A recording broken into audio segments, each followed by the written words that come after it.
前，可以隐瞒我的世界有。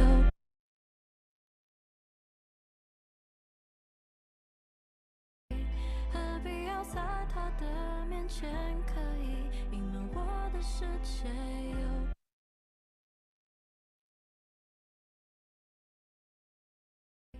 何必要在他的面前，可以隐瞒我的世界有。可以隐瞒我。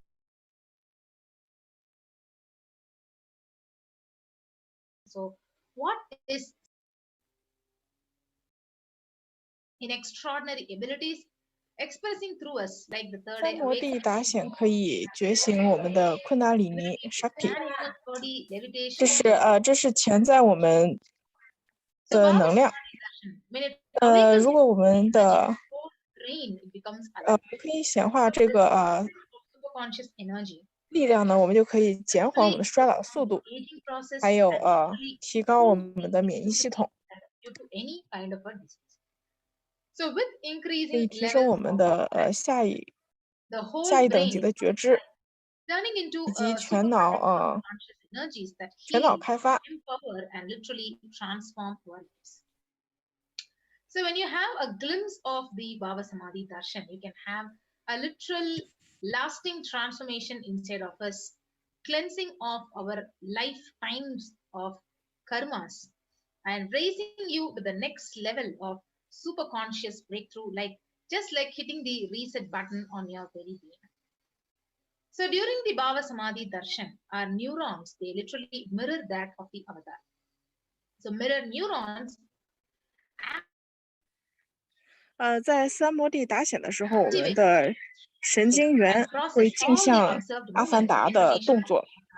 镜像神经元呢，可以观察到所有的这些阿凡达所做的动作，然后就会镜像到我们的神经里面去。阿卡西记录呢，不是一个预测。 So beyond space, creation and destruction, they happen simultaneously. So in the dimension of time, 它是一个宇宙的一个文件夹，没有过去、现在、未来，在时空之内是同时毁灭和创造同时发生。 So the supreme pontiff of Hinduism, Jagadguru Mahasannidhanam, SPH 呢，它它是凯拉萨的复活者。OK， 凯拉萨是一个宏观的、古老的、开悟的印度印度文化国家。SPH 是第1008个化身，帕冉玛希瓦化身，在印度教。 他帮助很多人觉醒，他是第233个咕噜，马哈三尼哈姆。他被这些皇帝认可，现在是293个。扎嘎祖咕噜，第1008个阿查亚。 马哈丹斯瓦，也就是精神领袖，第23任咕噜，被选举为印度教最高的教皇。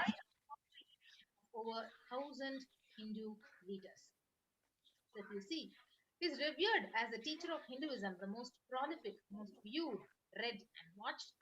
And he has authored 300 books and 10,000 articles in 3 languages: English, Tamil, and Sanskrit. 他是印度教的导师，最多产，被最多人观看、阅读，还有看到的。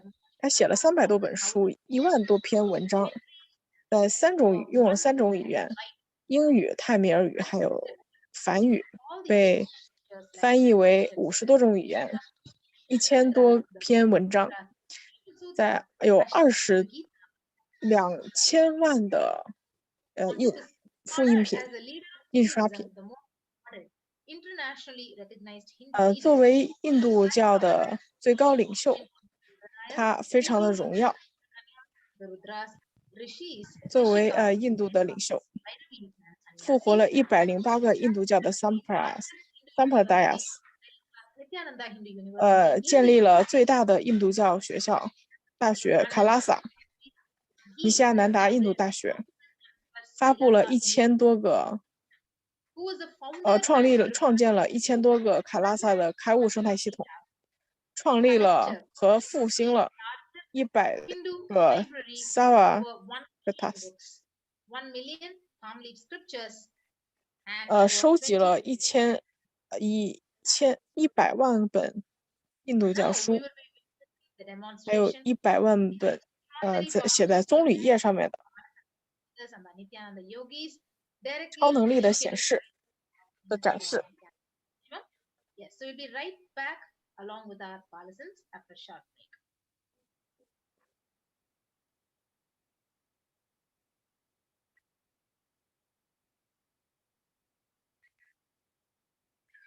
我们稍等一下。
好，我们现在进入下一个环节。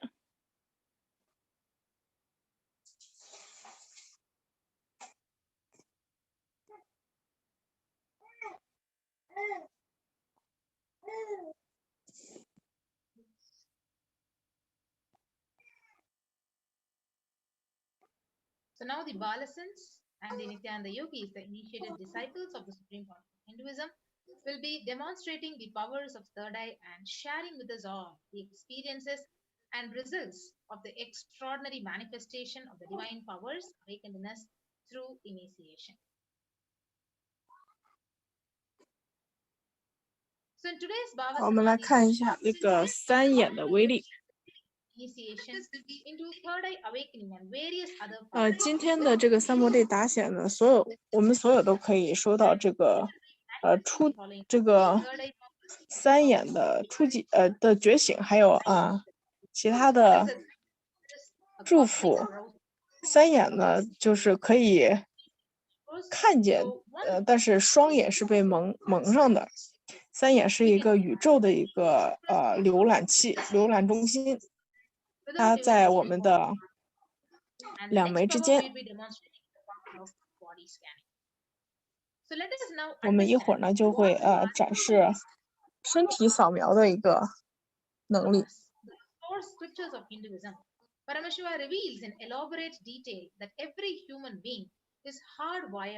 在吠陀经里面呢，这是一个源头的一个印度教源头的一个经文。Parashiva 揭示了我们每个人都可以显化463种以上的非凡的 Shakti， 就是能力。显化者呢被描述为是一种系统的方法和科学，为人类带来了各种可能性和力量，并进入意识状态。Shakti 从你是神，你需要展现神这一基本认知中显现出来，而不是你是人，你需要达到神。Shakti 是一个是从开悟空间中的表达，作为感觉与神的联系和呼噜的高度完整的副作用。Shakti 是开悟的源头。Siddhis 是权力，从 Tapas 作为开悟运动忏悔中展现出来。Siddhis 是在开悟的道路上。Shaktis 是Paramashiva 的一个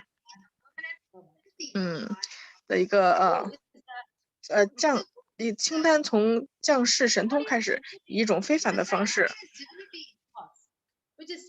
作为普通人。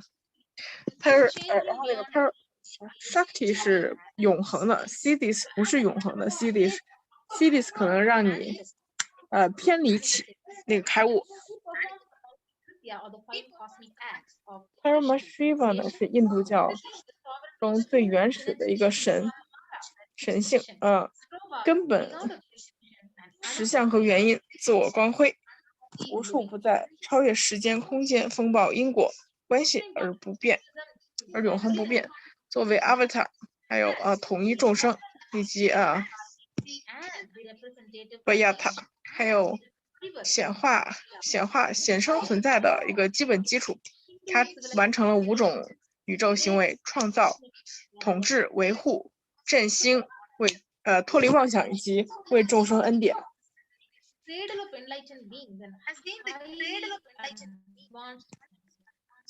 SPH 呢，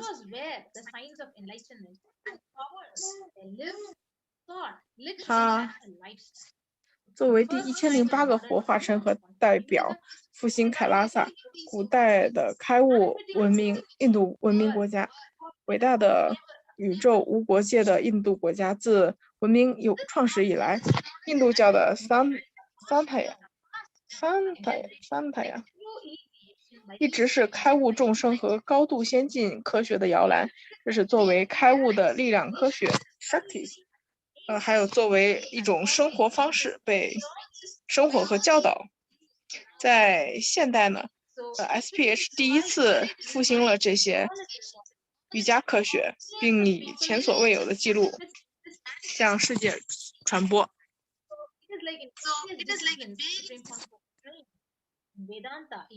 展示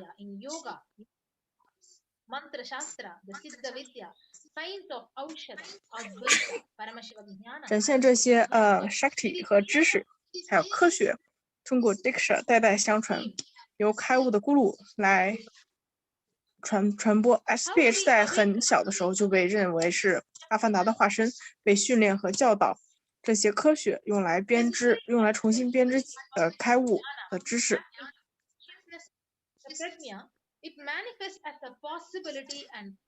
它就显化了所有的这些印度古代经文的这些。Diksha 呢，只是一句话，或者是一个抚摸。अविरोधात् भवन्त्येव Prasangyastu bhuktayah. The main benefit of all initiations is moksha, enlightenment. As a side effect, 我们可以得到 leadership 健 and 康、 well-being 财富、 and in 领导力， Shiva 还有 says, 活得更好。 Devi iksha vihinasya na siddhihi na satgatihi tasmat sarva prayatnena guruna dikshito bhaved. The one who is not initiated does not attain liberation nor a better future. So by 所以 all efforts, one should get initiated by Guru. 很好的 What is 个 the science of initiation? Neuroscience has proved that the process of 神经元镜 initiation 像是 floods the 已经 brain 被 with 证实的，在大脑里面的 这个神经元 inner 可以 potential 复活我们的，可以激活我们的昆达里尼。 energy loop 在我们的脑垂体里面有这些激活我们从未使用的神经的或者是 currents 系统的 conductor of conscious energies that heal 治愈、 our 加强能力、 lives, 转换我们的生命模式、 creates high awareness, 高意识、创造力、 aging process, 抗衰老，还有强化我们的免疫系统、昆达里尼觉醒、悬浮、物质移动， power of 还有所有的这些，以及at the ashram. ashram Nityananda Dhyanapitham, the Nagar, Birdi, Bengaluru. Contact 97.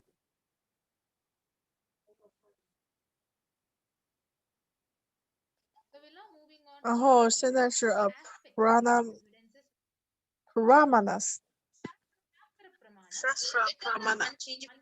是一个永恒的不变的在原始经文揭示的永恒不变的一个真理。然后 Apta Brahmana 是经验和结果，印度教权威的经验和结果，吠陀的release 和科学家的时间和检验的一个科学。还有 Atma Pramana 它是阿凡达的一个一个任务，然后呢，这个神通呢是通过千禧年的阿凡达亲身体验的力量的表现。Pratya Pramana 是经过王国的经验，还有观察以及科学的验证的。我们来一起见证这些小圣童的这个神通。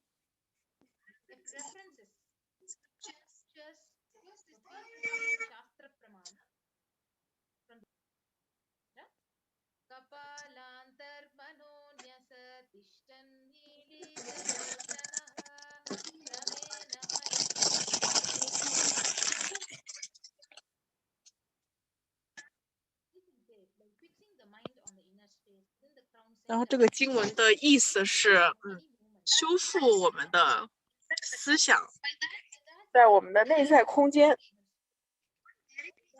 我们的顶轮中心，坐在稳定的坐着，然后闭上双眼，没有任何活动，由思想和内在空间的稳定性，通过第三眼的力量，一个直接看到了终极目标。通过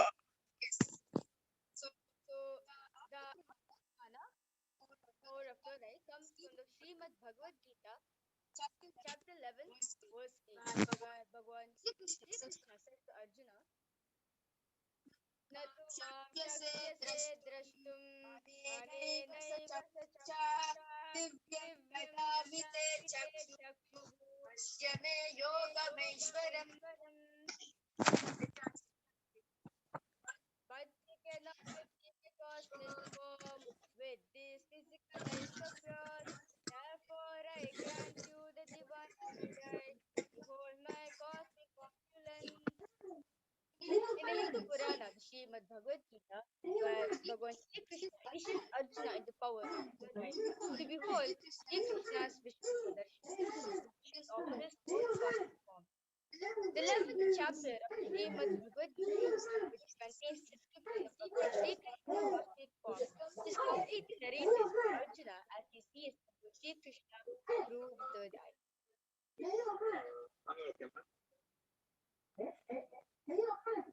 Inside and outside broke. 我们一起来看一下。 Experience that I was everything around me, above me, the whole 360 degree, 10 directions, below me, everything. I realized not only I was able to see, I was able to feel, experience. 我不仅仅可以看到，我还可以感觉到。用 Swamiji 的话说， Stone on which I was sitting, and the skin of this 我可以 body, 感觉到那个我 both 现在在坐着这个石头， in 还有 I 这些 exist 我目光所能触及的一切事物， setting sun, rising moon, 这个升起的太阳，还有月亮， Arunachala, all the plants, bush, shrubs, trees, everything, everything, everything. Just became so alive. 然后所有的都是如此的 Is inside.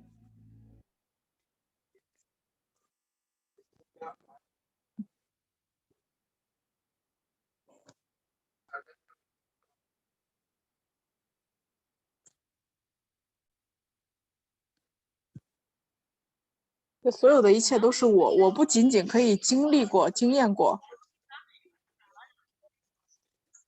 Nityananda yogis, Nityananda order. So let us witness the Sakshi Pramana, the demonstration of the power of spirit. Yes.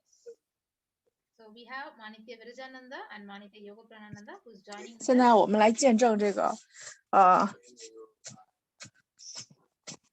这个显现。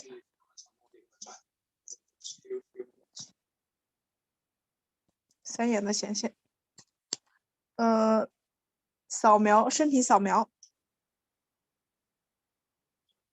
So whoever is watching the live in the YouTube, you can go ahead and. 如果我们如果想要被身体扫描的话，那就在 YouTube 上面留言。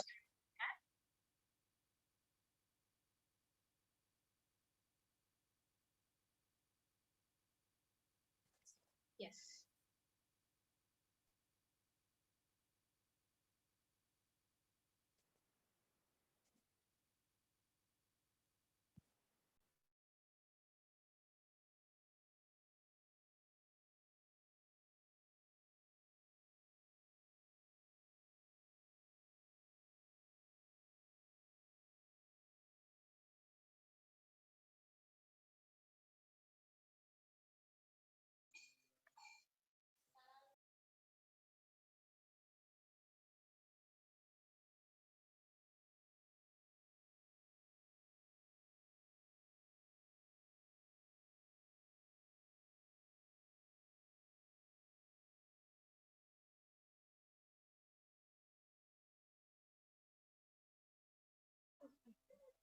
Yes.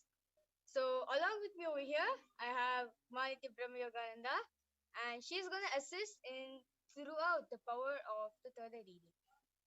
So along with me over here, the 现在呢，我们看到的是这些小圣童。 there's black color. 这个是他们所要用的眼罩。We see the back. 我们可以看到这个眼罩是不透光的。There's 2 sockets. 两面都是不透光的，都是看不见的。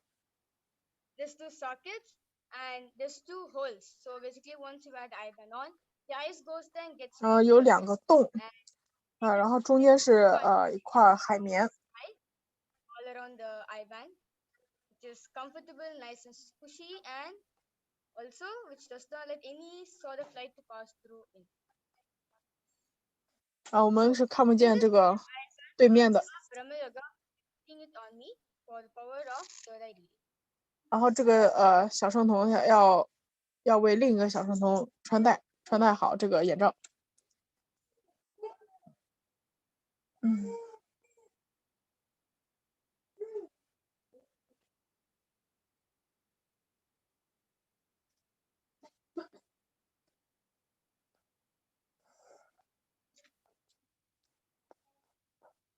然后我们可以在 Facebook 上面，不是 Facebook 那个 YouTube 上面留言。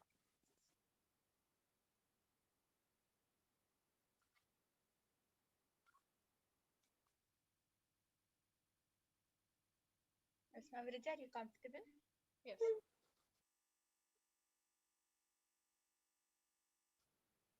I request Ma Brahma Yoga to push the IBAN itself down.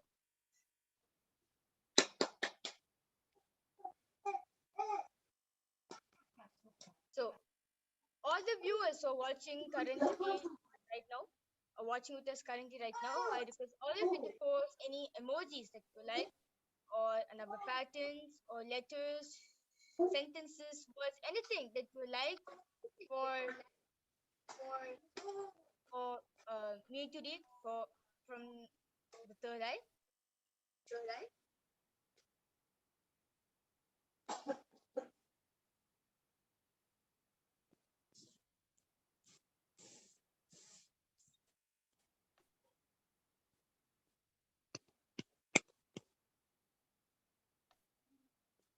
Yes. So the latest 大家想发什么就发什么。in the YouTube channel is by Arul Rangasamy. Posted, "Hi Ma, please scan my mother. When will she be able to return home?" 有个同学说嗨，请扫描我的母亲。然后他要是看他什么时候可以回家。Will the mother will return home to you? Yeah. Yes. Nirang and Jess posted something like that. 然后有个尼兰同修，他发一个小的表情。Please, having some loss in stock market. Hirendranath is posted, please bless my grandma Prabhavati that she. 然后有一个同修说亲爱的 Swami， 什么时候我的股票才会涨？Right now, I choose to manifest.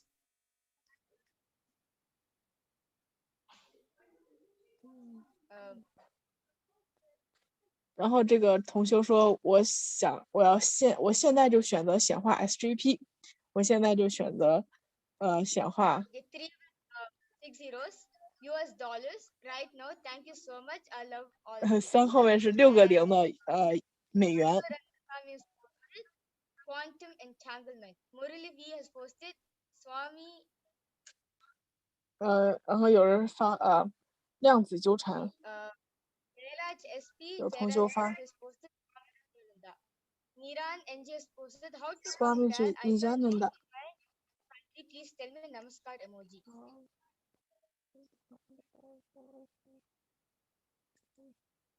Yes. Jaira SP. Jaira SP has posted Kailash Mudalwar Nityananda, my life, my wishes, and live miss you. So 如何到达那里？我不能离开我的国家，请告诉我。还有人说凯拉什，尼西亚南达，我的生命的使命就是尼西亚南达。请扫描我的身体哈，同学说。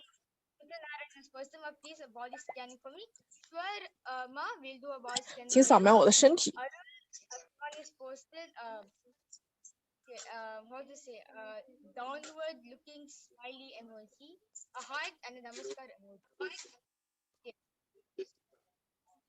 So all of you witnessed the power of prayer reading, and now 所有的这些3眼阅读呢 remove the IBAN, and she can show all of you that the IBAN is still the same. 这就是今天所有的阅读了，请小圣童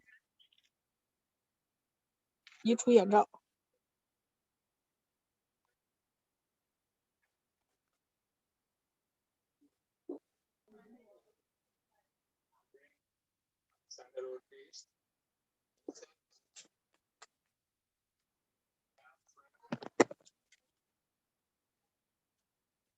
Yes.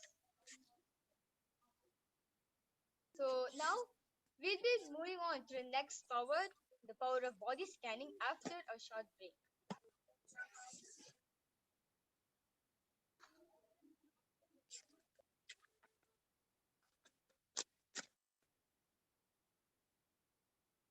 Just be alive for next 3 years. Don't die within next 3 years.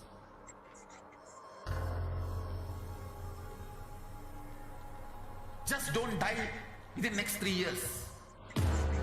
Be alive. Somehow be alive. I'm working sincerely. I will reach you somehow. Somehow I will reach you. It's my commitment to humanity.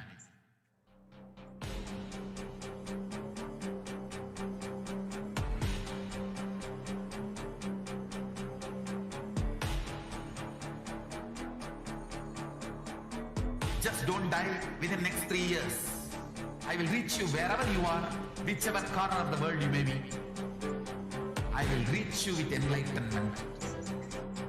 You manifesting the space, state, powers, being, Paramashakti. It is possible, and it is possible for you.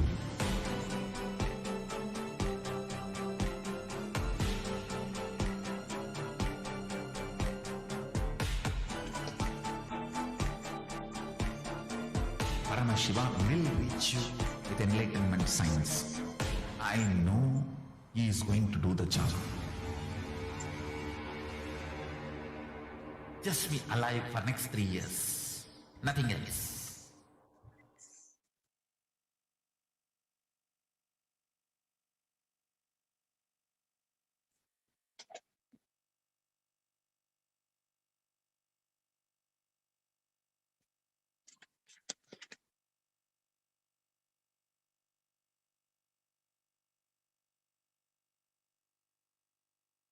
Yes, we will now move on to the next power of the body scanning. So the Shastra Pramana, it says,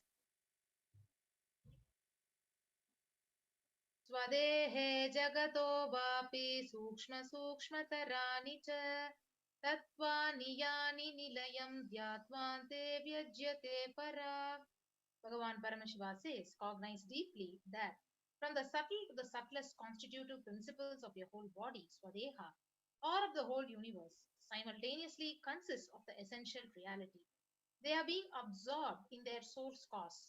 By the experience of such restful awareness, one becomes complete from all thoughts and the ultimate universal divine power, Paradevi, is revealed, the supreme power manifestation happens. So next is the Apta Pramana from the sacred scripture. So where it says, Terayar was a Siddha and one of the prominent disciples of Agastya. So one day a man was suffering from severe headache and he comes to the sage Agastya. 这个 Siva 他曾经是一个 Siddhis， 然后呢，他是一个著名的导师阿嘎西亚的学生。这个阿嘎西亚有一天呢，有个病人他头疼，然后他就去找阿嘎西亚来治疗。阿嘎西亚就用3眼来扫描了这个学生，发现他的脑袋里面有一个瘤一样的东西。于是呢，这个学生呢就帮助他做手术把这个瘤取出来了。 Pramana, Bhagavan's own experience. So on the 22nd of December 2019, the 从 divine 此呢， Buddha 他就是一个Siddhis了。 the power of body scanning on him, paraphrasing in his words. Only when I had the multiple compound hand fracture, I was forced 在2019年12月22号的时候呢 ，SBH 呢他的手骨折了，手多处骨折，他不得已就去了医院。 reason without our knowledge. I immediately used diagnostic methods instead of medical facilities. 然后呢，医院呢就告诉他，他的就是发现他的重金属身体里的重金属超标了，然后可能就是他中毒了。 opinion to verify my 然后他就SBH 就用3眼扫描自己，发现不平衡已经发生，然后就扫描了，然后就了解到是如何治愈自己。 And now we will move on to the live Sakshi Pramana with our Bhalasans and Nityananda yogis who is going to be joining with us. And I request each one of you to start posting who would request for a body scan as a comment in the YouTube live chat. Yes.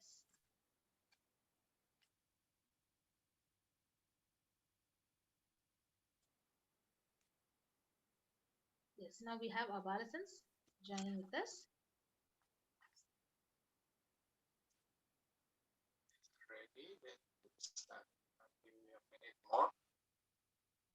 好，我们现在开始来分配任务了。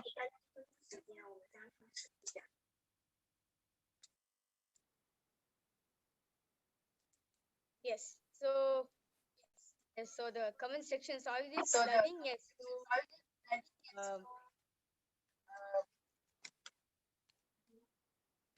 Yes. So 如果大家想要扫描的话，请尽管在YouTube 上留言。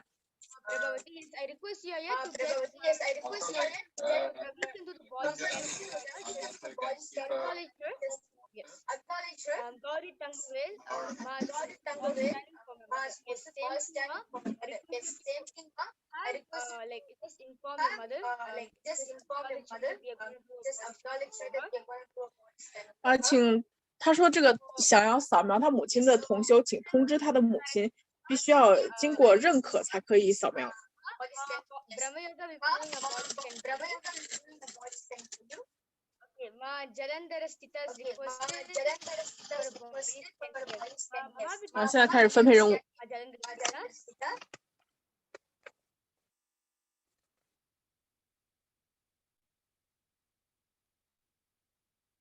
Kannagu Ramasamy body scan.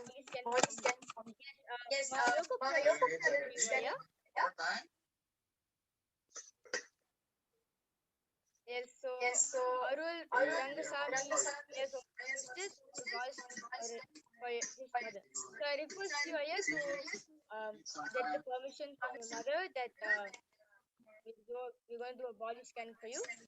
Yes. Chandranataya, yes, once the Balsam finished scanning for the person who they're assigned to, surely they'll be doing for you, yeah? It's okay.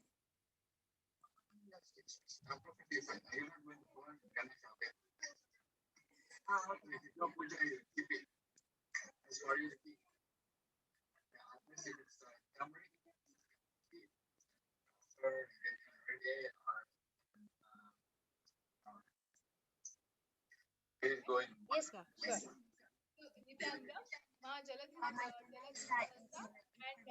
然后他扫描完了，他发现他的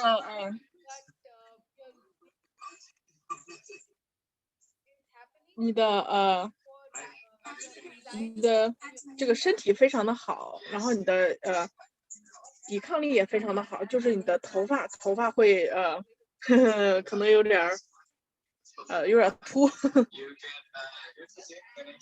然后呢我给你一个例子，比如说你可以圆满你自己，然后吃一些绿叶菜，健康的蔬菜，然后尤其是苦楝叶。plotted in a lot of areas for you.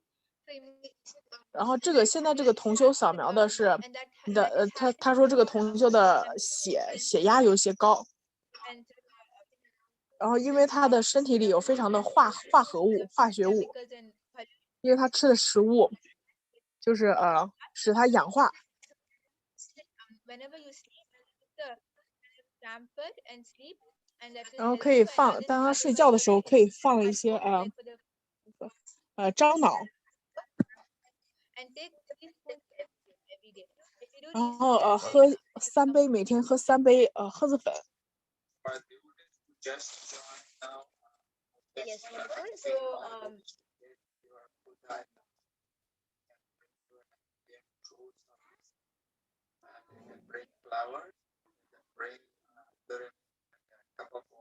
yes, so Chirandanataya for boyfriends, like he got the permission from his mother. Yes, Ma Brahma Yoga, you'll be scanning for Chirandanat Aya's mother, named Ma Prabhavati. And also Gauri Tangavel, Ma also got permission from her mom. Yes, so Ma Mahavidya, you'll be scanning for Ma Gauri Tangavel's mother. Yes. Can I go ahead? Yes. Yes. So I did this 允许可以开始扫描了。 that you have specifically requested for a body scanning telling that you're infected with COVID and that your lungs got infected. Paramashiva revealed that it is actually because of a lot of toxins, Aya, that your body is reacting and having the symptoms, any pain, anything which you're experiencing is just because of a lot of toxins in your body. So you have to really detox your body. Paramashiva revealed you have to flood your body with liquids, a lot of liquids, but at the same time, you should also eat food to support your body to fight this virus. So just drink a lot of 他说这个同修的身体里有一些病毒，然后呢可以试图清除一下，因为他体内有很多的毒素，然后他可以试着转变一下他的这个，他建议吃流食，然后使他的身体可以平衡。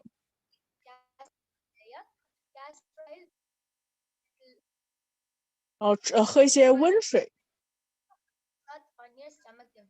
在他睡前，在他的肚子上就放一个就是湿毛巾。 So I did the body as mother, and I know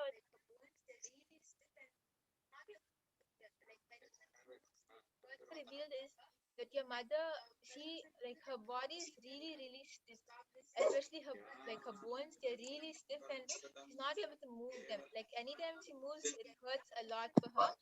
And Paramashiva revealed that how she can stop this. 每天早上的时候可以试着喝一些油，就是油拔，用那个桉树油或者是就是椰子油，可以用那些油来按摩。 Paramashiva 说在每一顿餐以后可以喝1勺子的蜂蜜。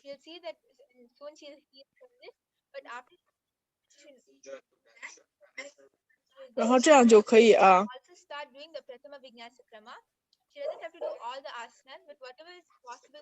更好的让你的身体吸收。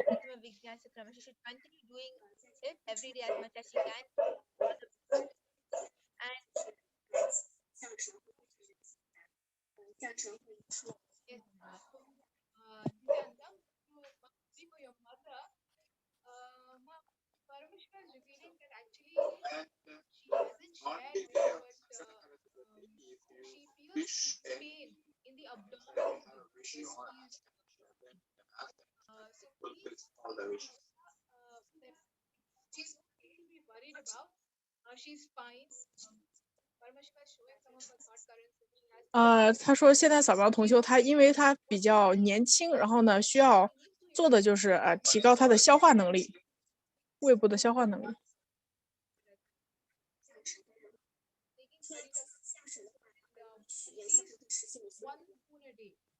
That will really, really calm her down for a couple of days and she'll be fine. So, and Ganesha is a god who removes all the obstacles. Yes. So before any puja,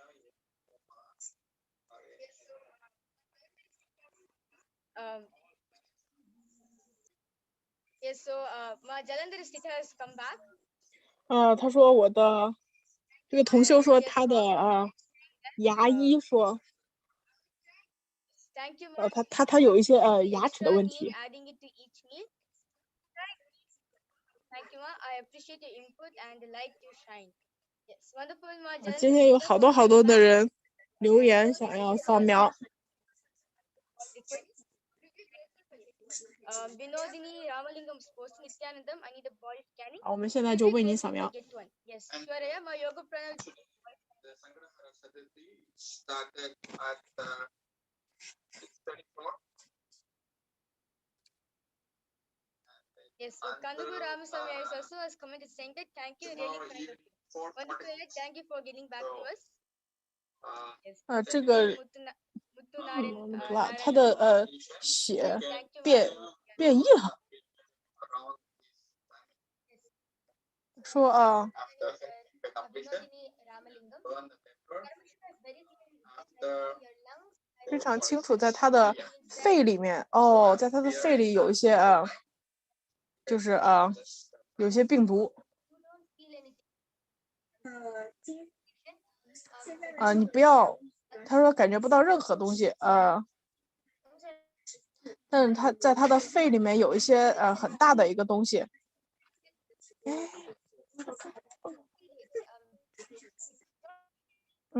然后有时候呢就觉得是删除了一些，因为这些毒素是从他的身体里面排出去的，因为是可以喝一些那个红茶菌。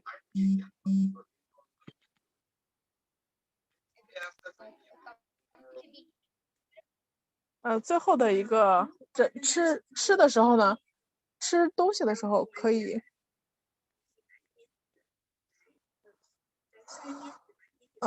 他妈妈的问题呢，就是刚用3眼扫描了一下，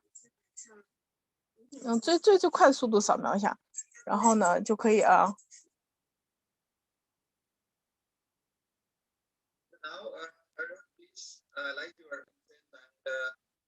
建议他的母亲做瑜伽。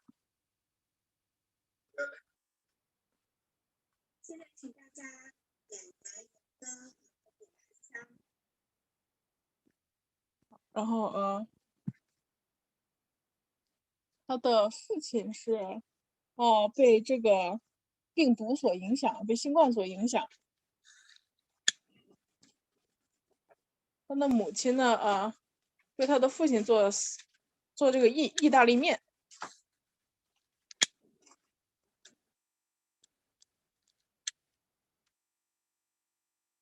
请保持一致性，然后我们就可以扫描你的身体。如果想要我们扫描你的父亲的话，请问他的意见。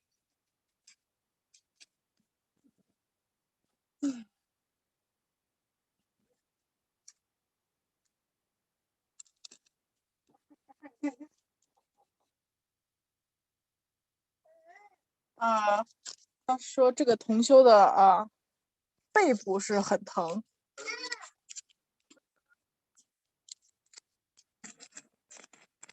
要小心一些的身体。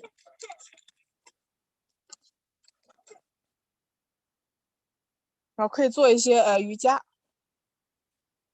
或者是减轻体重的一些运动。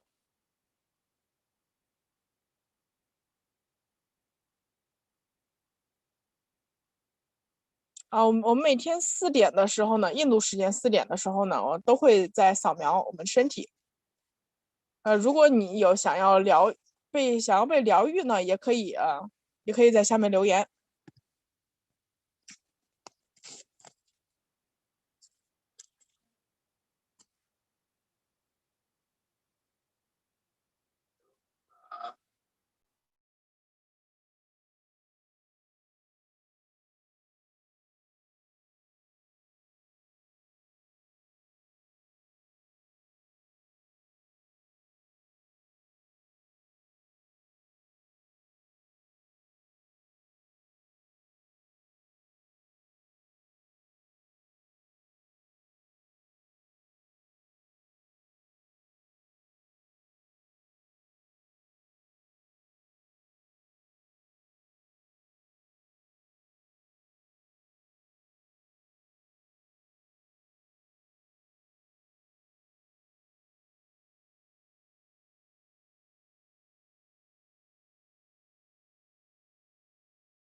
within 24 hours or so, the pain will lower down. Father is not being active, and because of that, the first thing which is affected is his thighs.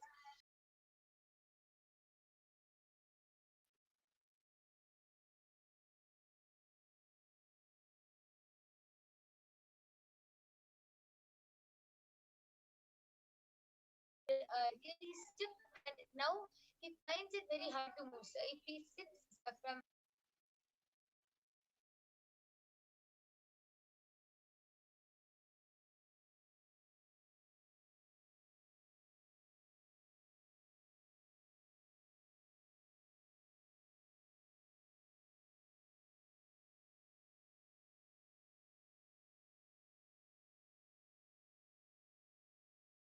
him, he's starting to become very lethargic, and because of that, there's like a layer of pitta formed in his stomach, which is also his stomach is becoming bigger day by day with more fat. It's not good at all for Aya. So he has to do a lot of detoxing. Detoxing means he can continue eating food, but he has to do intense yoga and drink neem juice, castor oil, and take haritaki every day. So Paramashiva revealed he can continue eating normal food, but he has to do intense yoga along with castor oil, haritaki, and neem juice. So this is what Paramashiva has revealed. Yes, so Arul Rangaswamy Ayas also requested for body scanning for his mother. Yes, so my yoga friend will be scanning for you, Aya. And Dwight Payan has also requested, please do a body scanning for me, Ma. Yes, Ma Brahmaya will be doing for you, Aya. And Mahesh Aya, yes, Ma Mahavidya will be doing body scanning for you. So meanwhile, as the Nityan Yogi scans and reveals, Arul Aswani Aya have asked a question. Thank you, Ma. That's correct. Thank you for scanning, Ma. But I don't have an Atmalinga, Ma. How to get an Atmalinga, Ma?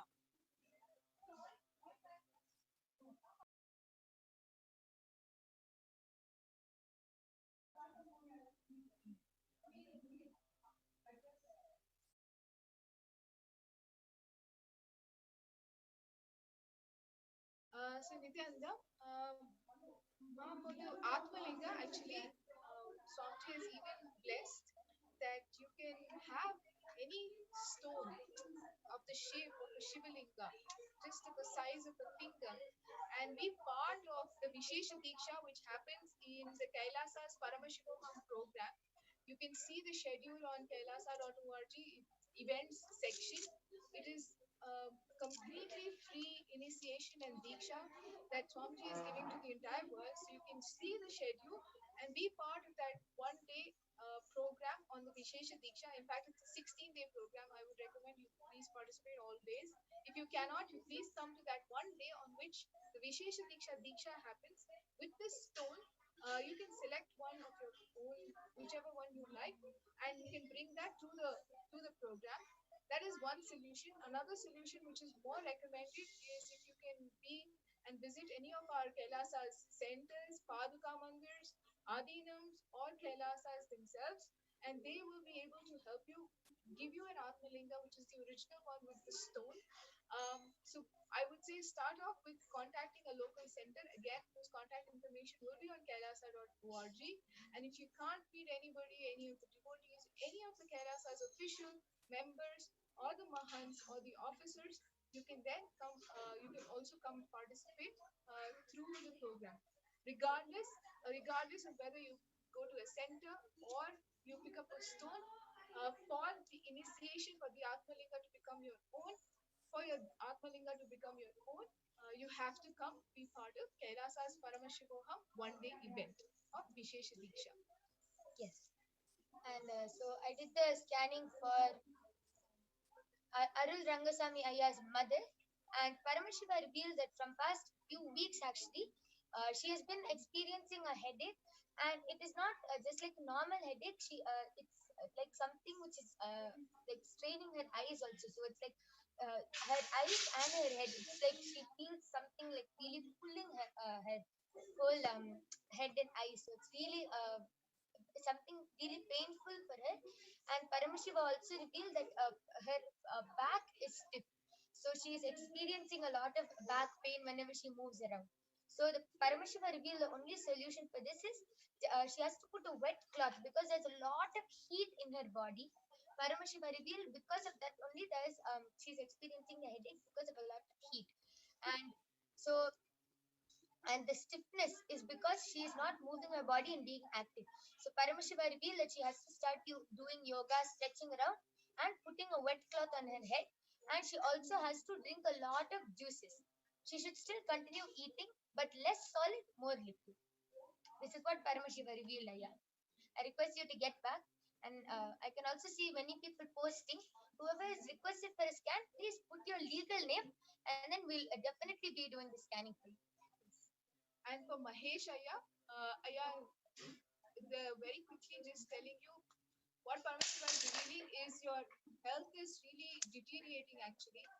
And this is because of your diet, food habits, eating a lot of outside food, and lots of drinks and cold drinks. So immediately please cut down on that and go to Sattvic diet, which is no onion, no garlic, vegetarian food. Ideally, if you can prepare something home, that would be really better because that will really support you and improve your health. Yes, like your Shama Pramita. Yes.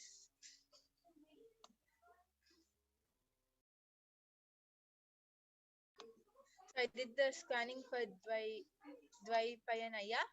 And Aya, what Paramashiva revealed to me is that every night, like around the time you go to sleep, you will suddenly get like this really bad headache.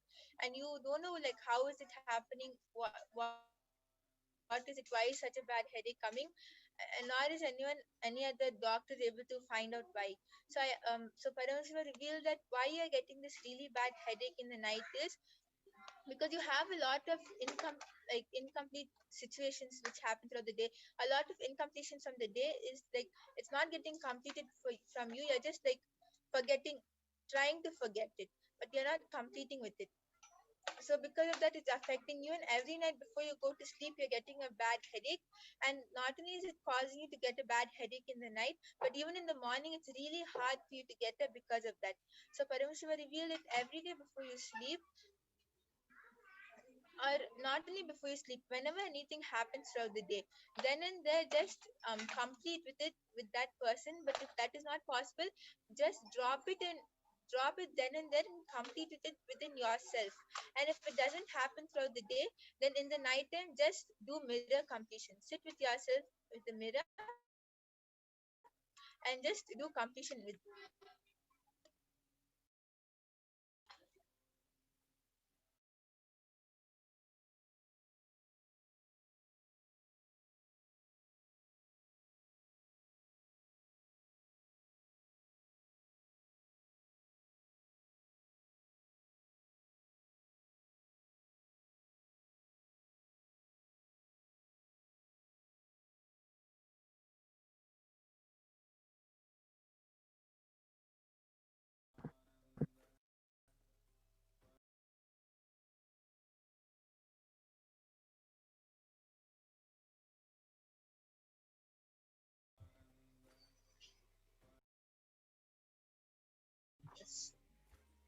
So now we'll be moving on to the next segment of the program. So knowing more about the divine feminine consciousness and Devi PARASHAKTI. Yes, Ma, so nice to be joining you in this segment for the introduction to Devi PARASHAKTI and also how you can manifest the breakthrough through the Akashic reading. Thank you, Ma. Go ahead. So we'll now invoke the Devi's presence by chanting the Lalita Sahasranama. Sinduraruna Vigraham Trinayana Manikya Mauli Spurat Taranayaka Shekaram Smitamuki Mapina Vakshoruham Panibhyam Alipurna Ratna Chasakam Raktotphalam Vibratim Saumyam Ratna Gatastha Rakta Charanam Dhyayet Paramambikam. Now I'll be chanting the translation of this beautiful shloka.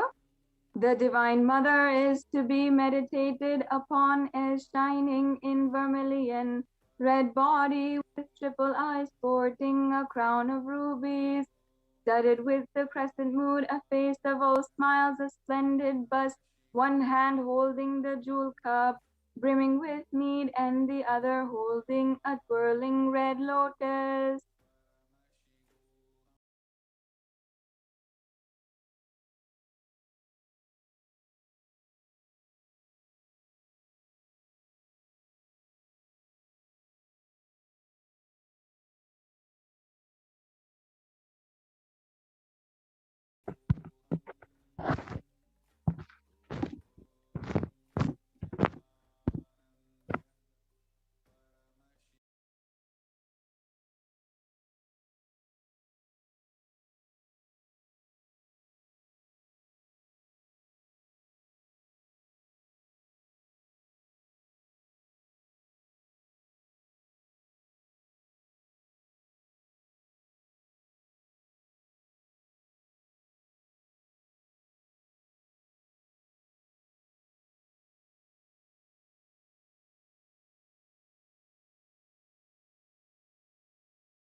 Paramashivoham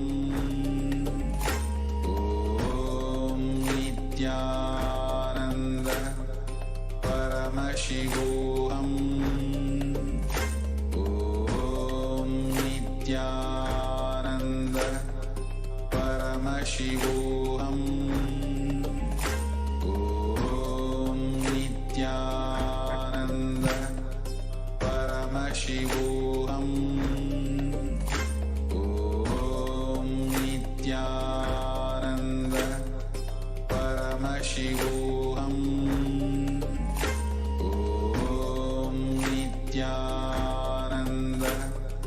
Just be alive for next 3 years. Don't die within next 3 years.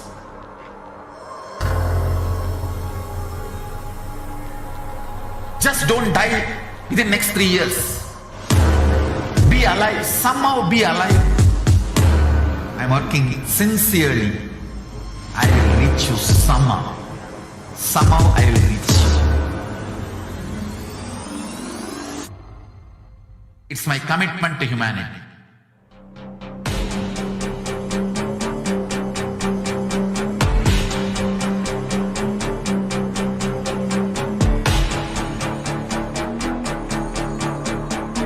Just don't die within next 3 years. I will reach you wherever you are, whichever corner of the world you may be. I will reach you with enlightenment. You manifesting the space, state, powers, being, Paramashakti. And it is possible for you.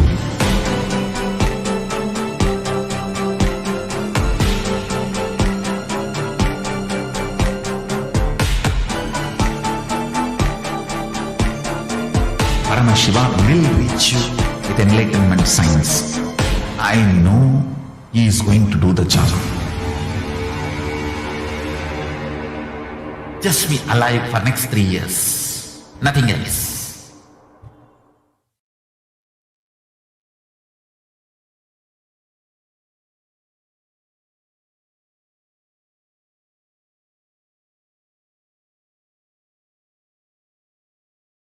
There are some great spiritual sciences unique to Hinduism.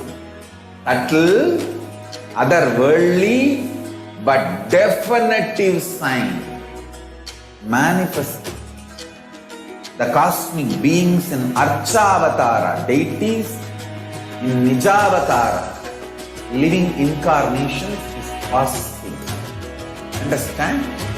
Kriya Pada of Vedas and Agamas elaborately explain the whole science of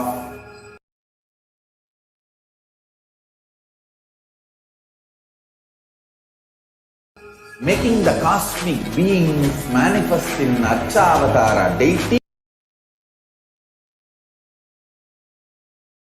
and Nijavatara, living incarnations. both.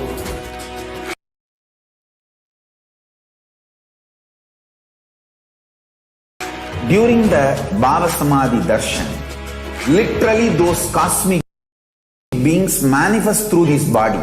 Just like how they manifest in Archavatara, deity, they manifest in Nijavatara, Pratyakshavatara, and give you all the boons you ask, bless you.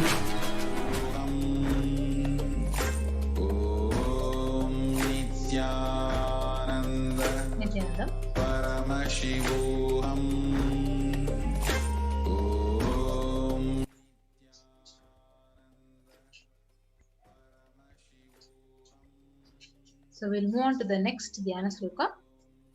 Aruna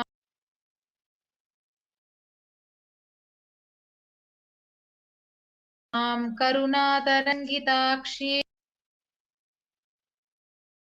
Dhritapashankusha Pushpabana Chapam Animadibiravrita Mayukai Rahamityeva Vibhavaye Bhavani.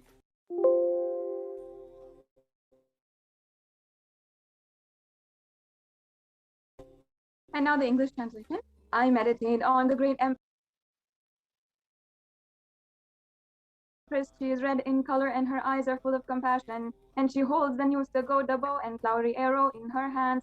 She is surrounded on all sides by powers such as Anima for race. And she is the self within me. Yes. So Devi, the ultimate pure feminine consciousness. PARASHAKTI, the cosmic mother, and it is her cosmic womb from which billions and billions of universes comes out and goes in. So the source where the Big Bang and the black holes go on, and PARASHAKTI is the source Shakti, the source energy, the source power from which all of us came, in which all of us are even now, and in which all of us are going to literally merge. Out of her extreme love and compassion, PARASHAKTI herself is manifesting through the embodied form of as the Nijavatar, the Supreme Pontiff of Hinduism, gracing us, answering all of our questions, attending to our prayers, giving us boons, healing us, fulfilling our past, present, and future, and delivering profound spiritual truths, and ultimately giving us the experience of Paramashivoham itself. Yes. So in the words of PARASHAKTI herself during the Akashic reading revelation on the 12th of May 2021, PARASHAKTI herself says, raising as Omkara, expressing as Vedas and Agamas, blossomed as Hrimkara, filled as Parashodasi, living in 40 triangles, the Kailasa Swamini, who is in Kailasa Sri Purachintamani, Parashodasi, sitting as a part of Paramashiva, Parameshwari, who rules the world, Paramashakti, Manonmani, Meenakshi, as Nityananda, I took the Nija Avatara here. To give good boon to everyone, to bestow all the goodness. Hiranya Garbha Swarupini, Brahmanda Yoni, Shami, Chandramauli, Rabala, Aparna, Uma Parvati, Savitri, Navayavana, Samraja Lakshmi, Parameshwari, Parashodasi, Meenakshi, taking the form of Nityananda, I came here as Nija Avatara. With great compassion, I am blessing, people to do good to all of you. I took the form of Nityananda and came down as Nija Avatara.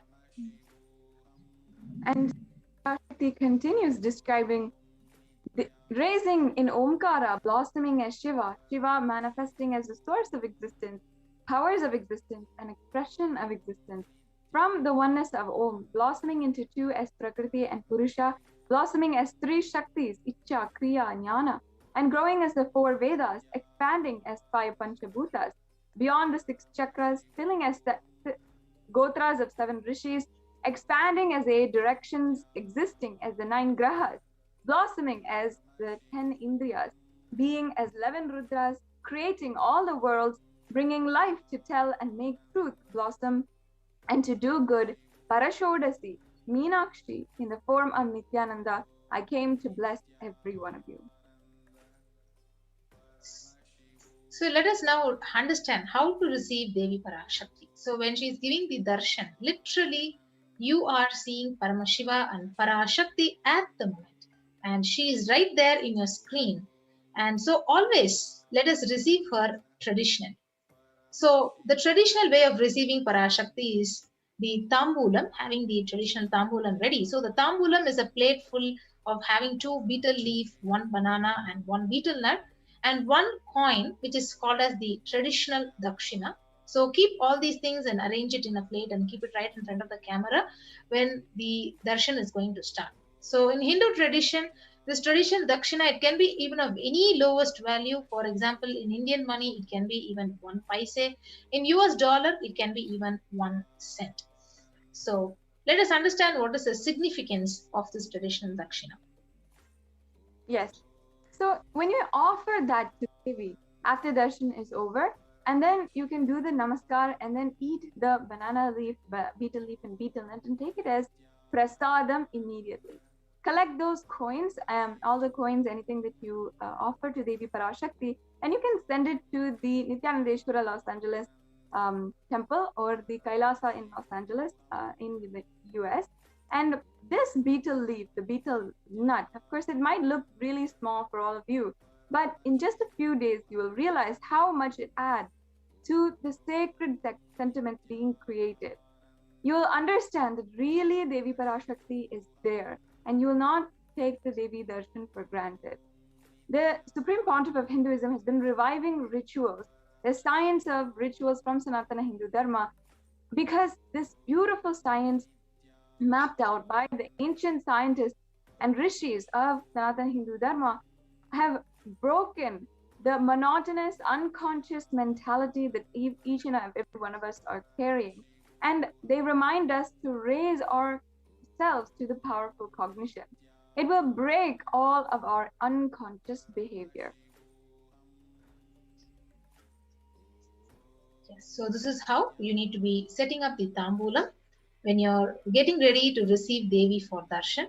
So you can actually take a plate and set up 2 betel leaves, 1 banana and betel nut, and have 1 traditional coin, and arrange it in a plate and keep it right in front of the camera, and have Aarati ready so that when the darshan is starting, you can show the Aarati to Devi Parashakti and melt in devotion while you're receiving Parashakti to receive her and the Akashic reading revelations. So with that, we'll be moving on to the next segment of this program, understanding more about Akashic records. What are Akashic records? Yes. So Akashic records are created in space, and whatever has happened in time is there as a file. Nothing can be destroyed. Now, all of us have to understand that none of our actions, even our plans, thoughts, emotions, words, nothing can be destroyed. Akashic records are the cosmic archives of everything that has happened, everything that is happening right now, and everything that will happen. Yes. So Akashic records are the verbal, the visual, the 5-dimensional document. So whatever is happening is continuously getting recorded. So all the information that you collected from all of your births is in your DNA. So you can access some of them just to understand and not to waste your time doing the same actions again and again in your life. And the Akashic reading is not a prediction. It is a reading from the cosmic archive. There's no such thing as past, present, and future, and beyond space and creation, where destruction happens simultaneously. In the dimension of time starts past, present, and future. But in the Akashic records, there's no past, present, and future. And that is why everything happening is yet to happen, is all clearly already recorded.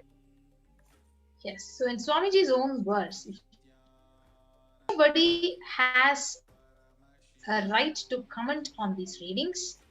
Nobody has a right to read these readings. Nobody has a right to interpret and comment on these readings. So they are complete unto themselves. So for anybody to live in tune with the cosmos, the Jivan Mukti, living enlightenment, it does not need any special practice other than listening to these great truths and readings again and again. So when you listen, naturally your negative logic is penetrated, broken, and these great truths, they settle in your inner space and they make you live enlightenment. As the avatar of Paramashiva, he has graced the humanity with the blessings and darshan in the form of Devi Parashakti. He is revealing the answers to questions, to yearning seekers as solutions, breakthroughs, and liberating humanity from pain and suffering. Any answer given by Devi Parashakti is not just an answer, but a karmic breakthrough for the receiver. So we'll now move on to the Shastra Pramana, the scriptural reference for the Akashic readings. So it is from the Vijnana Bhairava Tantra, Dharana 61 and Sutra 84.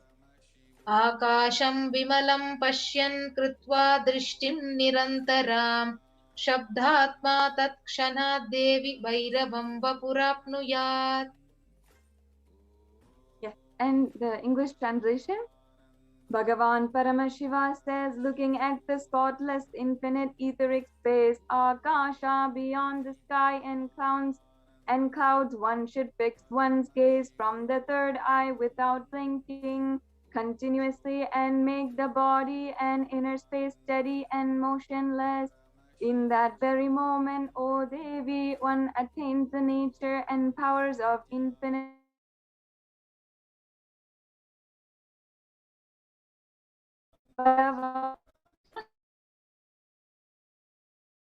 To the Apta Purana, the reference from the Hindu Purana Mahabharata. So, the Hindu Purana, it narrates the story of the great sage Maitreya, who reveals the Akashic record of Vidura. So, the story of his birth. So, sage Maitreya, he accesses the Akashic records of Vidura and he tells him that he was not an ordinary man, but an incarnation of the Yamaraja, the Lord of Death. So, he was to play the part of a Sudra for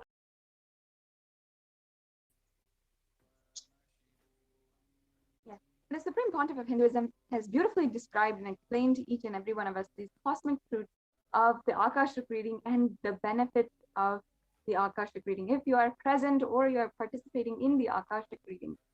So when you are, all of your actions, everything is collected in your DNA. And just to understand all of the patterns you have and not to waste time doing the actions again and again, the Supreme Pontiff of Hinduism has gifted these Akashic readings to humanity.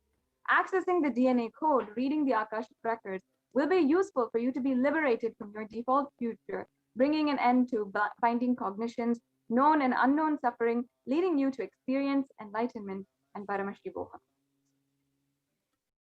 Yes.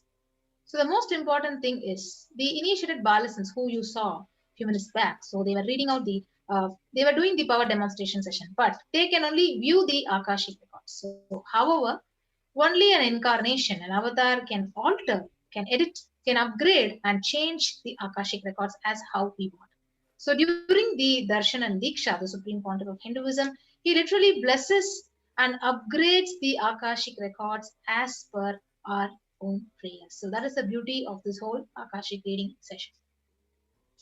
Now, in summary, what will you be able to experience during the Akashic readings today? This is the most accurate and unbiased answer to any question about your life, your destiny, your purpose, or any everyday part of your life even. You can be spiritually healed of physical and emotional problems with just a look or a word. You can understand the reasons behind your life happenings, receive blessings to fulfill your right desires, and get the clarity to redesign your future. So with that, we'll be understanding and knowing how to ask our questions when an Akashic reading session is happening, how to post our questions in the social media platforms, various official accounts to ask our questions to Parashakti. Yes.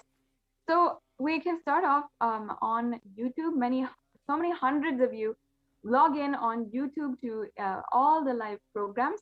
If you want, you can make sure that you should become a member of Kailasa's SPH Nityananda YouTube channel. Once you become a member, you can ask your questions in the super chat on the live YouTube video. So on this live YouTube video, if you are a member, once you have joined as a member, you can ask on the super chat and ask your questions to Devi PARASHAKTI. Yes, so you can also connect with PARASHAKTI and post your questions. If you're not in the YouTube, you can go to the Facebook official page, Kailasa's SPH JGM Nityananda Paramashivan page. So once you become a follower, you can go down to the live stream, and in the comment section, you can post your questions and whatever requests. So it may be a health related question or your career, your business, your whatever you want to ask related to the purpose of your life, your future. You can ask your questions as in the comment section under the live stream in the official Facebook page. Yes, and if you are a frequent user of Twitter, then you can also make sure that you are following the official handle of the Supreme Pontiff of Hinduism, which is at Sri Nityananda in Twitter, and make sure that you're following and subscribing to all the notifications. And today, if you'd like to ask your questions, if you'd like to request the boons and blessings of Devi PARASHAKTI, you can go to the live feed on Twitter and use the hashtag #AskTheAvatar for your question. So you can tag at Sri Nityananda, reply to the live feed, and use the hashtag #AskTheAvatar for your questions, your boons, your blessings, anything that you want to request Devi PARASHAKTI. Yes, so you can also go to the official Instagram account, Sri Nityananda, and follow on the Instagram. And once you do that, you can ask your questions in the comment section when the live reading is happening under the live stream in the Instagram official account. Yes, and perhaps you're not on any of these platforms, but you do have a WhatsApp number and you'd like to still ask your questions and request Devi for her blessings. You can go to kailasa.org in the left-hand corner of your browser on the main page of the main official website, kailasa.org. You can ask your questions to Devi PARASHAKTI, ask the questions, you receive blessings on through WhatsApp. So you can go there, and as you can see, there's a widget for WhatsApp. You can go there and go through the process and send your prayers to Devi PARASHAKTI. Yes, so these are the various ways how we can connect with PARASHAKTI today when the live darshan is starting. So with that, we'll be moving on to the next segment of this program after a short break.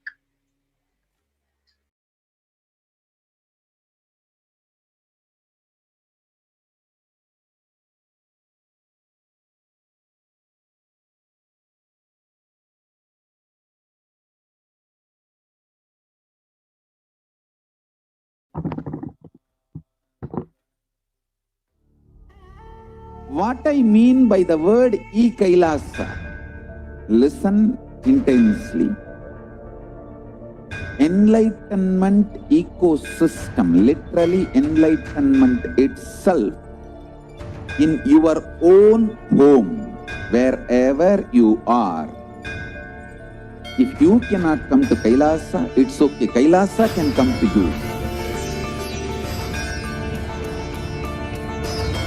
Kailasa coming to you is e-Kailasa.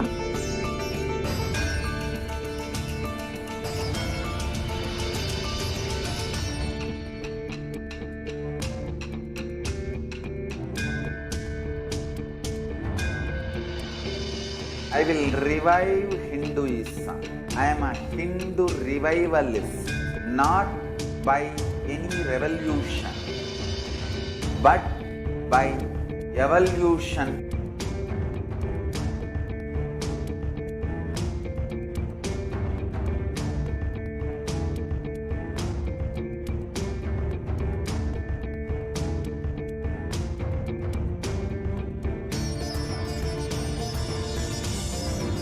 And setting model communities.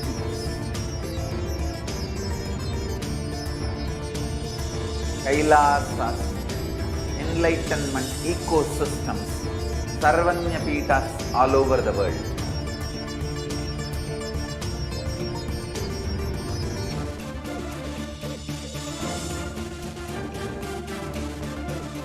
all powerful cognition, knowledge. Only when you live, power manifestation and possibilities manifestation happens. It's a fundamental truth.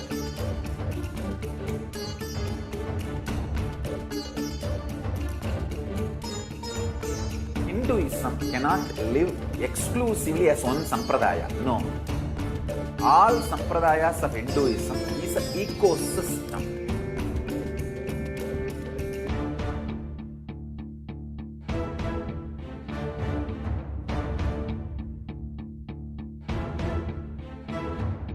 So don't keep quiet thinking that if one sampradaya is attacked, only that sampradaya is going to be affected. All of us are ecosystem.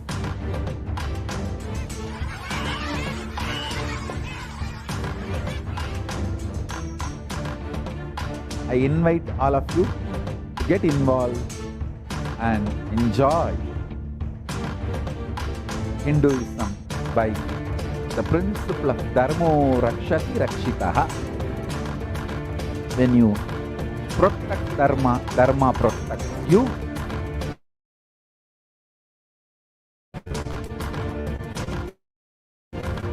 We will make the whole planet flourish spiritually. The spiritual prosperity will happen to the whole planet. We all have to coexist together.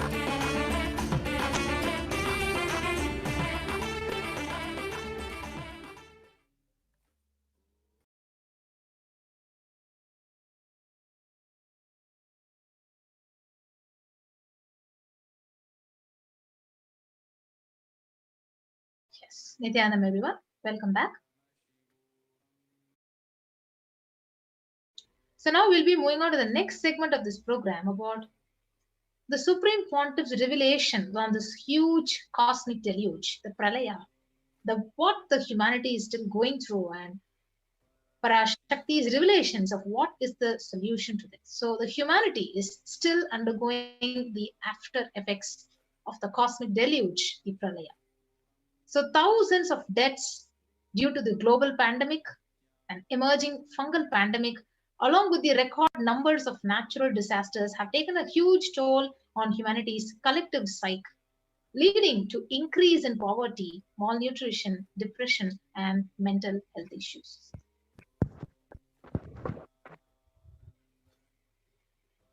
So what has caused this behind this?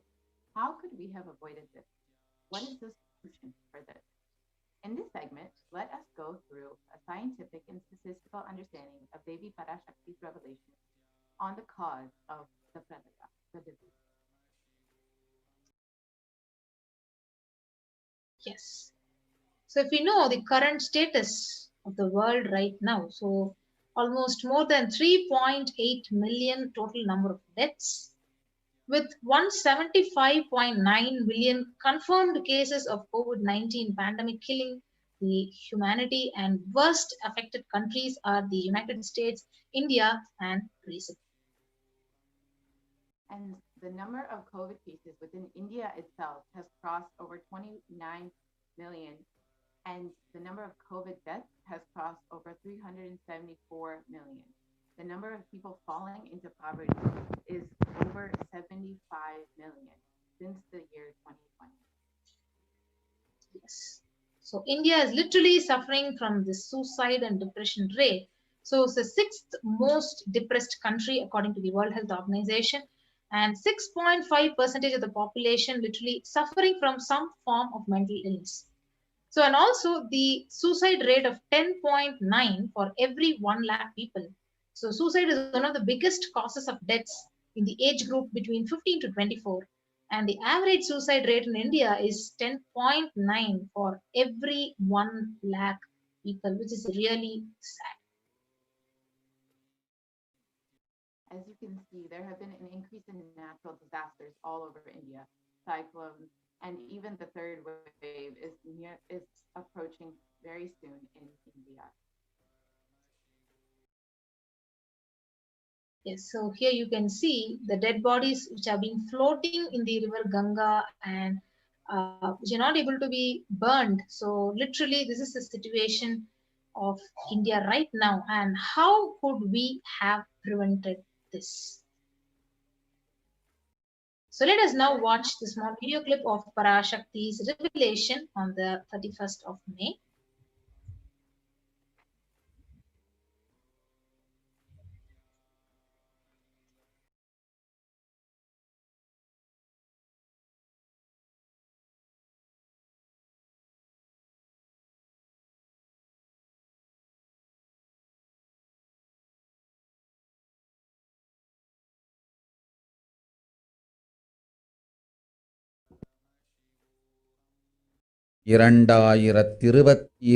வரை India செல்ல வேண்டாமா என்று கேட்கின்றாய்.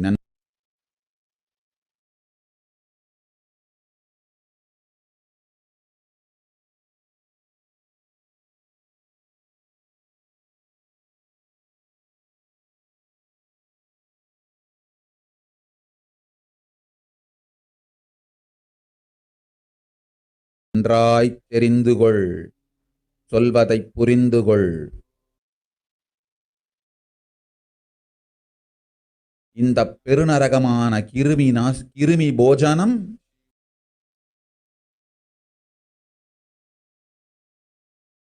இந்தியாவிற்குள் வரக்கூடாது என்பதற்காக 2020 பாரதம் முழுவதும் 12 ஜோதிர்லிங்கமும் பாத யாத்திரை செய்திடவே என் மகன் மூலமாய் திட்டமிட்டிருந்தேன். படுபாவிகள்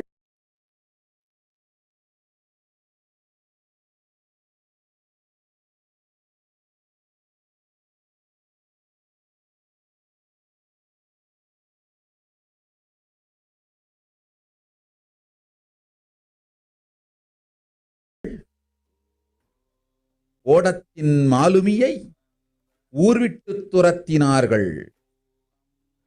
என்ன நடக்கிறதென்று பார். முறையாக கைலாய நாட்டின் தலைவனாக நிறை மரியாதையொடு நல் மதிப்பொடு என் நிஜாவதாரம் நித்யானந்தன் திருவடி மீண்டும் பாரதத்தில் பட்டு பாத யாத்திரை செய்த பிறகு மட்டுமே நீ அங்கு செல்ல வேண்டும். அது உன்னை காத்து செல்லாதே. ஓம் ஓம் ஓம்.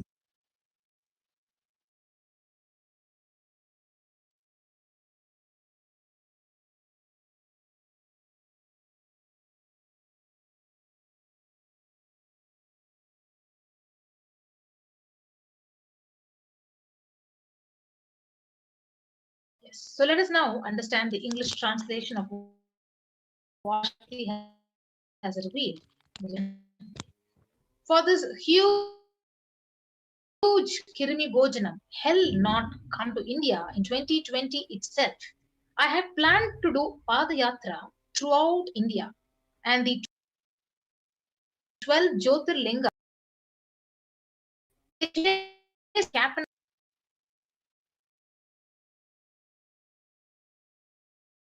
of the ship out of the country and see what is going to happen.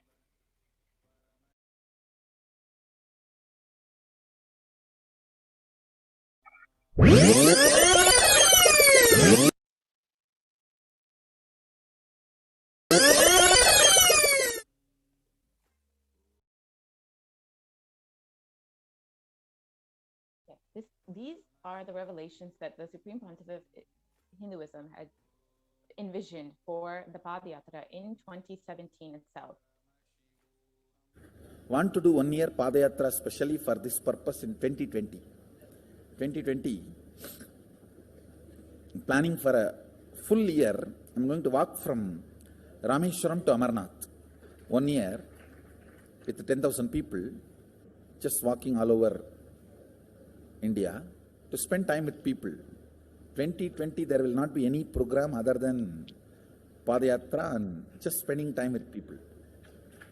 Just walking. Of course, 10,000 people will be walking with me.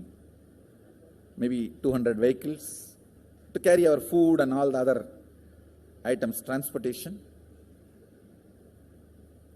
Enjoying the river banks, forests, and time with nature. 10,000 people manifesting powers, walking from village to village. What do you think will happen?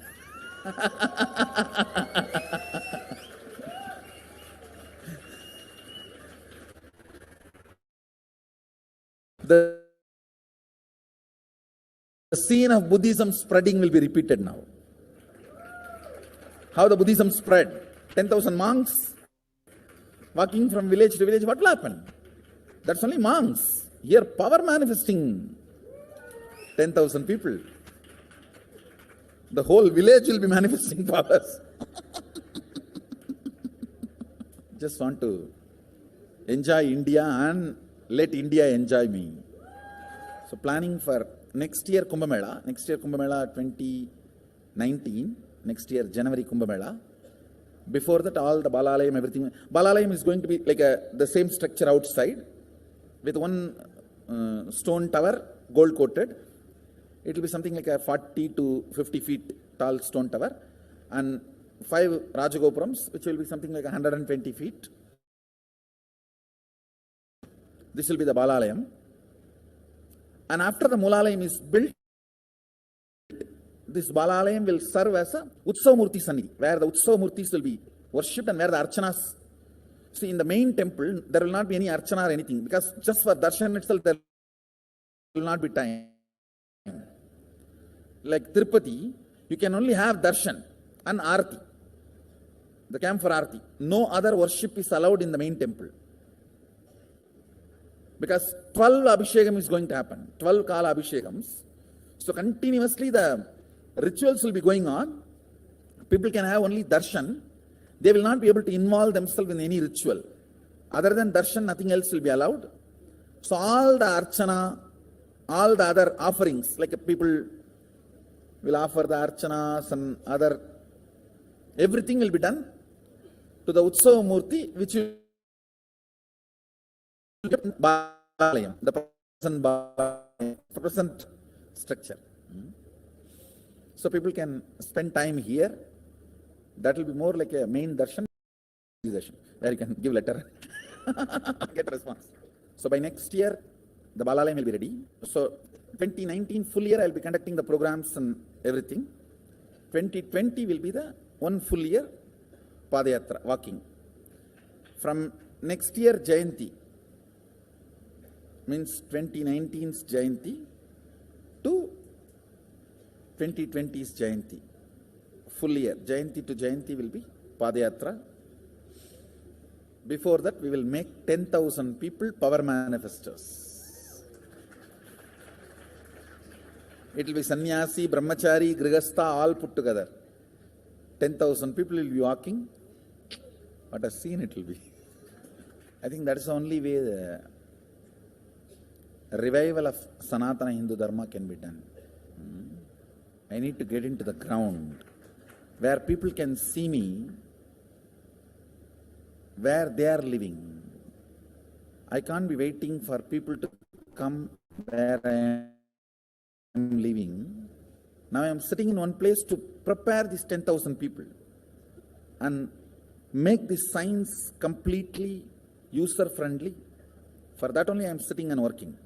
So I have given 2 years for me now, 2018 and 2019. So 2020, before that 10,000 people will be ready to walk with me, manifesting powers. We will literally solve every person's problem in every village. The way we are walking, the path, route we are taking, physical healing or mental healing, or it's a too big visualization. How will you visualize? What will happen if 10,000 power manifestors enter into a village and ask people, tell me your problem now, come on, let's sort it out. Understand, 1,200 years before in Tiruvannamalai temple carvings, how the baby will be in the womb in 2nd month, 3rd month, all that is detailed way carved. It's there. Which scanning machine was there in those days other than the third eye? Very detailed carvings are there. Even Srirangam temple, the whole carving is there. Srirangam temple gives a week by week the whole picture of male baby and female baby. Any of you have seen that? Srirangam Rangaraja Mandapam, it very clearly portrays. There will be one Rangaranga Gopuram. In that next to Rangaranga Gopuram, there is a Rangaraja Mandapam. We have already.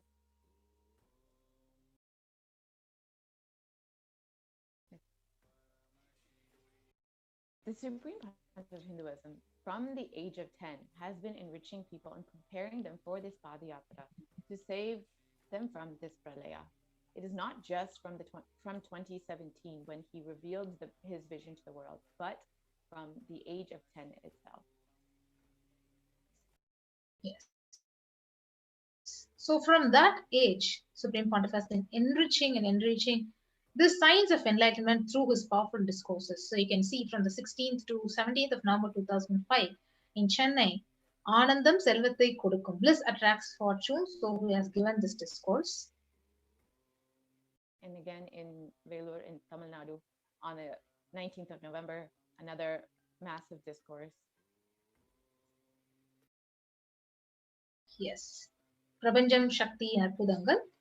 So again in 2005 in a place in Rasipuram in Tamil Nadu, he has given a discourse on what is the need for the Guru. And again, the 21st of November 2005 in Namakkal, Tamil Nadu, another discourse with thousands of people in attendance. Yes, so you can see the masses who are literally attending the darshan and the live discourses with the Supreme Pontiff of Hinduism in the November 2005 in Salem, Tamil Nadu, when he was conducting the Nityananda Spurana program. Again, Nityananda program with thousands in attendance, Swamiji initiating and blessing so many people. And on the 25th of December in Tiruvannamalai, where Swamiji's birthday celebration, you can see literally thousands and thousands of people like around the Supreme Pontiff of Hinduism waiting to receive his darshan, and the 29th Jayanti celebration on 2006 in Adi Kailasa Sarvagna-pīఠam. And the 4th of January 2006, again, Jayanti celebrations addressing a school in Tiruvannamalai. And again, this is one of the Nityananda Spurana programs which Swamiji is conducting in the Tamil Nadu, and the Guru Purnima celebrations. And Bhakti Spurana program again.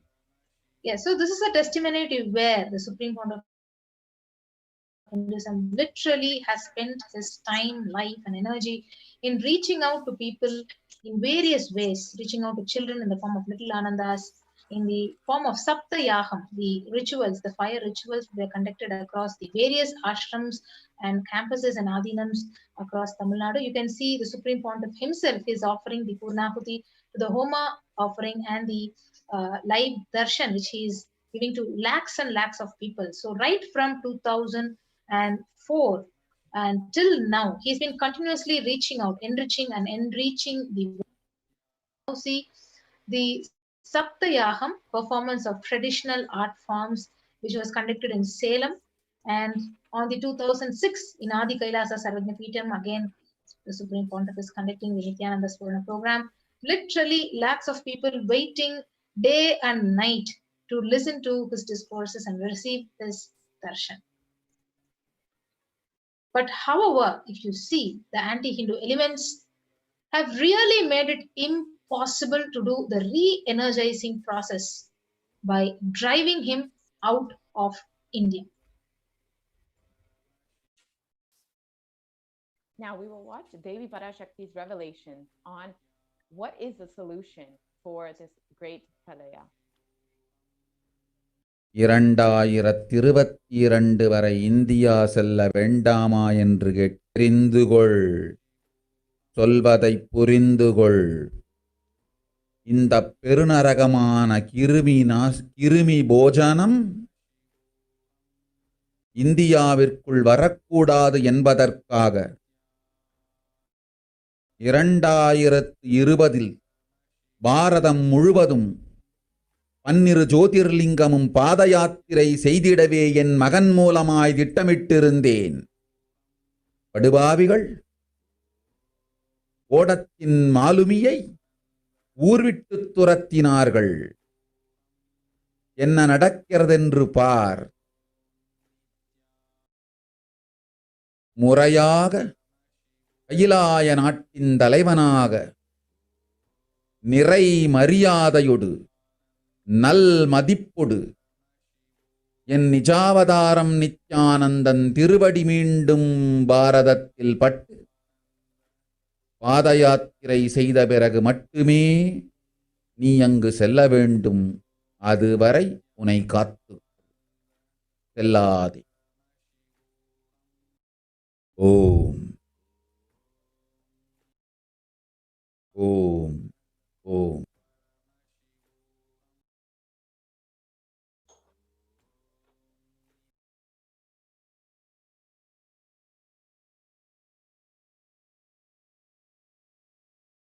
Yes, as we look around us, we see what the Vedic civilization has forewarned us.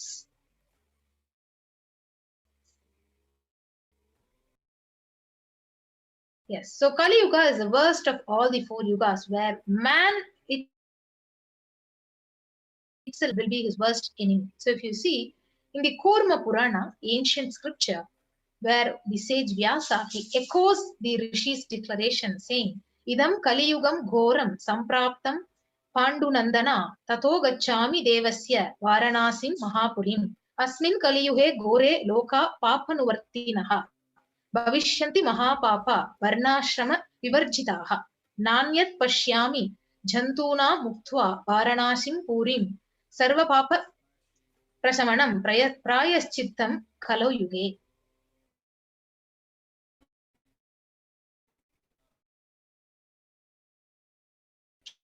Yes.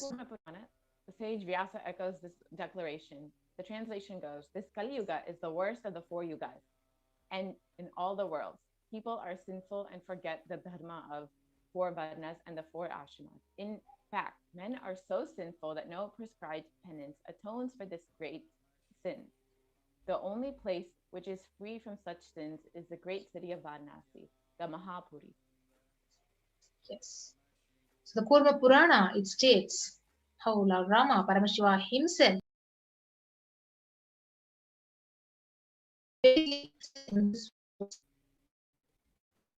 Krita Yuge Devastridhayam Bhagavan Ravihi Dvapare Daivatam Vishnuhu Kalau Rudro Maheshwaraha. Brahma is the presiding divinity or Devata for Krita Yuga. In Treta Yuga, which is the second cycle of time, it is Bhagavan Ravi, Surya, in which appeared Sri Rama. In Dwapara Yuga, the third cycle of time, the presiding divinity is Vishnu, and the Kali Yuga, the fourth cycle of time, the current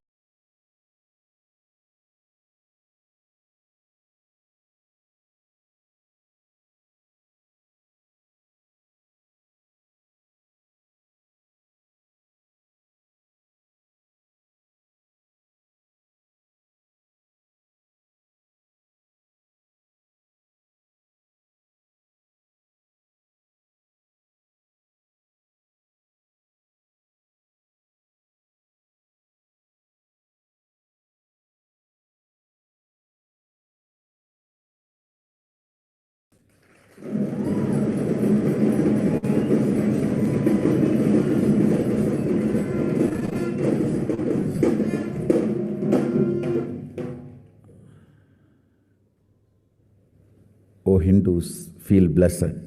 Science is not dead. It is available. I have everything needed to bring that science back to life and establish its legitimacy.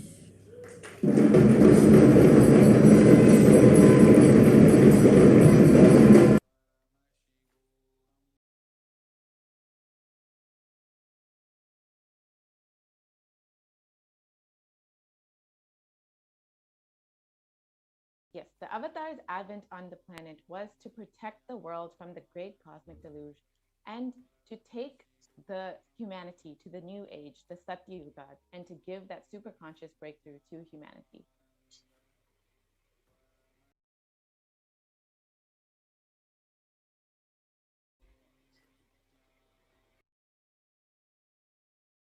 So now we listen to PARASHAKTI's readings on 30th. ஓம் ஓம் உலக மக்களே கேளுங்கள். கலி முற்றி கலி கழிந்து புதுயுகம் சத்தியயுகம் புறப்பட வேண்டிய காலம் வந்ததனால் வந்திருக்கின்றது இந்த பெரும் பிரளயம்.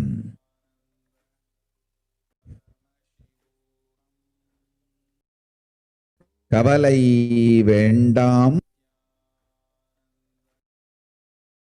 மக்களே.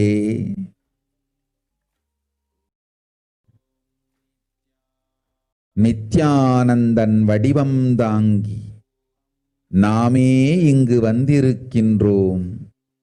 நித்யயுகம் செய்வோம், நித்யயுகம் சத்யயுகமாய் மலரும் இங்கு. ஆனந்தமாக இருங்கள்.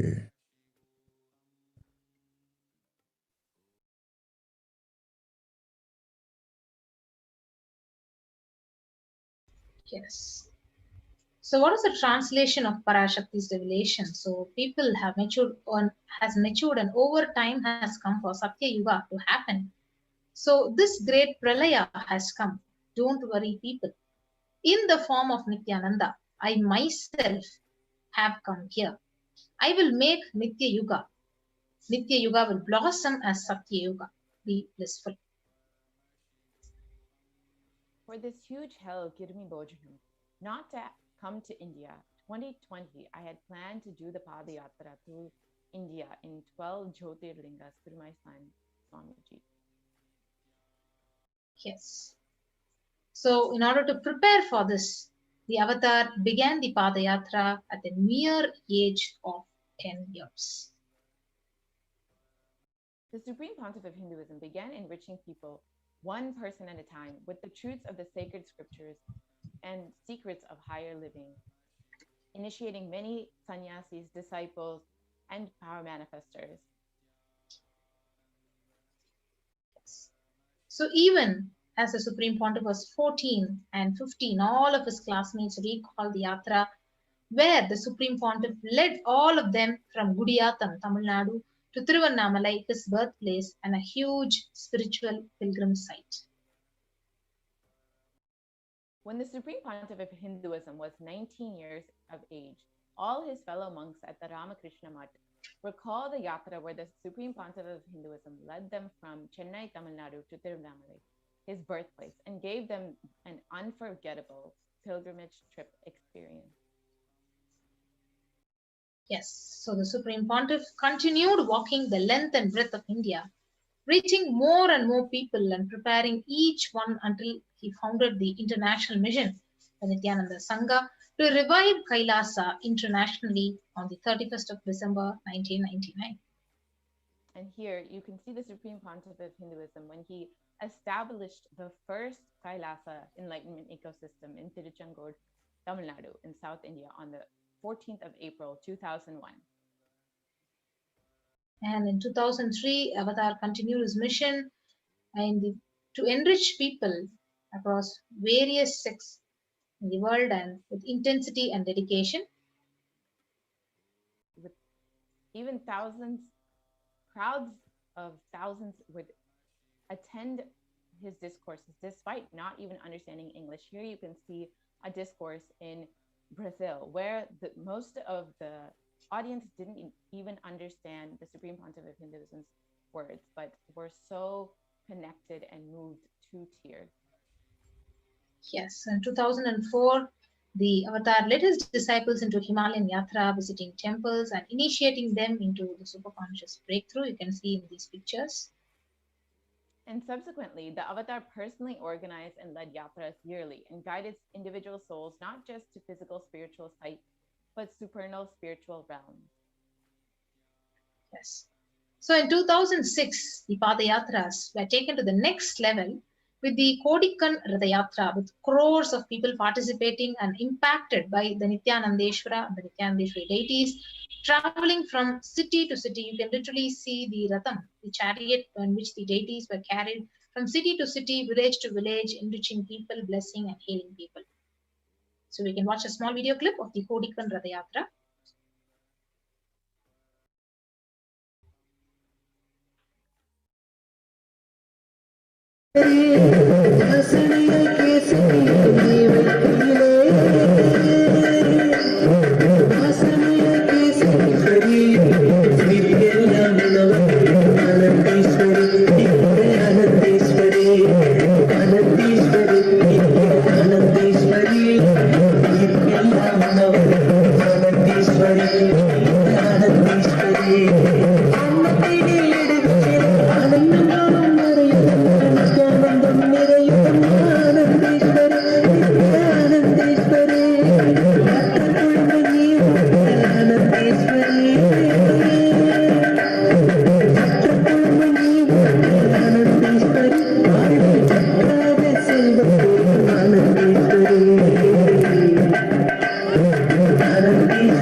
Yes, now you have watched the clip where the Supreme Pontiff of Hinduism himself took on the Kodikan Radayatra and blessing lakhs of people, and he is doing the Abhishekam to the Sanctum Sanctorum of the Nityanandeshwara and Nityanandeshwari PARASHAKTI and the Swayambhu Nityanandeshwara in Bangalore in the southern India.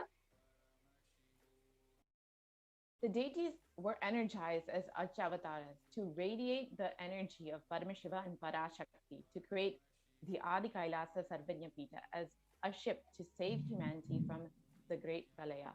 These deities that were on the Kodikan Radayatra are the ones that Swamiji himself established as the main deities in Adi Kailash.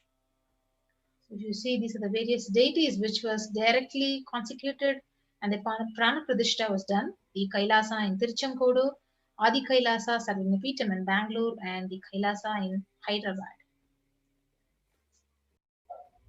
In 2008, the Avatar created and energized the Nityananda Vajrasarovar, the Ananda Lingam, which would protect anyone who bathes in its waters from the deadly COVID-19 disease. And here you can see the Supreme Pontiff of Hinduism himself. जनमस्सहस्राक्षाय च जगधन्मने जनमो गिरिशाय च विविष्टाय जनमो मीढुष्टमाय च शुमते जनमो क्रस्वाय च वामनाय जनमो बृहते च वर्षीयते जनमो वृद्धाय च संवृद्धने जनमो अग्र्याय च प्रथमाय जनम आशवे च जिराय च नम शीघ्रियाय च शीघ्राय च नम ऊर्ण्याय च वस्वन्याय च नम स्रोतस्याय च दीप्याय च नमो ज्येष्ठाय च कनिष्ठाय च नम पूर्वजाय च परजाय च नमो मध्यमाय च प्रगल्भाय च नमो च गण्याय च बुद्ध्याय च नमः सोभ्याय च प्रतिसर्याय च नमो याम्याय क्षेम्याय च नमः उर्वर्याय च खल्याय च नमः श्लोक्याय च वसान्याय च नमः वन्याय च कक्ष्याय च नमः श्रवाय च प्रतिश्रवाय च नमः आशुषेणाय च आश्रुताय च नमः शूराय च अवभिन्दते च नमः वर्मिणे च वरुथिने च नमः बल्मिने च कवथिने च नमः श्रुताय च श्रुतसेनाय च नमो दुन्दुभ्याय च हनन्याय च नमो धृष्णवे च प्रवृषाय च नमो दूताय च प्रहिताय च नमो विसङ्गिने च विधिमते च नमः तीक्ष्णे च वेजायुधिने च नमः स्वायुधाय च सुधन्वने च नमः स्तुत्याय च पथ्याय च नमः काट्याय च नीप्याय च नमः सूर्याय च सर्वस्याय च नमो नाद्याय च वैशन्ताय च नमः कूप्याय च वट्याय च नमो वर्षाय च नमो मेघ्याय च विद्युत्याय च नमः ईर्ध्याय च तप्याय च नमो वात्याय च रेश्म्याय च नमो वास्तव्याय च वास्तुपाय च ओम नमः सोमाय च रुद्राय च नमः ताम्राय च अरुणाय च नमः शृंगाय च वशुपतये च नमः उग्राय च भीमाय च नमो अग्रे वधाय च दूरे वधाय च नमो. And then in 2009, the Avatar held another Kodikan Yatra and garnered international attention, creating a movement where Nitya Sadguru, Nitya Sadguru, Nitya Sadguru, Nitya Ne, Nitya Sadguru, Nitya Sadguru, Nitya Sadguru, Nitya Ne.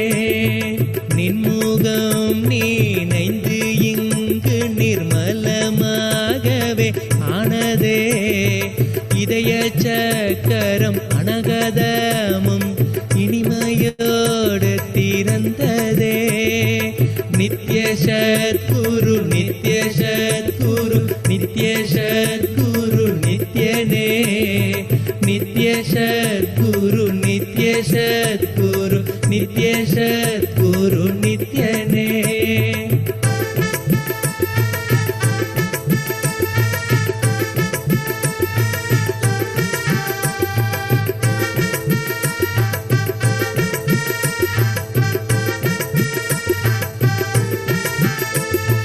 மற்றவர் கண்டு மறைகள் எல்லாம் கழன்று விசுத்தி அதுவும் அசுத்தியாய் பொறாமையோடிங்கு ஏக்கத்தோடப்பா புண்ணியம் எல்லாம் போனதே எரிந்த வயிறும் ஏக்கமும் சேர்த்து விசுத்தி அசுத்தியானதே விசுத்தியை தீர்க்க விமலனின் பதம் விரைந்து இங்கு வரவேணுமே நித்ய சத்குரு நித்ய சத்குரு நித்ய சத்குரு நித்யனே நித்ய சத்குரு நித்ய சத்குரு நித்ய சத்குரு நித்யனே. ஆமை பூகுந்த எண்ணகந்தினை பொறாமை பூகாது காக்கவே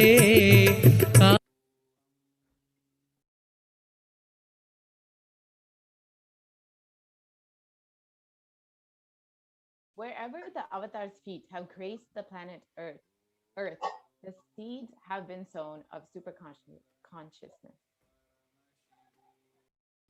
So with 1,000 and plus Kailasas ecosystems and Sarvagnapitas, billions of people worldwide, the avatar has established it, and you can see in the map Kailasa in Erode, which was the first ecosystem established by the Supreme Fount of Hinduism, the Adi Nityananda Sarvagnapitam. So you can see the Adi Kailasa Sarvagnapitam in Bangalore, India, the Kailasa in Tiruvannamalai,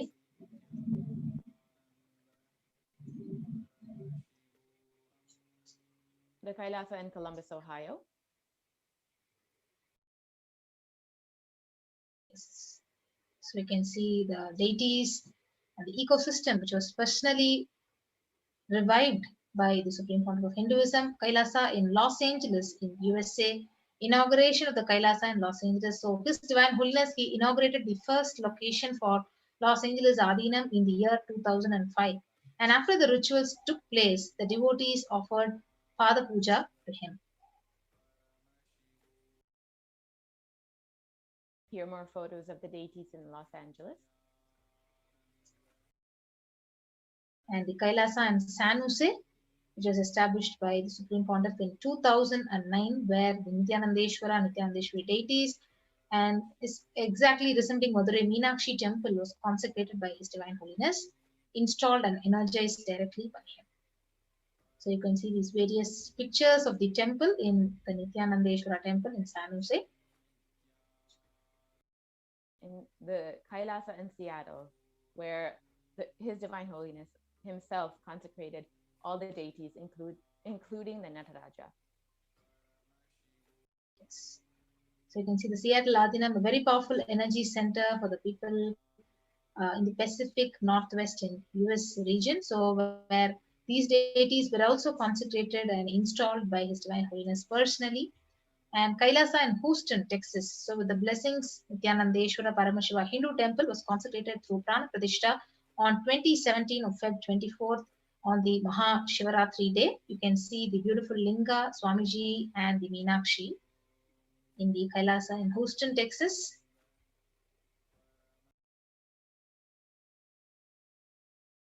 Yes, So and then these the are the Kailasa in Charlotte, USA, Charlotte, North Carolina, where the Supreme Pontiff of Hinduism blessed, as well as in New York.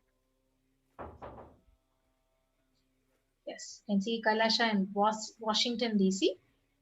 The deities in Kailasa in Toronto, Canada. These deities were personally carved, personally installed by the Supreme Pontiff himself. And Kailasa in Oklahoma. Kailasa in Phoenix, in St. Louis. The Kailasa in Oman Adinam, a home temple, which was called Oman Shivagangai. Kailasa in Dubai. Kailasa in London, UK. Kailasa in Scotland, in Netherlands, in Slovakia, Belgium, Luxembourg. Kailasa in Austria. You can see Kailasa in Germany, in Italy, in France, in Switzerland, in Mauritius, in South Africa, in Salem, on the 12th of November, where the Supreme Pontiff himself established this ecosystem. You can see he himself is doing the various rituals and initiating sannyasis, doing the Maheshwara Puja. And this is in the Kailasa in Hosur, which was established in February 2008. Kailasa in Pattanam, a part of the Salem ecosystem. Kailasa in Varanasi.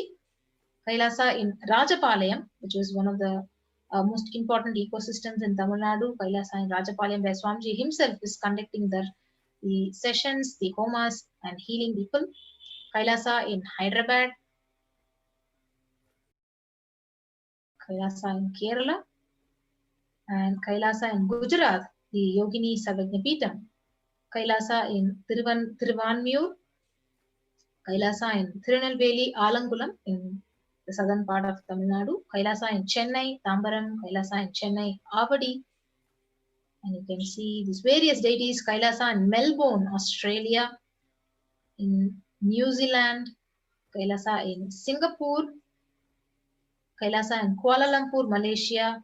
Kailasa in Guadeloupe. Yes. So Supreme Pontiff has literally created the sovereign order of Kailasa with thousands of sannyasis with no discrimination against the caste, creed, and religion. Yes.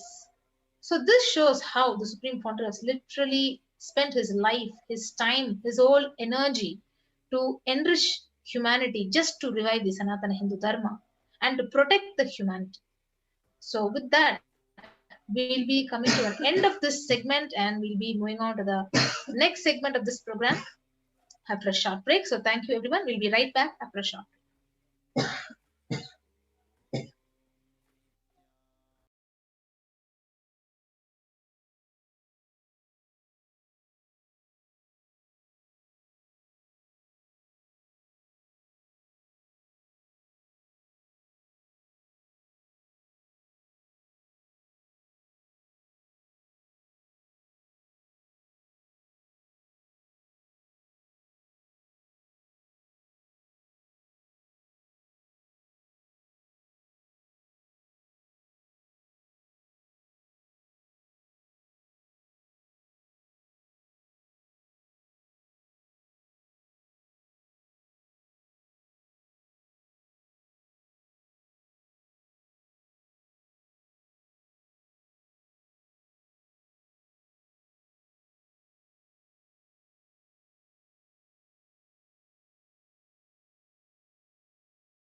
Nityanandam.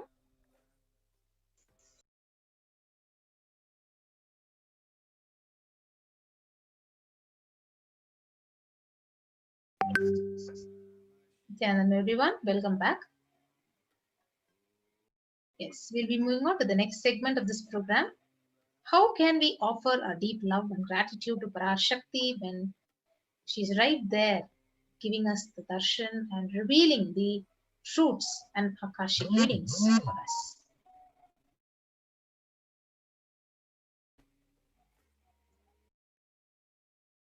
Yes.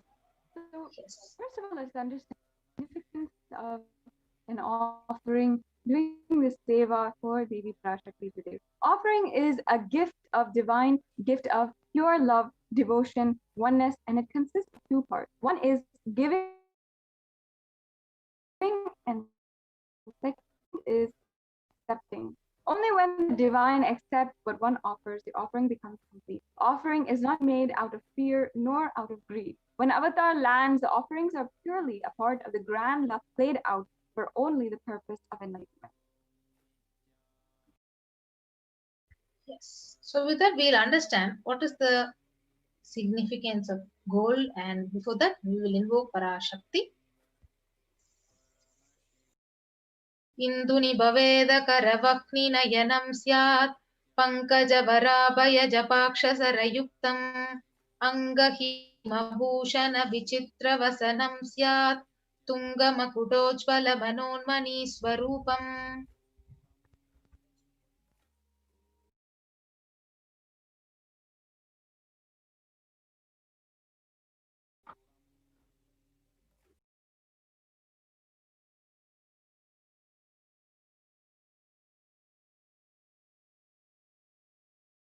Yes. So moon-like face.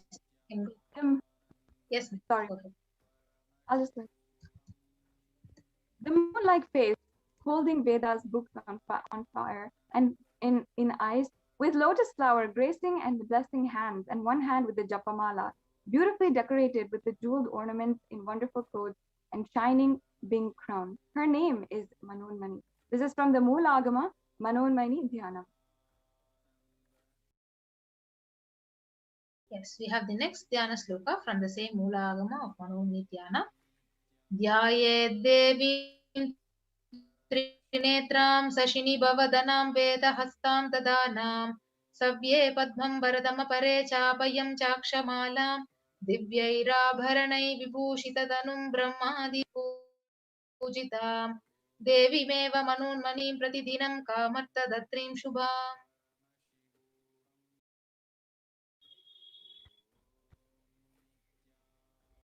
And the translation: I meditate on Devi with 3 eyes glowing like a moon and hold the Veda lotus and gracing with the gracing and blessing hands. She is wearing beautiful ornaments. She is worshipped by Brahma and many gods and showers auspicious boons for all actions every day.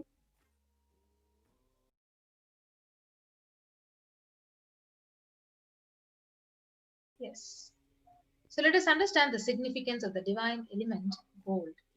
So the Atharva Veda beautifully says, triply born by birth is this gold. From the atoms of Agni is one. It becomes dearest to Agni. One fell away from the Soma when it was heard. One they call the seed of virtuous and powerful watery molecules. Let that triple gold be for your long life. So gold is a divine element. It purifies anything it touches. It is an element of spiritual significance and great spiritual power of enlightening and healing. The vibration of gold has the power to infuse sattva energy and positive thought currents in anyone who wears and anyone who sees or operates in its vicinity.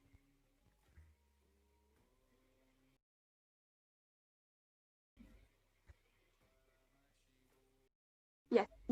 Gold is present in all the scriptures, Agamas, Vedas, Shrutis, and Smritis, in the Itihasas and Puranas. It is in all Hindu scriptures, and it is abundantly the most auspicious and the purest metal, which purifies even the being. In the Hindu civilization, everything was built in gold. Ritual feasts were offered in gold bricks, and one was to be saved from life-threatening illnesses. Gold was to be offered as a ritual fee. Gold was in an abundant use for weighing equivalent amounts of commodities, including cows. Kingdoms were built with huge doors of gold, and the streets would have huge columns and huge archways made of gold. Horses, cows were dressed in gold.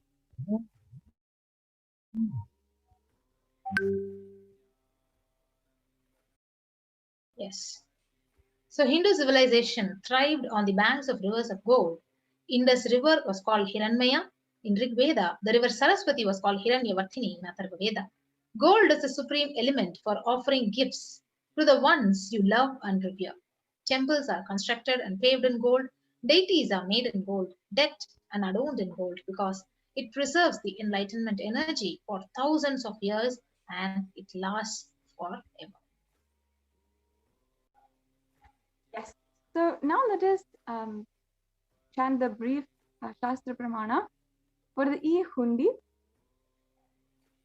Yes. So the first offering is E-Hundi offering. So Bhakti Priya Bhakti Gamya Bhakti Bhashya Bhayapaha Shambhavi Sharadaradhya Sharvani Sharmadayini.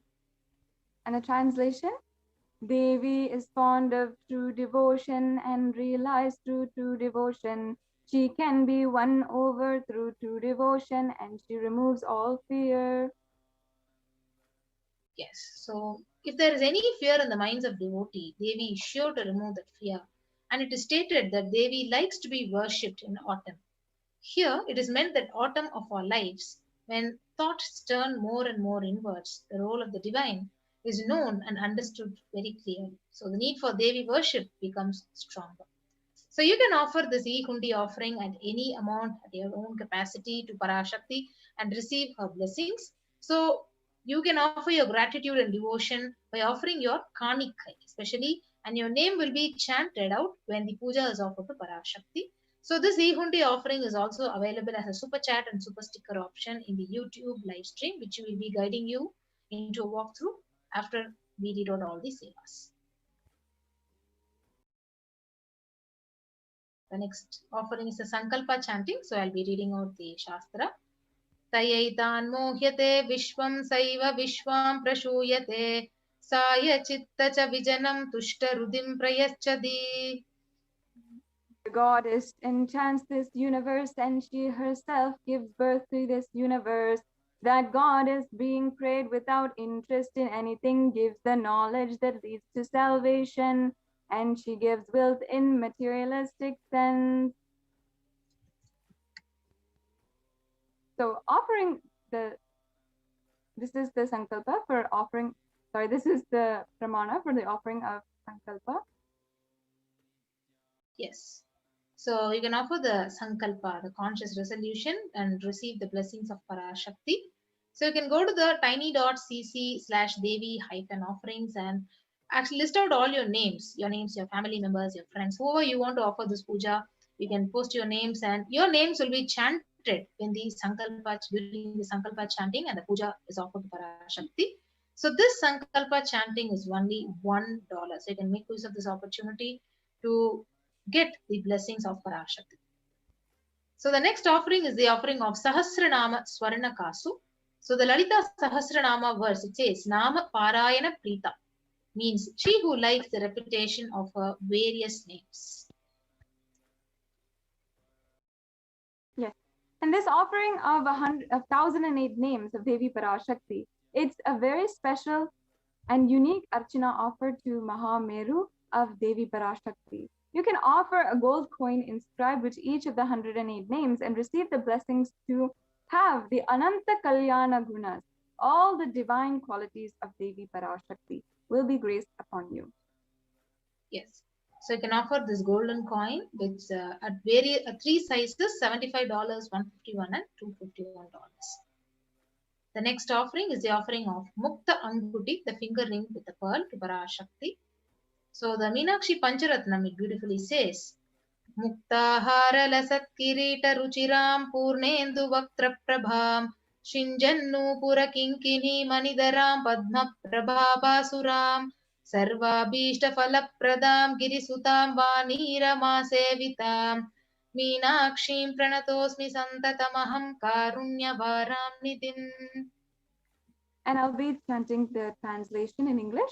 I bow down to the goddess Meenakshi, whose crowns has garlands of pearls and face shining like the full moon, who wears anklets that are studded with gemstones and has small bells, who is shining like the splendor of a lotus, who grants all the wishes, the daughter of the mountain, who is worshipped by the goddess Vani and Rama. I remain ever bowing to the goddess Meenakshi, the ocean of compassion.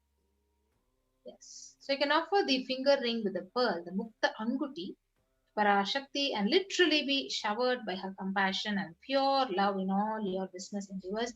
So you can now offer it at $251, $501, or $750.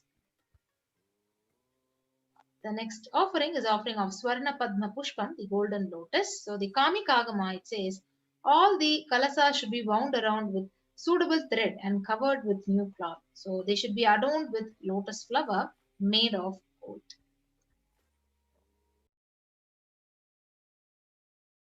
And there are hundreds of scriptural references for using lotus in the worship of Paramashiva. Almost everything in the worship of the ultimate involves the consecration of deities of worship, or meditating on the mudras and asanas used during worship involve the lotus flower, the lotus leaf, the lotus pericarp, and the lotus petals.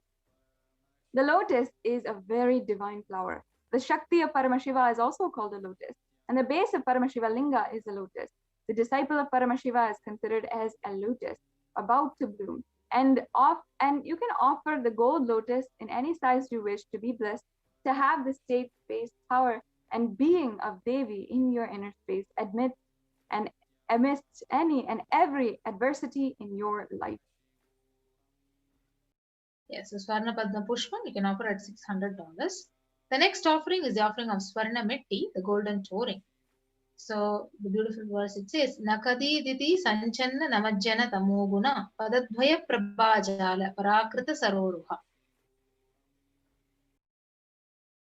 So here the translation of this verse is, you whose brightness from toenails destroy the darkness of ignorance, from the minds of your devotees who prostrate at your feet, you whose brightness from your 2 feet overpowers that of the lotus flower. Yes, so you can offer the toe ring to PARASHAKTI, adorning her sacred feet, and be in constant gratitude to receive her blessings in any adverse situations, most difficult aspects of your life. So you can offer the Swarna Metti at $750. Yes, the next offering is the Swarna Mamtika, the golden hairline jewelry.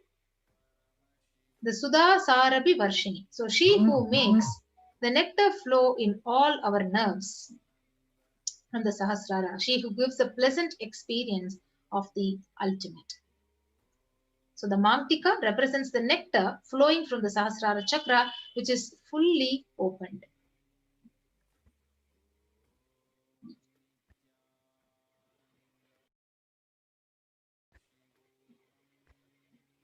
So you can offer the Swarna Mamtika, the golden hairline jewelry, to the PARASHAKTI and receive the blessings for achieving the blissful state of overflowing gratitude and space of complete completion. So you can offer the Swarna Mamtika at $750.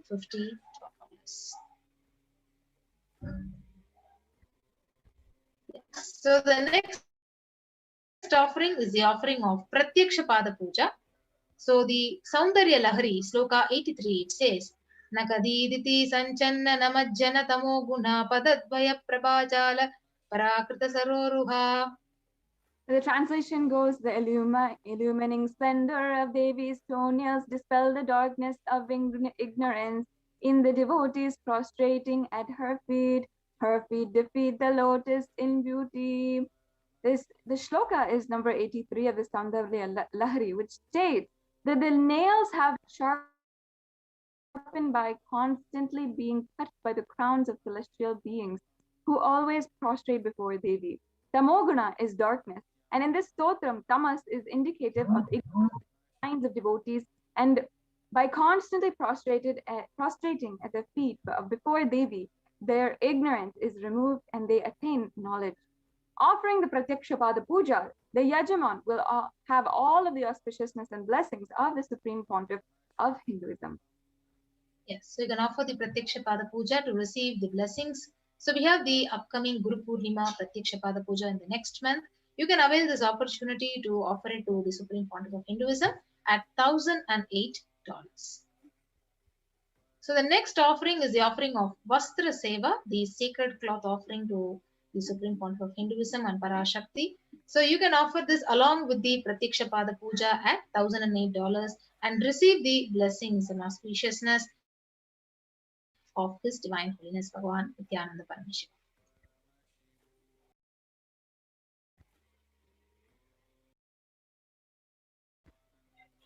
Yes. Yes, ma'am.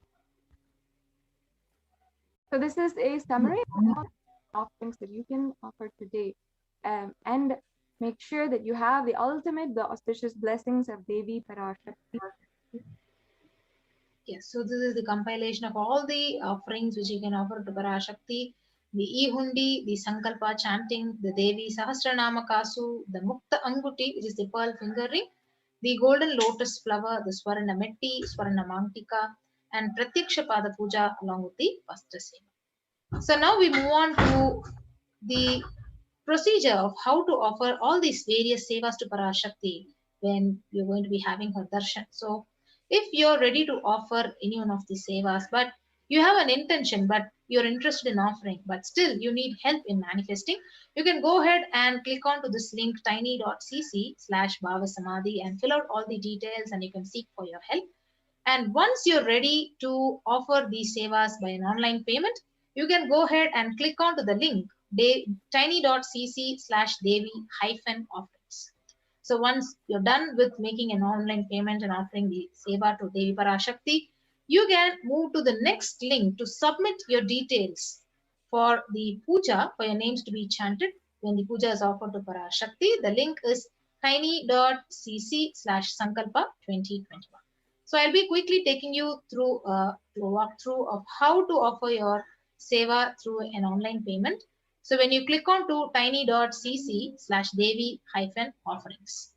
So when you click on to that link, you'll be guided to this page where it says PARASHAKTI Bhavasamadhi Darshan Donation. So you can go ahead and choose an option. So there are various options of the sevas which you can offer to PARASHAKTI. For example, you're choosing the Pratyakshapada Puja. So it shows $1,008. So go ahead and add it to the cart. So once you click onto the option add to the cart, you'll be guided to the next page, which is now projected. So you'll be guided here and you can go and click on to proceed to checkout. So once you proceed to checkout, you will be guided to the billing details where you need to be filling out all the details required and your order details. And once you do this, you can place your order by clicking on to the right bottom option. So after you finish offering the seva to Devi PARASHAKTI, you are now having the beautiful opportunity to actually write all your names of your family, your friends, your beloved ones in the link of the Sankalpa. So you can go to the Sankalpa link and click on to the next, where you'll be guided to the next page and fill out all the details that are required, your name, your city, your country, and don't forget to select the Devi Bhavasamadhi Darshan option and click on to next and submit this page so that your names would be chanted when the puja is offered to PARASHAKTI. So not only that, we have another beautiful opportunity when the live darshan is happening, and even now you can go ahead to the live stream in the YouTube, and once you go to the live stream, you'll be guided to the live comment section here where you can see a super chat and a super sticker option. So you can offer the e-hundi donation, as a devotion, token of love and devotion to PARASHAKTI by clicking on to any one of these options and offer it to Devi PARASHAKTI. Yes. So with that, we come to the conclusion of this part of this segment of this program, and we'll be quickly moving on to the next segment of the program after a short break. So thank you, Nityanandam.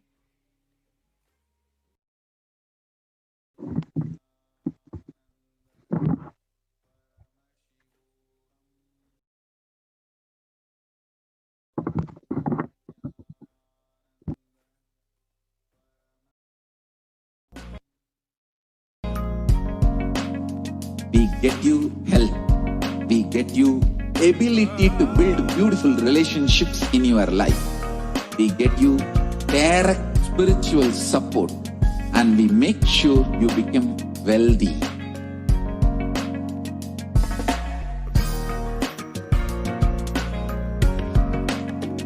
We won't stop giving you just good life. We will literally not stop till you live enlightened life. Manifesting the state of Paramashiva, space of Paramashiva, powers of Paramashiva, being of Paramashiva.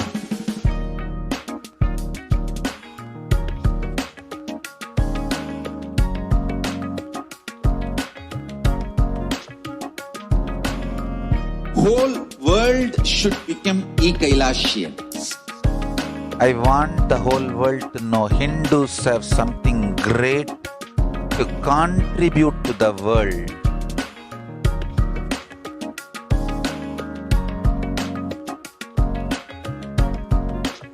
We have something great to contribute to the world. Let us do that.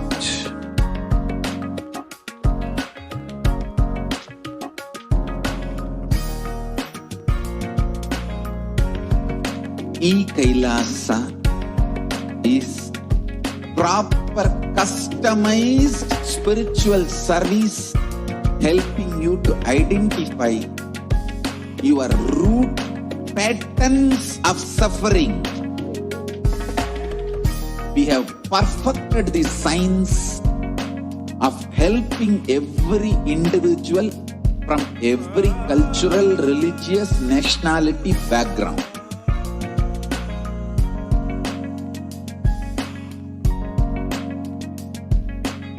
You will have lowest reactionary assumptions, highest awakened response, alive response for life continuously.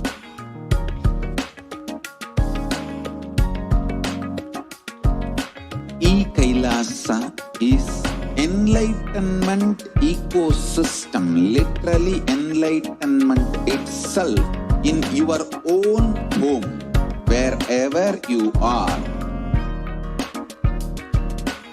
Proper customized spiritual service helping you to complete with your life negativity.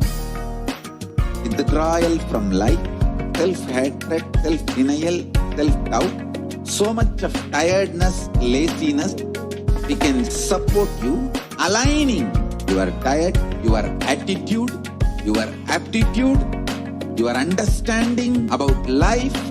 We can help you with everything.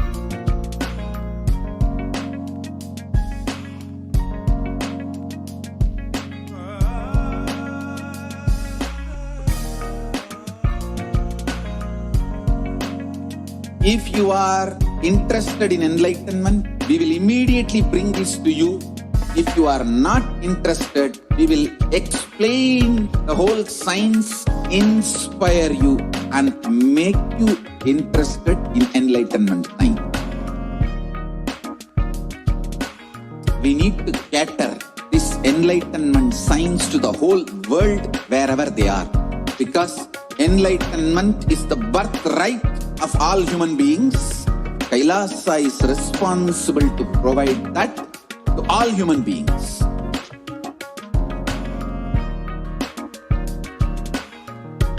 Kailasa is the totality of the knowledge I received from my gurus and practice manifested in my life, perfected by teaching millions of people from all cultures, time zones, backgrounds, genders, nationality, race, from every creed.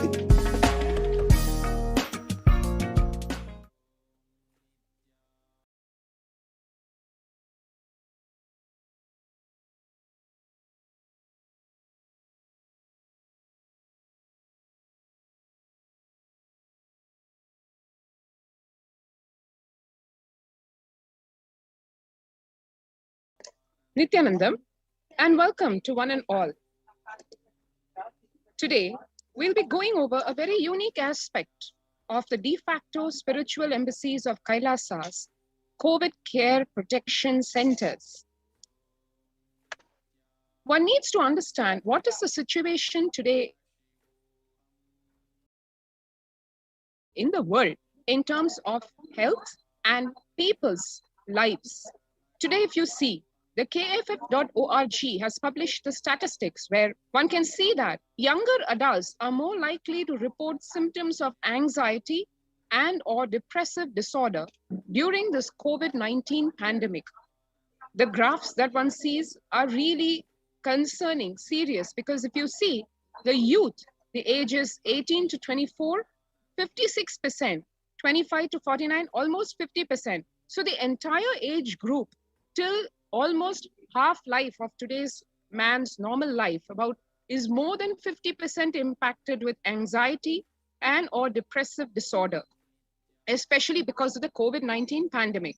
And then if you see above the 50 age group, from 50 to 64 is almost 40%, and 65 plus is almost 30%. So the entire population of the world affected not only by the physical problem of the corona pandemic, but also because of the mental disorders of anxiety and or depressive disorder because of the COVID-19 pandemic. The average share of adults reporting symptoms of anxiety disorder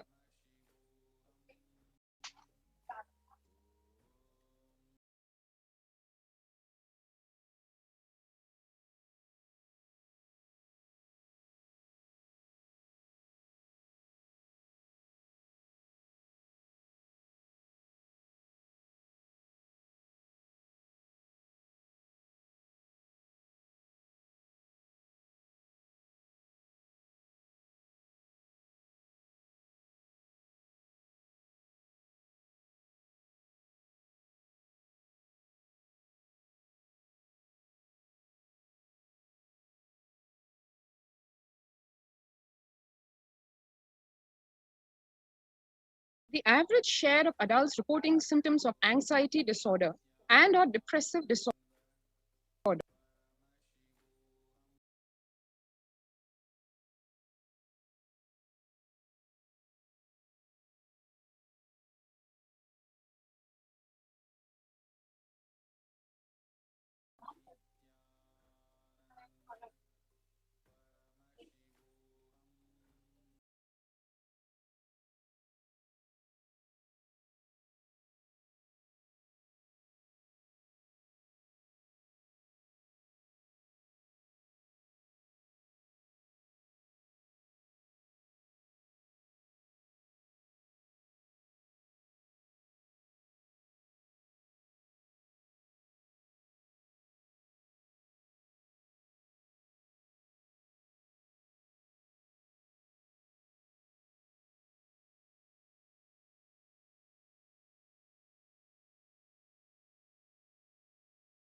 So one can see here, the average share of adults reporting symptoms of anxiety disorder and or depressive disorder in 2019 versus 2021.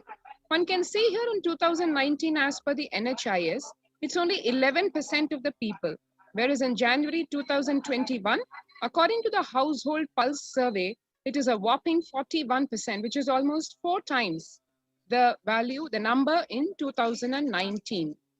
The share of adults reporting symptoms of anxiety and or depressive disorder during the COVID-19 pandemic by age, one can see here, indicates a statistically significant difference between adults ages 18 to 24.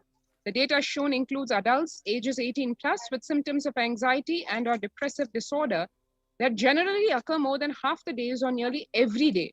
The data shown is for December 2020, and the source is the US Census Bureau and the Household Pulse Survey 2020. One can see here, 56% of the ages 18 to 24 adults, 48.9% in 25 to 49, 39% in the age group 50 to 64, and 29.3% in the ages 65 plus. How are you feeling today? Now, when this survey was conducted for various employees. As per the published reports in the hrexecutive.com, a whopping 34% of the employees felt they felt tired more than half the time at work. 34% felt stressed out. Another 27% felt they were burnt out. 22% felt discouraged. 19% felt distracted. And 17% felt depressed. Now that's a very alarming numbers, statistics for work-life balance, because as one knows, at work, it is not about feeling tired or stressed or burnt out or depressed. One should be feeling enthusiastic and ambitious and successful. Whereas these numbers indicate that we are nowhere in that range thanks to the corona pandemic. COVID-19 is a significant stressor for most Americans as per a national mental health survey, and it is what is called a national mental health crisis, because nearly 8 in 10 say the coronavirus pandemic is a significant source of stress in their life, and nearly 7 in 10 say they have experienced increased stress over the course of the pandemic. 1 in 4 essential workers, which is 25%, are diagnosed with mental health disorders since the start of the pandemic. This is as per the American Psychological Association. And COVID-19 could literally exacerbate doctors' existing mental health burden, because more than 60,000 of the US healthcare workers have contracted COVID-19. 300 have died. An estimated 300 to 400 physicians die by suicide every year. Of the health workers who treated patients during China's COVID-19 outbreak, 50% showed signs of depression and 45% showed signs of anxiety, according to just preliminary research. Self-reported mental health among pregnant women and new mothers, what it indicates is, before the COVID-19 pandemic, 15% reported depression and 29% anxiety. But during the COVID-19 pandemic, that number has grown to almost 41% of pregnant women facing depression and 72% feeling anxiety disorder. Now that's not good news for either the mother or for her yet to be born baby. The US cases of depression have tripled during the COVID-19 pandemic. A large study finds a dramatic increase in the number of adults in the United States reporting symptoms of depression during the COVID-19 pandemic. The number of adults experiencing depression in the US has tripled according to a major study. Researchers estimate that more than 1 in 4 US adults now report experiencing symptoms of depression. Before the pandemic, 8.5% of US adults reported being depressed. That number has risen to 27.8% as the country struggles with COVID-19. One can see here, 76% of the US employees are currently experiencing just plain worker burnout. 57% say worries about COVID-19 have been a contributing factor, and 33% say comparatively worries about political issues have contributed to their burnout. So almost double the number of people are more worried about the COVID-19 pandemic and its impact than even political issues.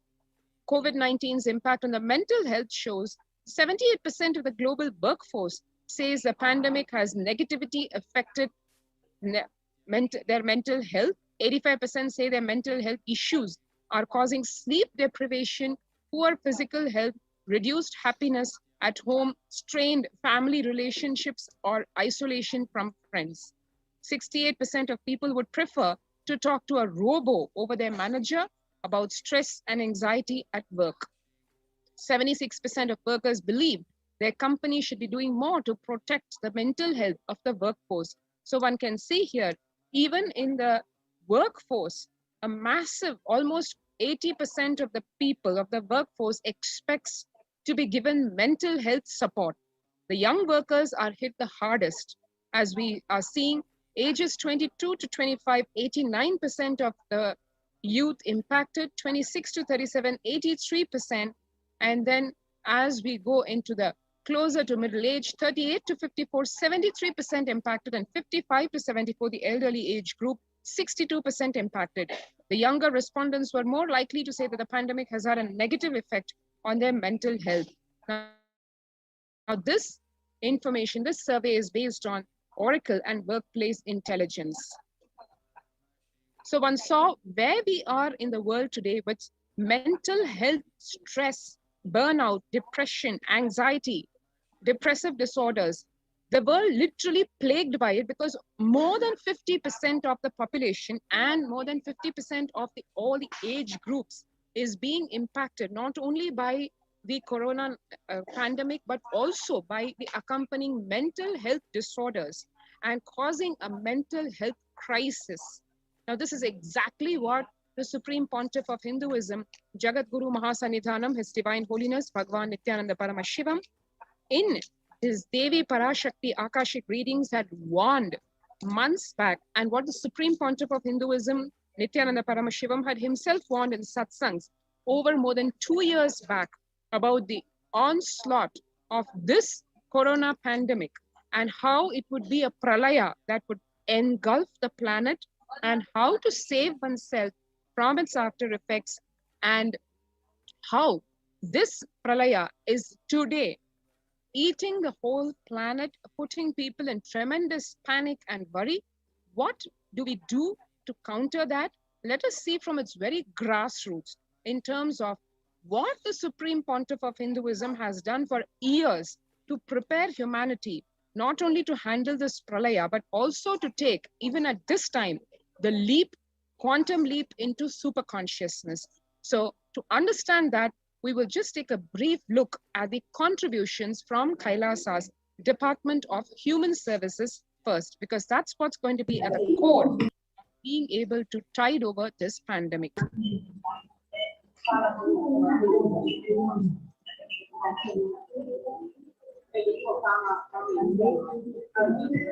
The Kailasa's Department of Religion and Worship, in collaboration with the Department of Human Services and each of the Kailasa's temple ecosystem, consider the right to happiness as the highest right to all the humans. The ultimate goal of Hinduism and Kailasa, which is spearheaded and led by the Supreme Pontiff of Hinduism, Jagat Guru Mahasannidhanam, His Divine Holiness, Swamiji, is the material and the spiritual well-being and prosperity for the entire humanity. Kailasa is a place where everything related to super consciousness is revived. All the sampradayas, all the spiritual ecosystems created for enlightenment will be revived and established in such a way that it never gets lost again. Forever serving the humanity is the only goal of Kailasa. Now, what we are seeing is an amazing picture from 2006, 21st of October, where the Supreme Pontiff of Hinduism, along with the peacekeepers of Kailasa and the children of Nityananda Gurukul, celebrating the auspicious occasion of Deepavali. And you can also see the peacekeepers of Kailasa following a meditation under the sacred banyan tree, the Kalpa Vriksha. This is from 2018, where the peacekeepers of Kailasa and participants of Paramashivoha meditation program take part in the celebrations of traditional flag hoisting ceremony. And this is from 2006, where the Supreme Pontiff of Hinduism conducting the Nityananda Spurana Convention, which is Life Bliss Program Level 2, a meditation workshop that was conducted in Chennai, India.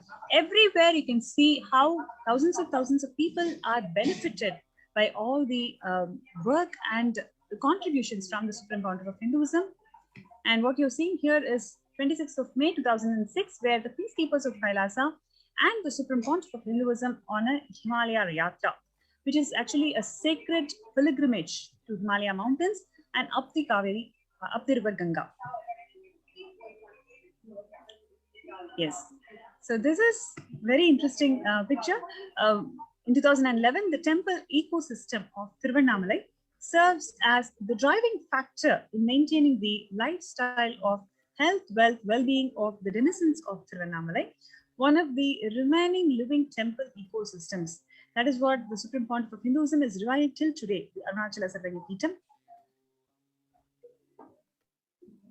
Yes, and this is from Paramashivoha meditation workshop in 2018, where the peacekeepers of Kailasa and the participants of PARASHAKTI program partake in traditional puja or the ritualistic worship. Yes, so this is a beautiful picture where you can see the Supreme Pontiff of Hinduism is leading the peacekeepers of Kailasa to take part in the Karaseva. Every activity or every activity of Kailasa, the Supreme Pontiff of Hinduism personally does it and personally inspires the peacekeepers of Kailasa to take it forward and contribute for the humanity. That's what you can see in this picture also, where the Supreme Pontiff of Hinduism himself doing the Karaseva and inspiring the peacekeepers of Kailasa to physically serve towards the cleaning and construction of the Adi Kailasa temple. By sheer hard work, the Kailasa ecosystems are all established and functioning and serving around the world. Almost in all the continents, you can see how beautifully the Kailasa ecosystems are flourishing and contributing to the humanity. Yes, so this is from 1994. The Kailasa in Tiruvannamalai, Arunachala Sarvanya Peetham is traditionally passed on to the hands of the Supreme Pontiff of Hinduism from his Guru. And 2017, we have the Supreme Pontiff of Hinduism reviving the Kailasa ecosystem in Tiruvannamalai, where thousands arrive to celebrate the enlightenment ecosystem and traditionally to receive the blessings from the Swamiji. Similarly, Kailasa ecosystems are established all around the world, including Los Angeles in California, where a 25,000 square feet temple complex housing 80+ deities is established, and it is one of the largest Hindu temple ecosystems of the world. And this is from Kailasa in Columbus, Ohio, where the first temple established by the Supreme Pontiff of Hinduism outside India. The temple physically came to life in just 9 months. The chief presiding deities of the temple are Devi Nityanandeshwari and Sri Nityanandeshwara. And this is from Kailasa in Seattle, housing the blissful dancing form of Ganesha and the largest living Nataraja deity outside of India.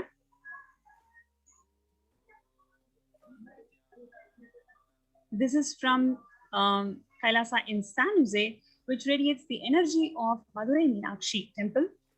The chief presiding deities of this temple are Devi Meenakshi, Lord Paramashiva, and Lord Nityanandeshwara and Devi Nityanandeshwari. All these temples, the deities of these temples are made, physically made in the Sacred Arts University, and they are all energized by the Supreme Pontiff of Hinduism. That is why when you connect with these deities, you feel the living energy, living presence of these deities. So this is from the Kailasa in St. Louis, which houses one of the tallest Venkateshwara. This is from Kailasa in Phoenix, Arizona, which is home to over 21 deities with the temple structure of 2,500 square feet. This is from Kailasa in Houston, which is declared as the Parihara Sthala of all the Navagraha doshas.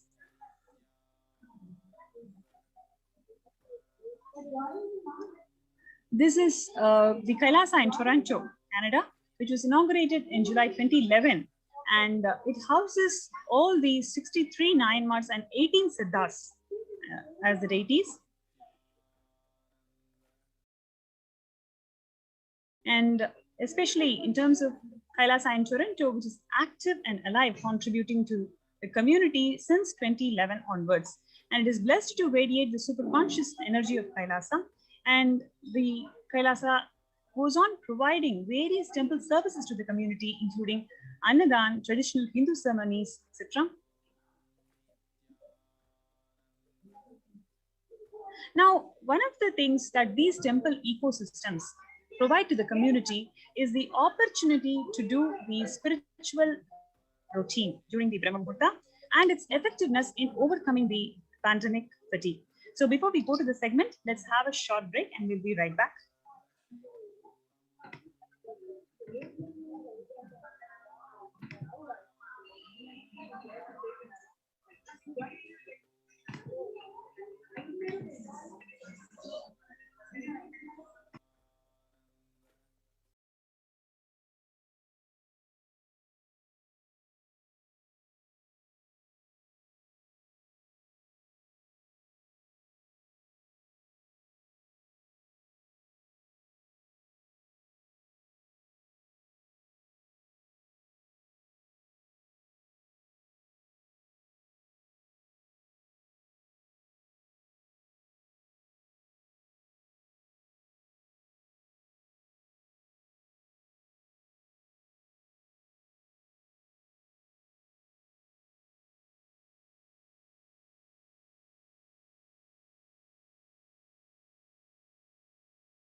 So this absolutely perfected knowledge available to you, served to you in your home without even you moving out of your couch, free of cost.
Cures, which our Veda Agamas and the Supreme Pontiff of Hinduism, the reviver of authentic Hinduism, has revealed years ago, decades ago. What are the revelations to the world today by Devi PARASHAKTI? First, let us see. I came as Nijavatara. I am blessing you. Listen. People, listen. To do good to all of you, I have taken the form of Nityananda and came down as Nijavatara. People of India, listen. Carefully listen. Time after time, Bharatam is Jnana Bhumi, where enlightened beings come. We cannot make Jnana Bhumi as infertile. Enlightened beings have to come. They have to live. It has to flower. Few hypocrites, because they are stuck in delusion. We cannot sacrifice the world. Cosmos cannot be destroyed. The ship I did to save the cosmos from being destroyed, that is called Adi Kailasa. The ship I did to protect beings from Pralaya is Adi Kailasa because of conspiracy of Drohis and enemies' rule. The captain has to lead the ship. 12th May, Devi further revealed, before 12 years, knowing the great deluge that is going to happen, all Aushadhas, by this Guru Purnima, that Jnana Rasavadam, Navapashana is going to flower. Allow people to come and take dip in the Navapashana flower. People, whoever comes and dip in Vaidya Sarovar, they will not have deaths. They will not have corona. Crores and crores of people will come in line. Every day they will come and dip in Ananda Lingam. Listen well to my words, Devi continued. For India, I made ship as protection. The Nityananda Navapashana Lingam in Vaidya Sarovar. Go to Adi Kailasa. O Indians, listen. All those regretting losing Nityananda Nijavatara without confusion and without talking just as lip service, go to Adi Kailasa. Crores of people will come there looking for health, Navapashana, water feast, and medicine to get health and protection and enlightenment. To protect India from the great destruction, I, PARASHAKTI, made this huge ship. Even if captain is not there, ship is there. How is Kailasa saving lives? When the first world countries closed their doors, their borders, during this massive global emergency, Kailasa is the only nation that has opened its doors to all without exception. Pre-COVID care centers have been established, opened up across the entire India. These include Adi Kailasa in Vidadi, Bangalore, Salem Adinam in Tamil Nadu, Tiruvannamalai Adinam in Tamil Nadu, Rajapalayam Adinam in Tamil Nadu, Puduvai Adinam in Puducherry, Pattanam Adinam in Tamil Nadu, Siragapadi Adinam in Tamil Nadu, Sripuram Adinam in Hyderabad, Madurai Adinam in Tamil Nadu, Avattipalayam Adinam in Tamil Nadu, Hosur Adinam in Tamil Nadu, Baroda Adinam in Gujarat. The multiple free COVID care centers have opened across India as Kailasa rushes to aid India as India finds itself on the verge of the COVID-19 third wave. Various humanitarian services offered during the pandemic in Kailasa's de facto spiritual embassies across India, spiritual services offered during the pandemic in Kailasa's de facto spiritual embassies across India, and cosmic revelations being made on the global pandemic. The free humanitarian services offered during this pandemic in the de facto spiritual embassies across India include medical care in the form of allopathy, Ayurveda, and Siddha medicines, infrastructure to accommodate thousands of people, accommodation for multi-layered quarantine, emergency ambulances, ICU on wheels, personal equipment, food security management through food banks, and organic farming to sustain that sattvic vegetarian organic diet. This is just a few of the glimpses of what happens in the COVID care protection centers and why you should join the COVID care protection center by registering through the link https://kailasa.org/kailasa-care, https://kailasa.org/kailasa-care.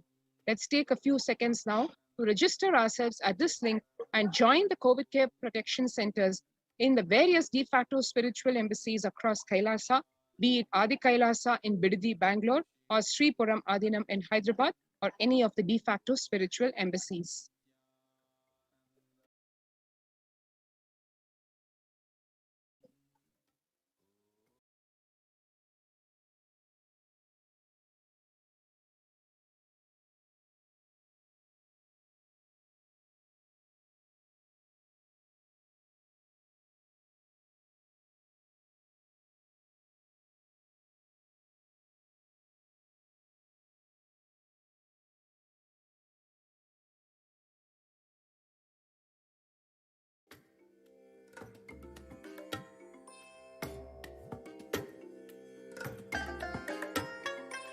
I bless you all.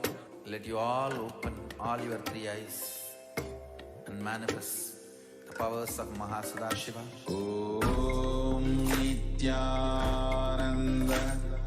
Paramashivoham. Om Nityananda Paramashivoham. Om Nityananda Paramashivoham. Om Nityananda Paramashivoham. And if you have registered yourself, then now let's explore further about the COVID care protection centers in the de facto spiritual embassies of Kailasa. The spiritual routine that is an integral component of the daily lifestyle at the de facto spiritual embassies, including Adi Kailasa, Sripuram, Adinam, etc., how it protects you from the pralaya.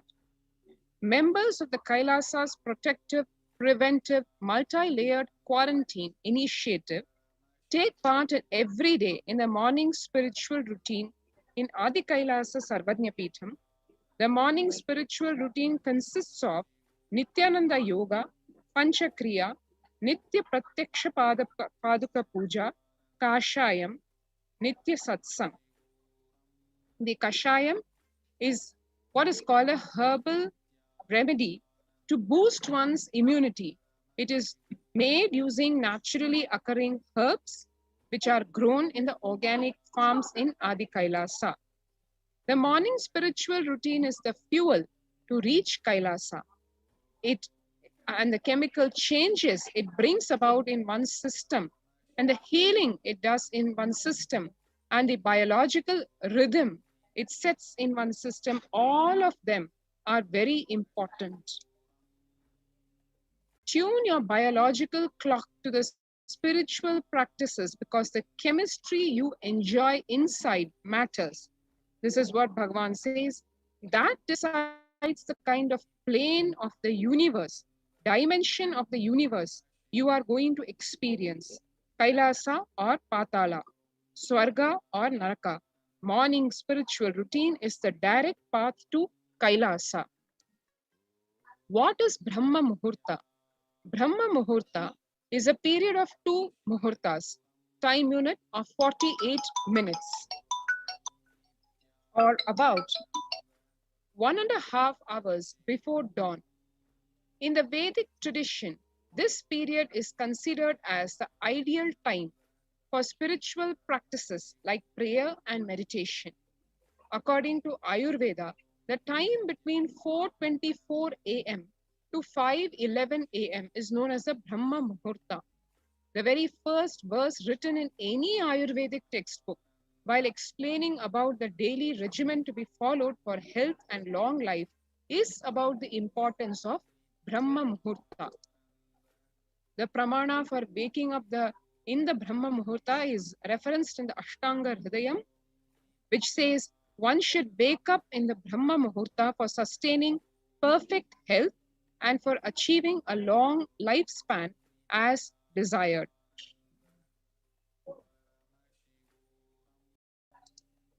The benefits of waking up in the Brahma Muhurta: at this time, a high level of prana, vital life energy, which is necessary for the body, is adequately present in the atmosphere. The activities of the entire world, and especially of the living beings, are yet to be started. Hence, the pollution is at its minimum. The cheerful atmosphere has a considerable effect on the body and mind. Ayurveda has given a deep thought to the daily routine, which when followed aligns our day perfectly to express our maximum potential and capabilities. This starts with getting up in the morning. The quality of our waking up decides the energy level for the day. A peaceful, fresh start is always better to a dull, lethargic start with a heavy feeling. Tuning our biological clock to the rising and setting of the sun is the best way for reversing the aging process. Waking up during this Brahma Muhurta puts us in perfect synchronization to the natural clock. Now next is the Shat Karma in Hatha Yoga. The first step in traditional Hatha Yoga is Shat Karmas, purification of the body, practiced for hygienic and preventive purposes. Have spiritual end in view. Example, Karna Dhauti, practice for cleansing the ears, enables the practitioner to hear the mystical internal sounds. Neti is said to bestow clairvoyance. Shatkarma in Hatha Yoga includes various practices, and they have their origin in Ayurvedic Panchakarmas, which are for purification and detoxification treatment. They affect and activate almost all the vital systems in the body: digestive, respiratory, circulatory, and nervous systems. The Panchakriya in Nityananda Yoga, what is this component? What does it contain and why is it important?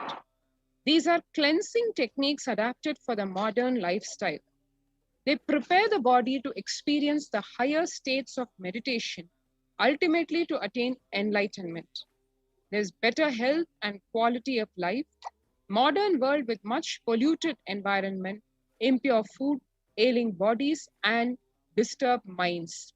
This is a solution for all this.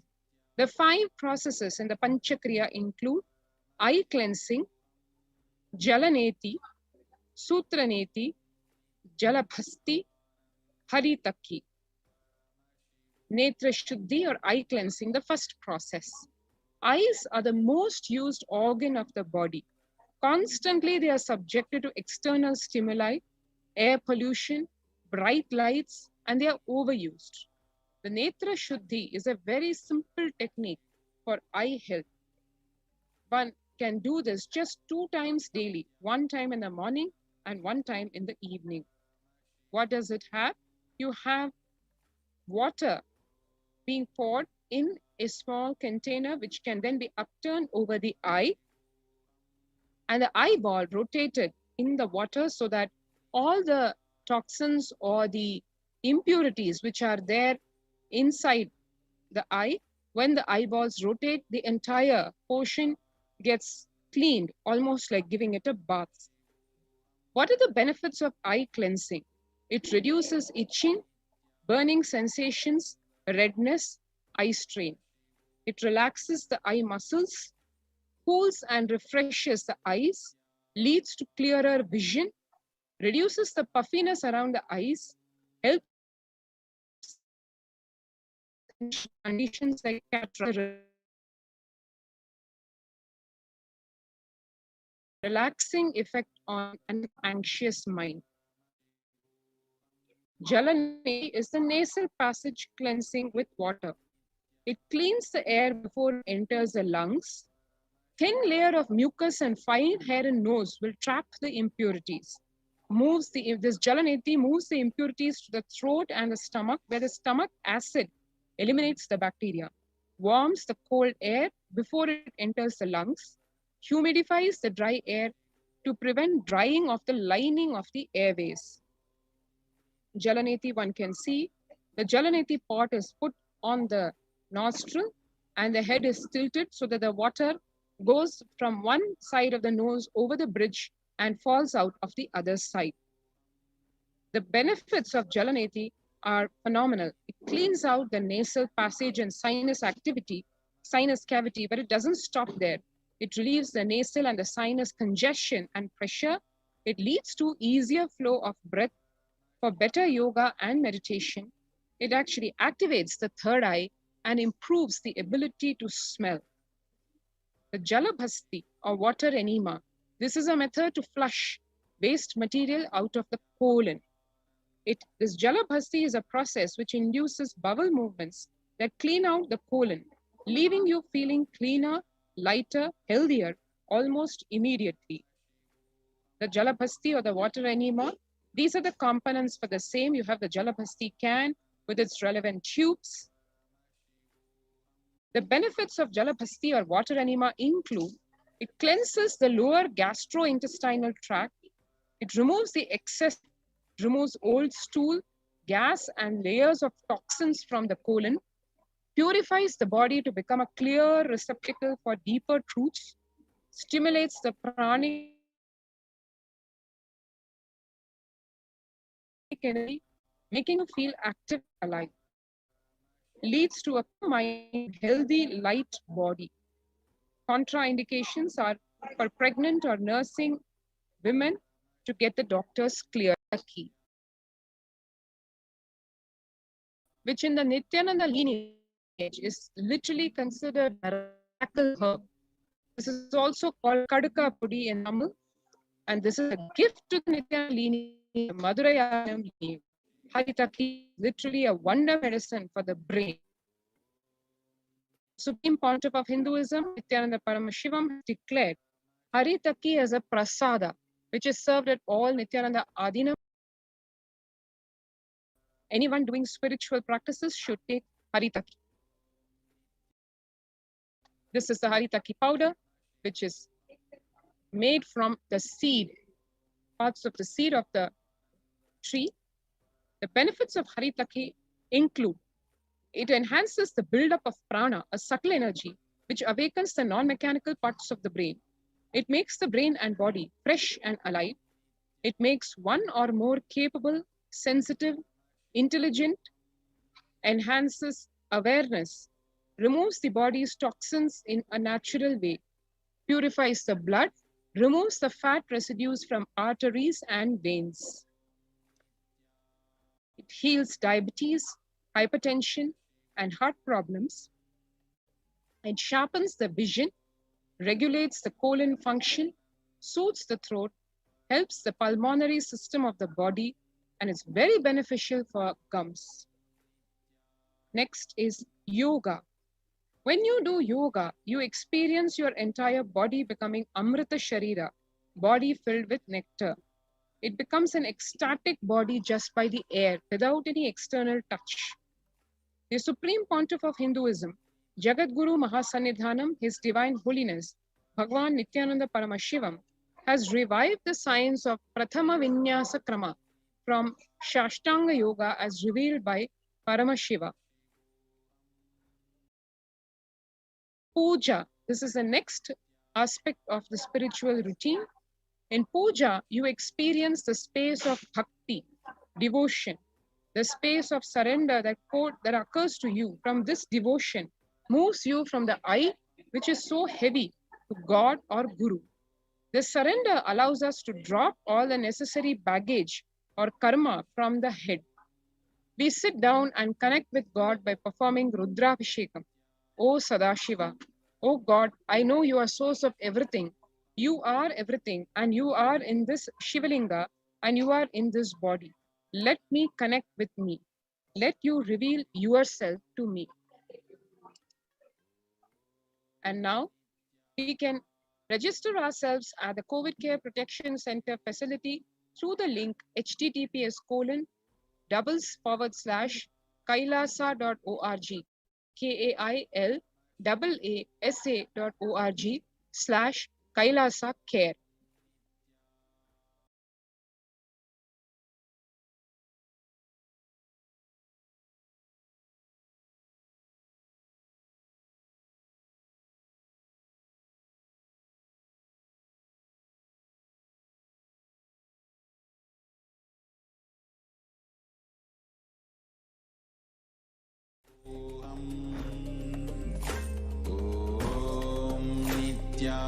Nityananda Paramashivoham. Om Nityananda Paramashivoham. Om Nityananda Paramashivoham. Om Nityananda Paramashivoham. Om Nityananda Paramashivoham.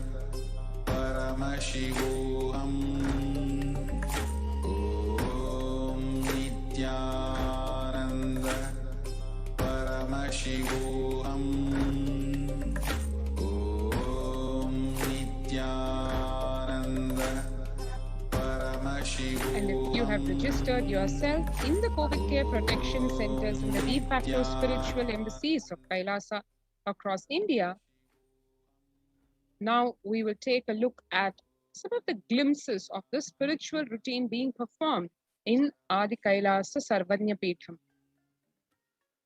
One can see here the members who have enrolled themselves for the COVID care protection initiative are doing the morning yoga, puja, and these actually take up the first 5 hours of anyone's day and is one of the most fundamental and vital practice for any seeker, anyone on the path to achieve enlightenment, to achieve the ultimate superconscious space of Paramashivoham.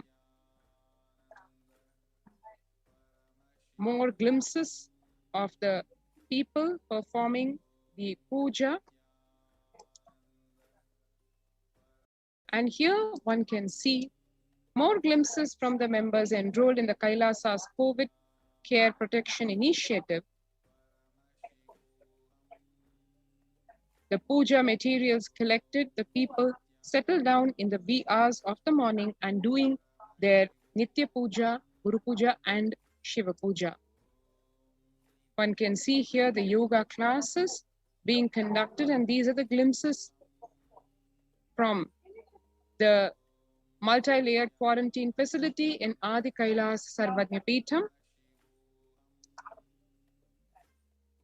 More pictures of the participants doing yoga as well as puja.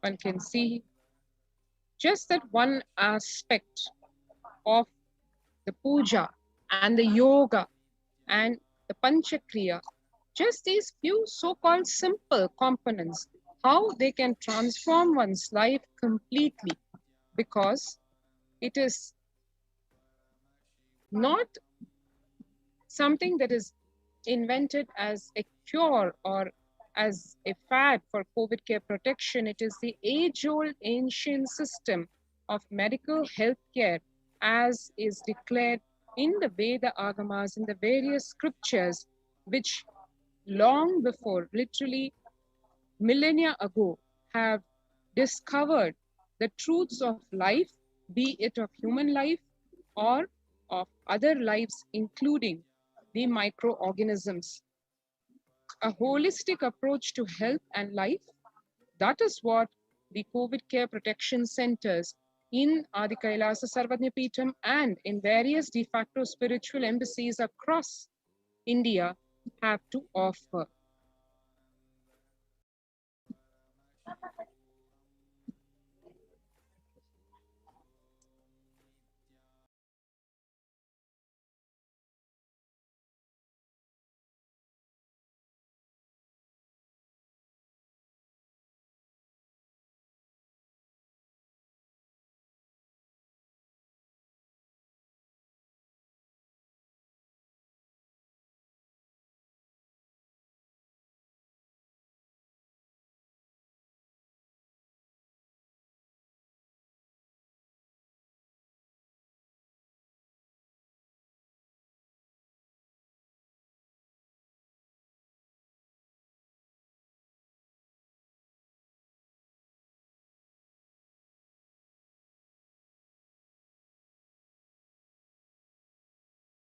Just be alive for next 3 years. Don't die within next 3 years.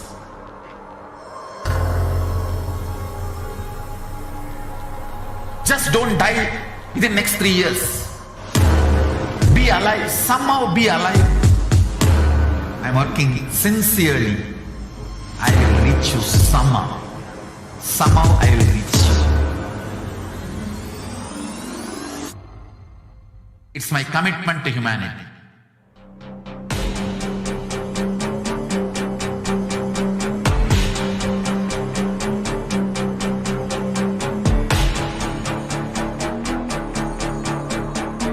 Just don't die within next 3 years.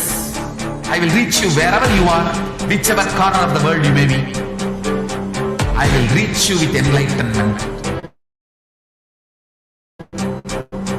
You manifesting the space, state, powers, being Paramashakti.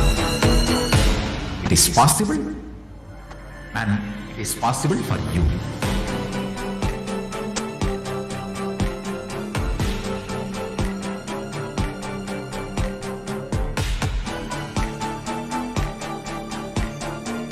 Paramashiva will reach you with enlightenment signs.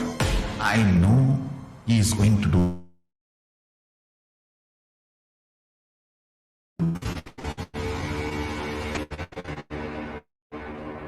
Just be alive for next 3 years. Nothing else.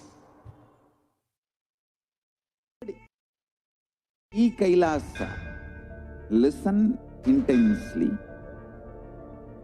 Enlightenment ecosystem, literally enlightenment itself, in your own home, wherever you are.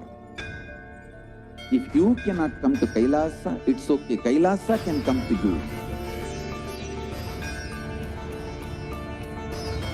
Kailasa coming to you is E-Kailasa.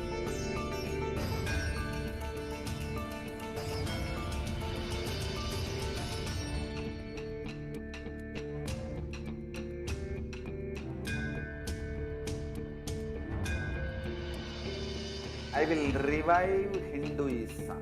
I am a Hindu revivalist, not by any revolution, but by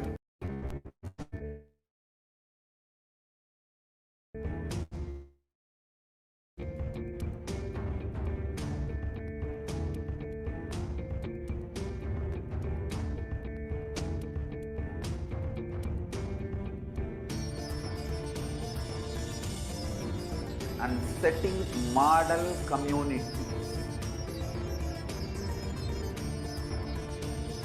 Kailasas, enlightenment ecosystems, Sarvanya Pitas all over the world.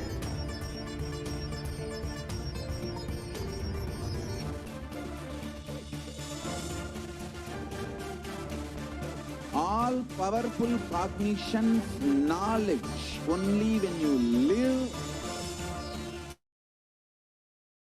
power manifestation and possibilities manifestation happens. This is a fundamental truth.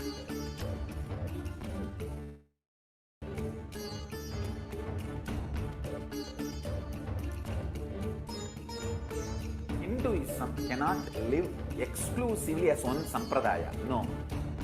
All sampradayas of Hinduism is an ecosystem.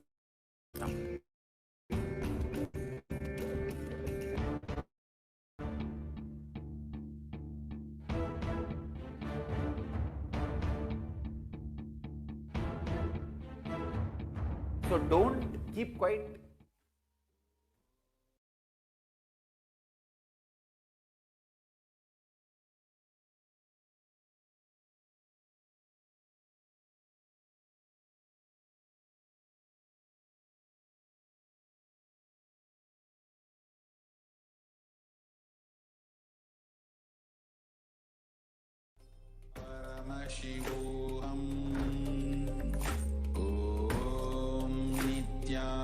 And while we are waiting eagerly for the satsang by the Supreme Pontiff of Hinduism, Nityananda Param,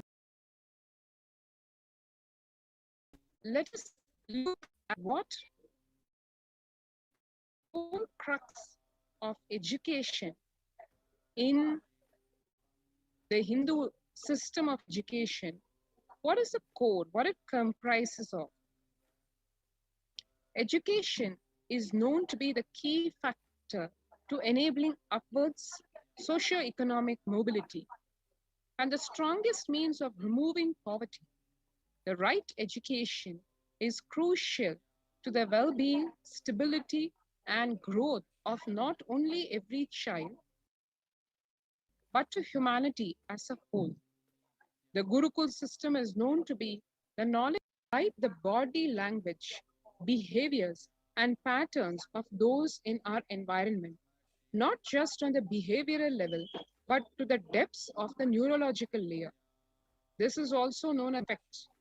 In this way, there is no better teacher than the enlightened guru, who, as per moderns, exists as a superconscious, biological,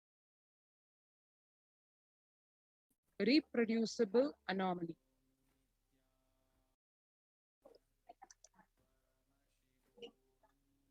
However, through centuries of Mughal invasions, colonialism, and continued persecution against Hinduism and the Hindu tradition, this science of knowledge transmission has been diminishing at an unprecedented rate.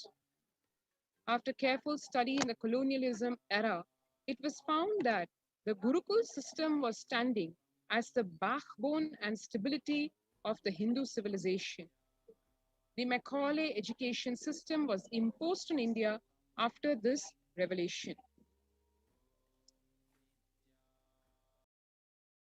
13,000 universities across Bharat, 2 lakh Gurukuls were destroyed in Bengal and Bihar alone.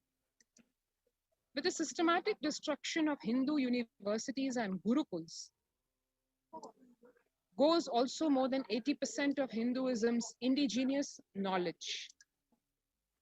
One can see what Thomas Macaulay in 1836, after his very deeply sinister study of the Hindu education system,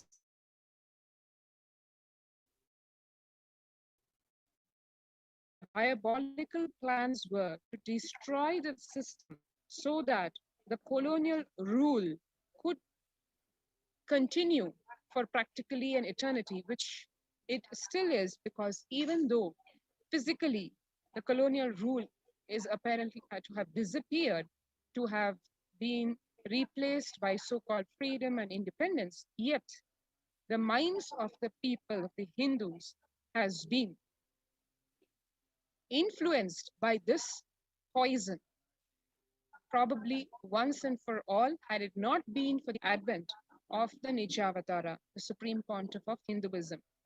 Macaulay says, our English schools are flourishing wonderfully. The effect of this education on the Hindus is prodigious.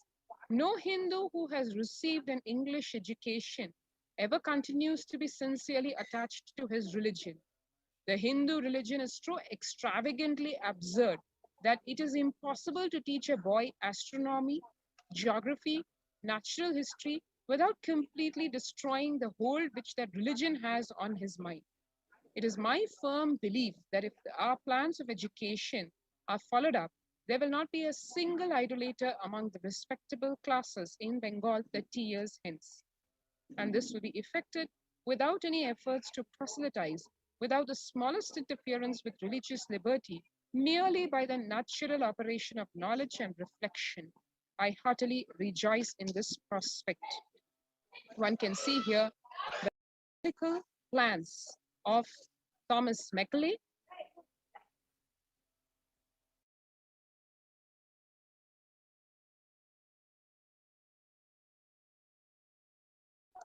and as the colonial rule has been replaced by the largest democracy, what really is going on? Is Hinduism really in a state of what is the Nijavatara, the Supreme Pontiff of Hinduism, doing for the same? We all have seen over the last 2 decades what he has done to humanity, and in return, what humanity has done back to him. The persecution in return for magnanimous, huge contributions to Kailasa is what the Supreme Pontiff of Hinduism has showered on the planet. And what further revelations the Supreme Pontiff of Hinduism is going to be giving us tonight, let us wait and watch as we await the divine presence of the Supreme Pontiff of Hinduism, Jagat Guru Mahasanidhanam, His Divine Holiness Bhagavan Nityananda Paramashiva.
only that sampradaya is going to be affected. All of us are ecosystem.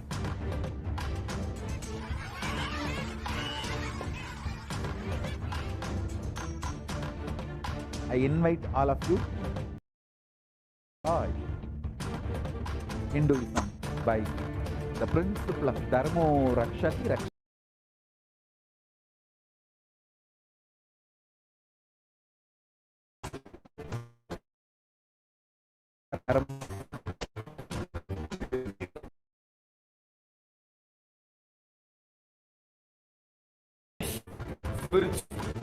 Spiritual pride will happen to whole planet. We all have to coexist together.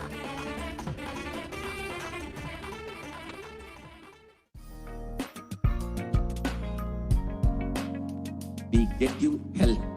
We get you ability to build beautiful relationships in your life. We get you direct spiritual support, and we make sure you become wealthy.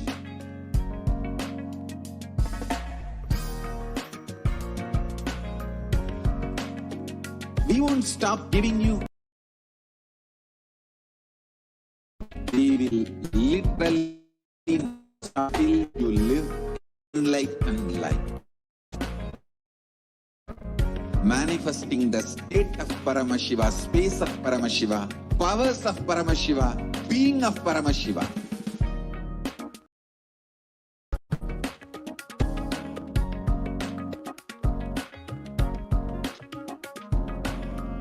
Whole world should become e-Kailashians. I want the whole world to know Hindus have something great to contribute to the world.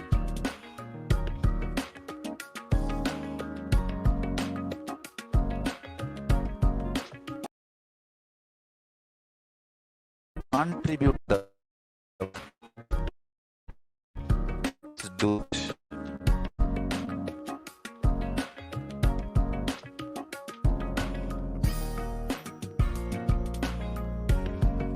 E-Kailasa, proper customized spiritual service, helping you to identify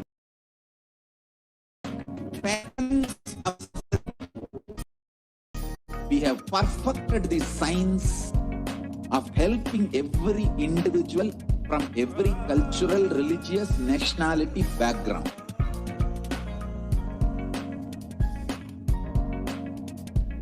You will have lowest reactionary assumptions, highest awakened response, alive response for life continuously.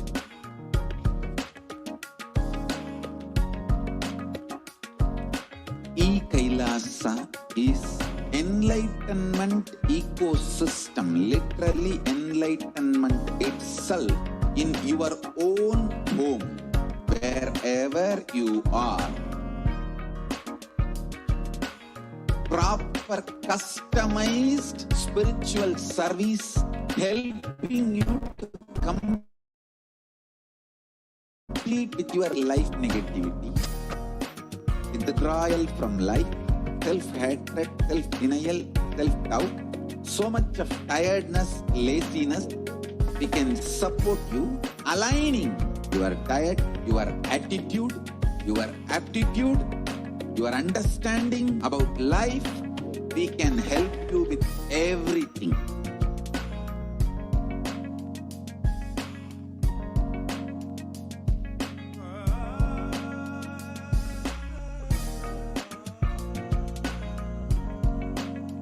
If you are interested in enlightenment, we will immediately bring this to you. If you are not interested, we will explain the whole science, inspire you, and make you interested in enlightenment science. We need to cater this enlightenment science to the whole world wherever they are, because enlightenment is the birthright of all human beings.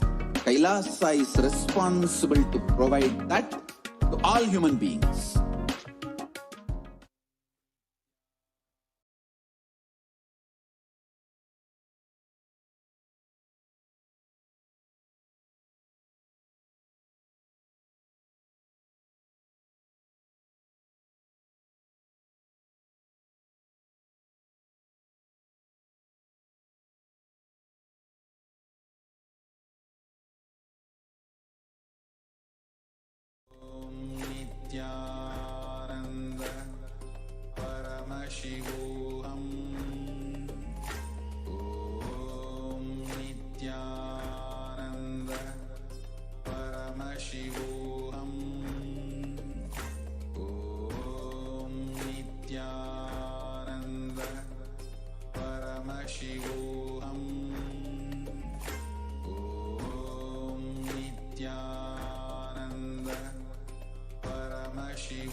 The much awaited live Nityananda Satsang after a very long time we are having. So today we are going to be having the live darshan of the Supreme Pontiff of Hinduism, followed by a live Nityananda Satsang.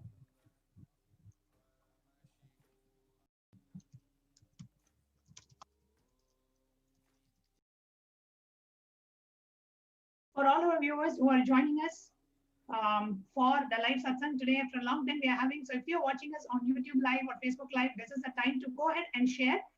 The live satsang will be at 8:30. The updated timing for the live satsang is 8:30 p.m. So we're just about 30 minutes away from the live satsang. So please do share with all your friends, family, Sangha members, near and dear ones, the live feed, and share this exciting news so they can all come and join. And this is actually the first live Nityananda Satsang we are having after the breaking news and positive news.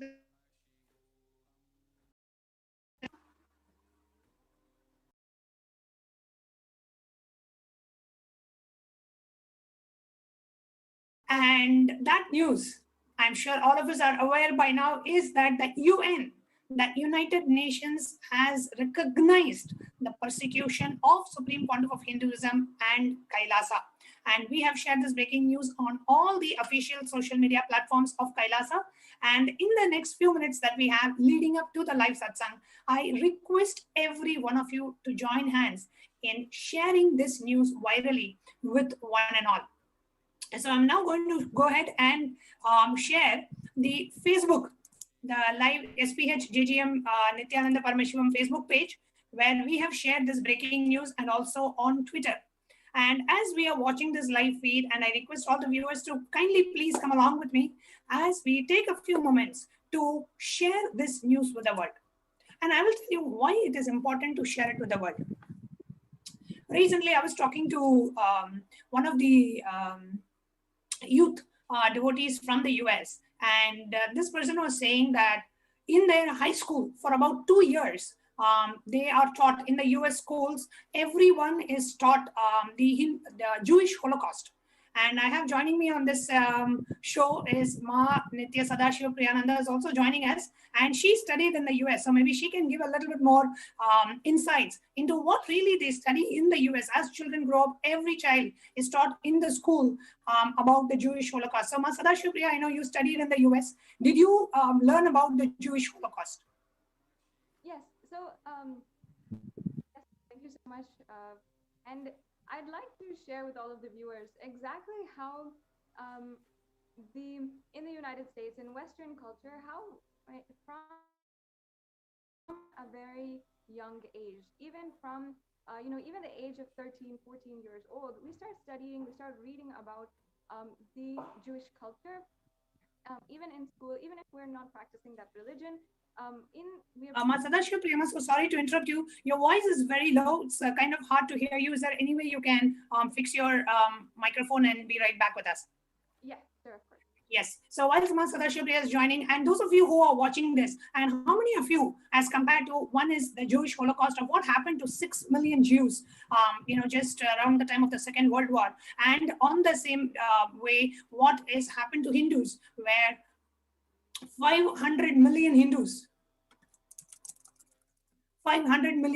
were killed and murdered and persecuted over the last 5,000 plus years of Hindu Holocaust. And many, I was a born Hindu. I never knew about the Hindu Holocaust until I came in direct face-to-face experience of what the anti-Hindu elements are doing to the Supreme Pontiff of Hinduism. And that was my first direct experience of the anti-Hindu elements and their criminal conspiracies, and the neo-Hindutva elements and their conspiracies to eliminate the spiritual component of Hinduism. The anti-Hindu elements want to eliminate Hinduism itself, while the neo-Hindutva gang wants to eliminate the spiritual component of Hinduism and politicize religion. So, yes, we have Masada Shubhra joining us. Yes, Nityanandam, are you able to hear me now? Yeah, I'm able to hear you. I hope my audio is okay. Yes, it's much better, Ma. Yes, please go ahead. So you studied in the America, and did you learn about the Jewish Holocaust in your school as a part of the syllabus?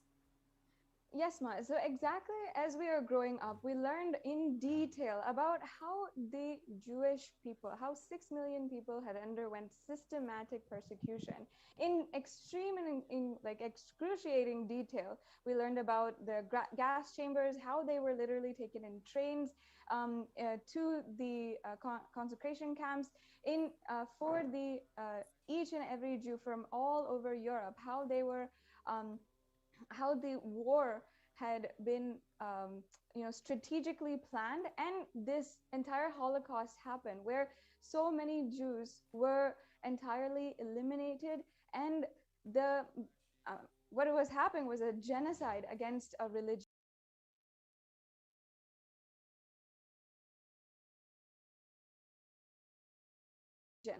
And from a young age, and I would say from school, what was happening, and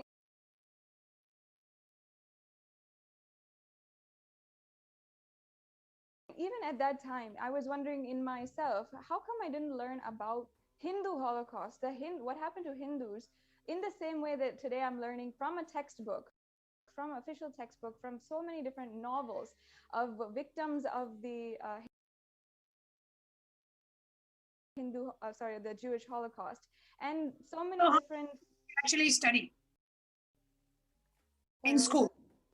How many years? Actually, I would say the curriculum for for 1 year entirely, at least half of that year, 6 months, we were studying the Jewish Holocaust in depth. And not only that,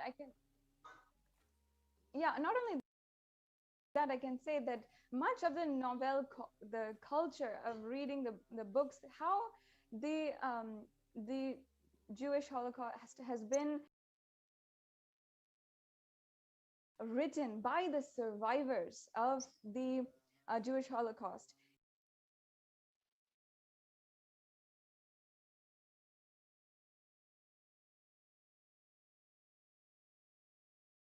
It's a very powerful way of speaking their story to the world, telling the heartfelt trauma and suffering that they've been through, and for good cause, to prevent more and more suffering from happening further, and ultimately to solidify the Jewish identity that they have as a whole culture, and as a part of their healing as a whole culture. How the victims are coming out right now you're a born Hindu, born and brought up in the US. When was the first time you came to know about Hindu Holocaust? Actually, I can say, honest to goodness, the first time that we understood about the Hindu Holocaust was after Swamiji himself had started speaking about it, how in satsangs he would talk about the sannyasis who were abused and killed. And only after this, I even realized, oh, there was something that happened that sparked me to go and read about it and see in more sources. But if during what age would that be? If you have to tell what age of yours? I think that was around 16 or 17 years old. 16 or 17 years when you first came to know about Swamiji. And what age were you introduced to Jewish Holocaust in school? At least around 11 or 12 years old. 11 or 12 years of old. So every child who's growing up in the US, I don't know about other countries, every child growing up in the US is brought up giving the knowledge of the Jewish Holocaust. And I grew up in India from a traditional Hindu family, and I had absolutely no clue about the Hindu Holocaust. Jewish Holocaust, 6 million Jews were killed.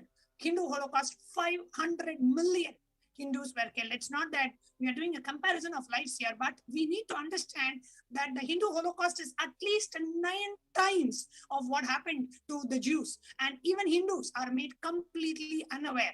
And I'm sure none of my pre-monastic family members even knew about the Hindu Holocaust, even though they were, staunch Hindus for generations. We are criminally and strategically made to forget about the Hindu Holocaust. And for the very first time in the 5,000 plus years history of the Hindu Holocaust, somebody has taken an effort to bring out the Hindu Holocaust out to the international community. And that thanks to, and our deepest gratitude to the Supreme Pontiff of Hinduism, his tireless efforts, being a victim of the persecution himself, going through, more than 70 assassination attempts and torture in the prison and character assassination and hate speech and lawfare, and you speak about any facet of persecution the Supreme Pontiff of Hinduism has gone through. And today, after literally 20 plus years of relentless persecution on the Supreme Pontiff of Hinduism, today we have had a breakthrough. This is a breakthrough not just for Kailasa. This is a breakthrough for every Hindu out there, and this is a breakthrough for every human being out there, because what Kailasa is doing the revival of the true authentic knowledge of enlightenment, the science of enlightenment being revived by the Supreme Pontiff of Hinduism. So it is the responsibility of each and every one of us watching this, hearing this, living Hinduism and being benefited by Hinduism. It is our responsibility to share this with the world. So all we can do is just take few minutes of our time. I'm sure we are all eagerly waiting for the Nityananda Satsang to start. And as we are waiting, let us do our responsibility. And that responsibility is to share this news virally with the world. And eventually, we should be having, every Hindu child should be taught what has happened to us. So we take responsibility to protect this knowledge tradition, to protect this tradition which is almost becoming extinct. And so now I'm going to go ahead and... Yes, Ma, please go ahead. Yes, I'd like to add that across the world in so many different time frames from different cultures apart from Hindus have undergone either slavery, genocide,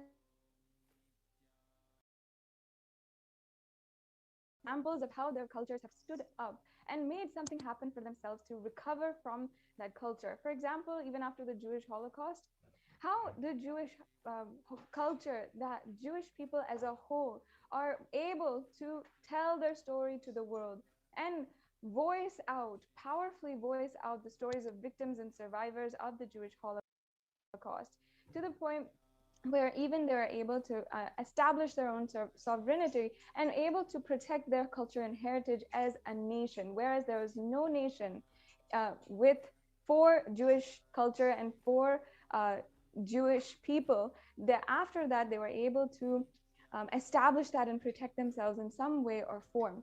In that same way, if we come together now and just share and start to voice our stories, voice the stories of victims and survivors of the Hindu Holocaust, and first of all ourselves understanding how the Hindu Holocaust is still going on, and the Supreme Pontiff of Hinduism is under the most brutal attack, has been a survivor of the most brutal attack and ongoing persecution against him.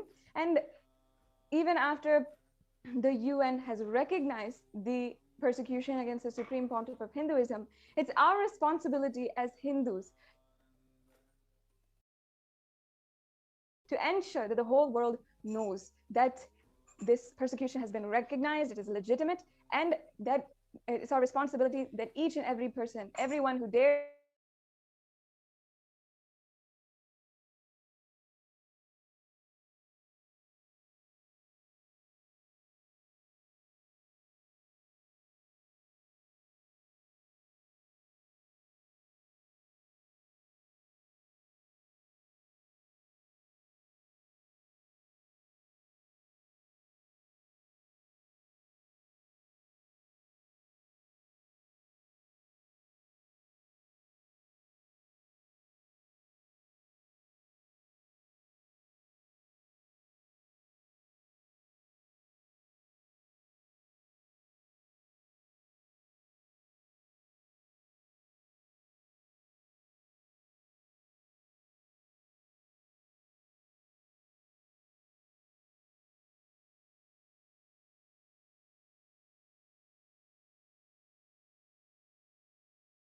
on Facebook, that you are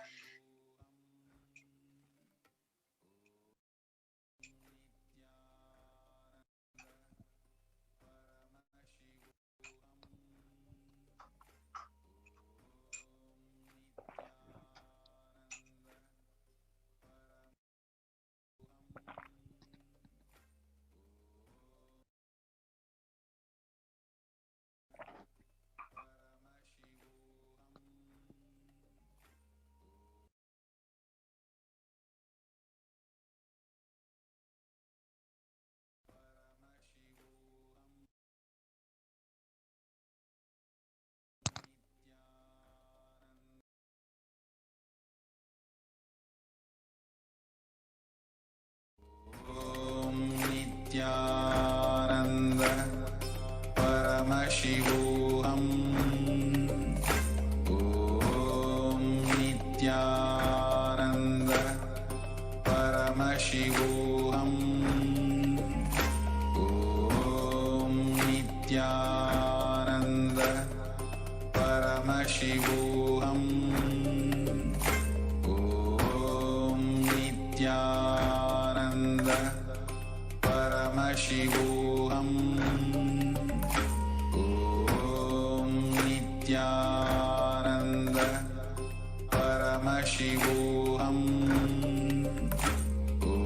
ॐ नित्यानन्द परमशिवोऽहम् ॐ नित्यानन्द परमशिवोऽहम्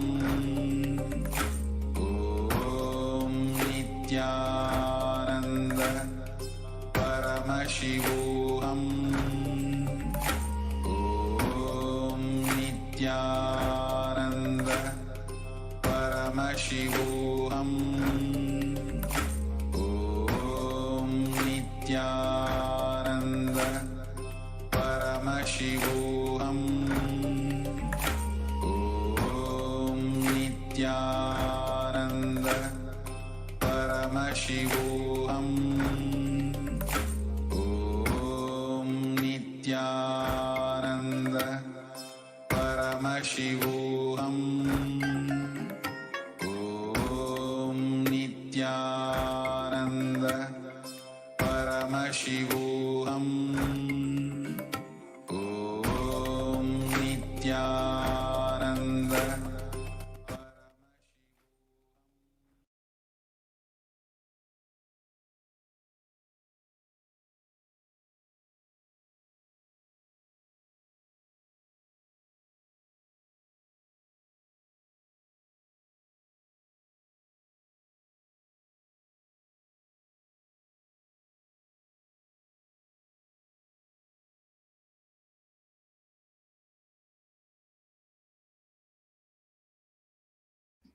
Welcome back, dear viewers. Welcome back. So here you are seeing the official Facebook handle of the Supreme Pontiff of Hinduism. I request everyone to please, I'm going to do a walkthrough and each of us can please come along and share this news. Okay, so as we are coming, we see the first pinned post with the breaking news. The UN has published the report on the persecution of the Supreme Pontiff of Hinduism.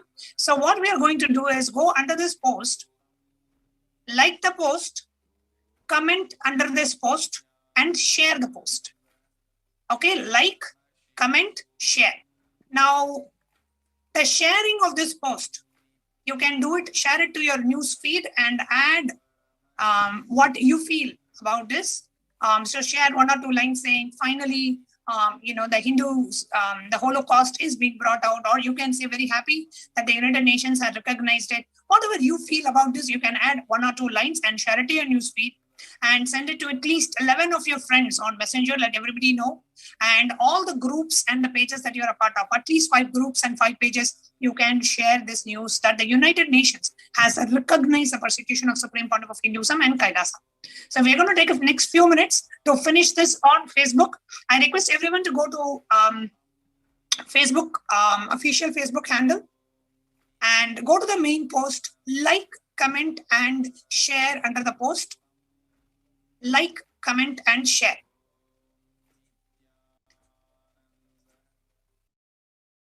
I'm going to read out some of the latest posts that are comments that are coming in through. So like, comment, and share under this post.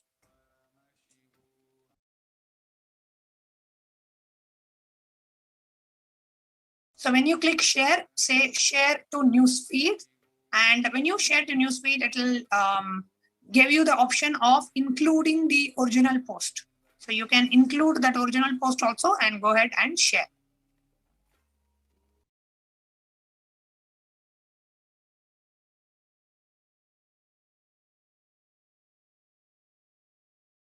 And you can write your own a line or two, a comment about this, and then go ahead and post it. Share it in the messenger with at least 11 of your friends. Sharing it in the messenger is very easy. You just have to click send, send, send, send, send, and it sends. So you just have to click this. So, and it sends. And then share it on a page. So whatever page that you own. So let's say I have different pages that I'm part of. So I can go ahead and share in the, let's say, Nityananda Sannyas order page. I can go ahead and share. The United Nations has recognized the persecution of SPH and Kailasa. So you can go ahead and do this and share in a group. Whatever group that you're a part of, you can share it in the group. So let's go ahead and take the next few minutes to go ahead and do the sharing on Facebook. At least share with 11 of your friends, 5 groups, 5 pages, and make one news feed. Like, comment, and share the post.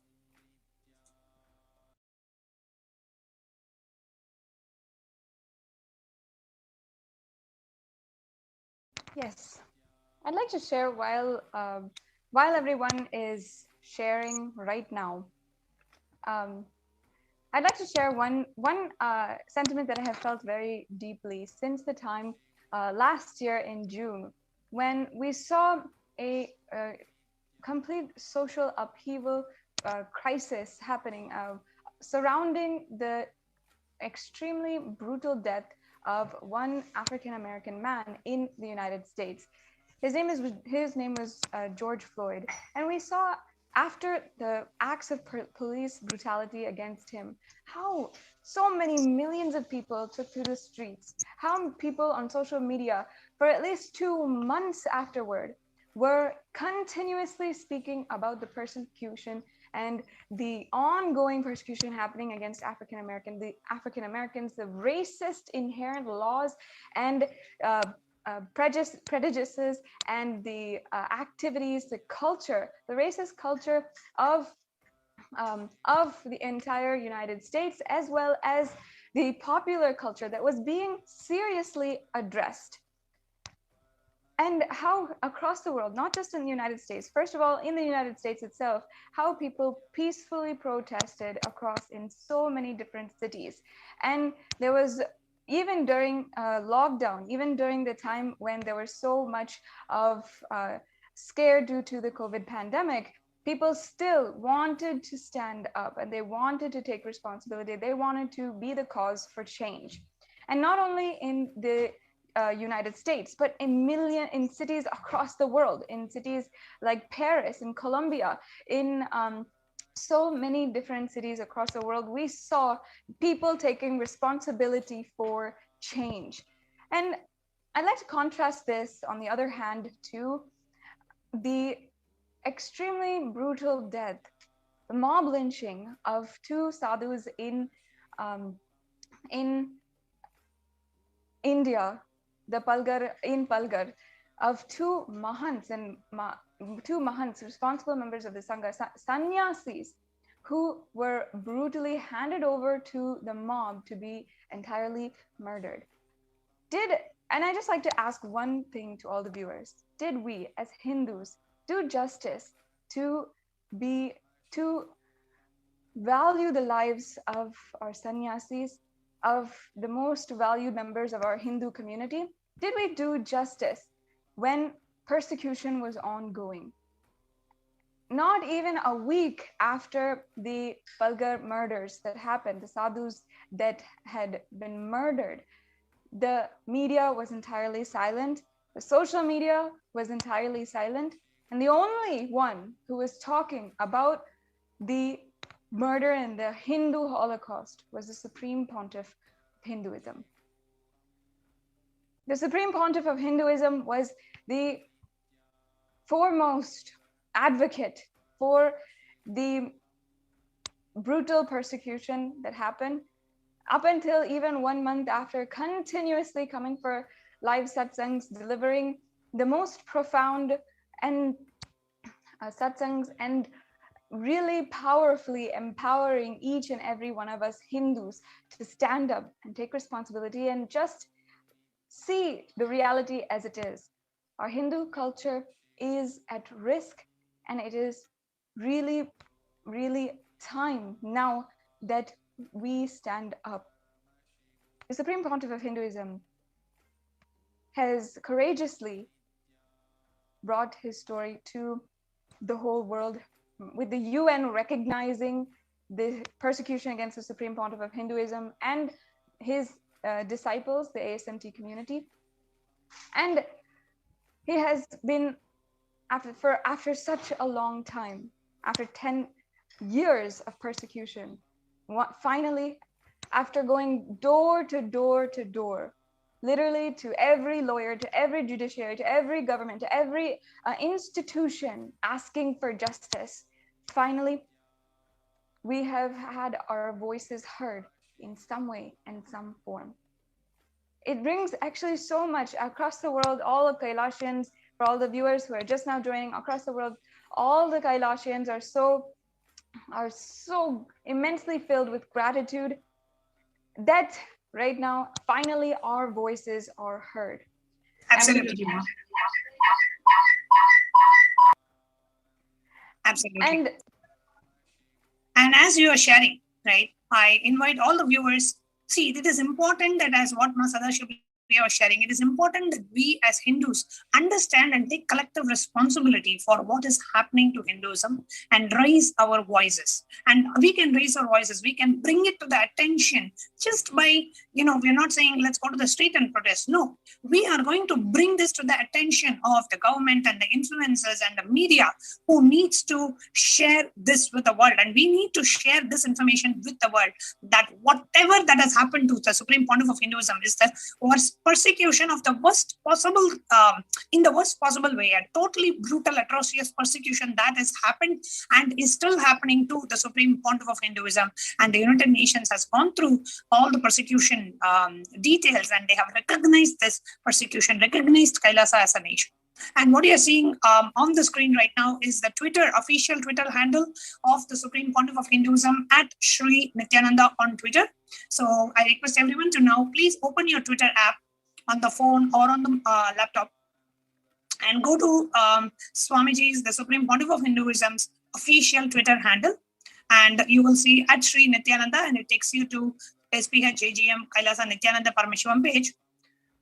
And what we are going to do is we are going to come to this Twitter handle and take the first tweet, which talks about UN has published a report on the persecution, and click on, you like the tweet, right? You can reply to the tweet, like the tweet, reply, which is comment under the tweet, and you retweet it, right? When you click on retweet, always choose quote tweet, where you can write your own comments on top of the tweet.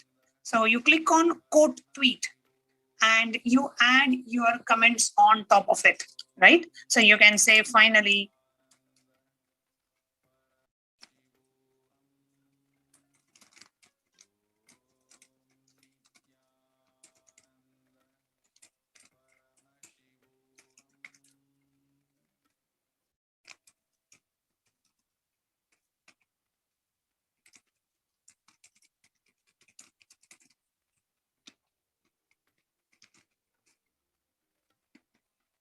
and always include the hashtag.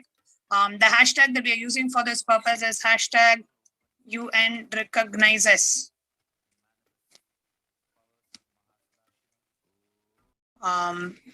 persecution of SPH Nityananda and Kailasa. So use this hashtag UN recognizes persecution of SPH Nityananda and Kailasa. Use this hashtag always. Just gonna double check. And also, yes. And also you can tweet at the recognized Hindu leaders and also the celebrities and tweet at them so that also we can share this news to all of the Hindu leaders, to all of the government leaders, to all of the UN leaders, and share this news that Kailasa has been recognized and the persecution against the Supreme Pontiff of Hinduism has been recognized. Let's share this and tweet at them. So we can go to their any page. Yes. Yes. And we can go to any of the famous celebrities, anyone whom you think will have an interest to hear about the story of, yes, Ma, I think your screen is being projected.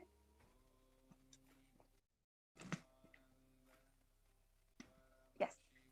So use these words, use these hashtags, and make sure that you can also tweet at any of the celebrities, any of the advocates, any of the leaders who you think might have an interest in Hinduism, might have an interest in the Supreme Pontiff of Hinduism, the persecution against him. And Nityananda Paramashivoham Om Nityananda Paramashivoham Om Nityananda Paramashivoham Om Nityananda Paramashivoham Om Nityananda Paramashivoham Om Nityananda Paramashivoham Om Nityananda Paramashivoham Om Nityananda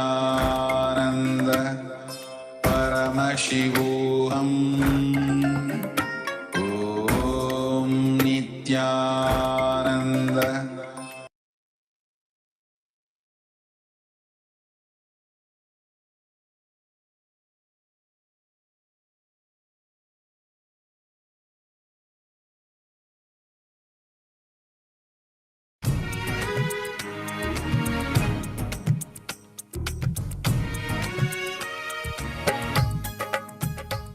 नित्यानन्देश्वर समारम्भाम् नित्यानन्देश्वरि मध्यमाम् अस्मदाचार्यपर्यन्ताम् वन्दे गुरुपरम्पराम्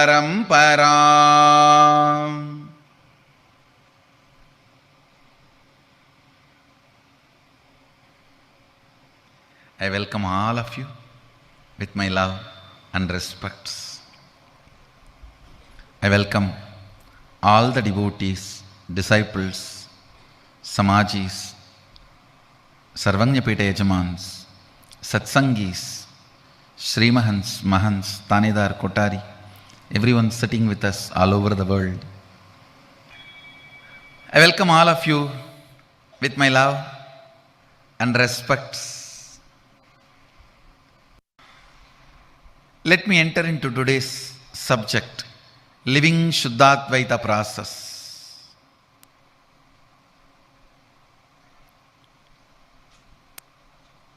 Listen carefully. Please listen, come to the space of listening.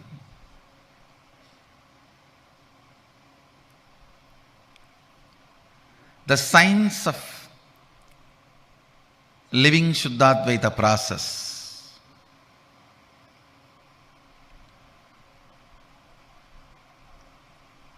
Today, the sacred secret science I wanted to share with you is mystery of the matrix.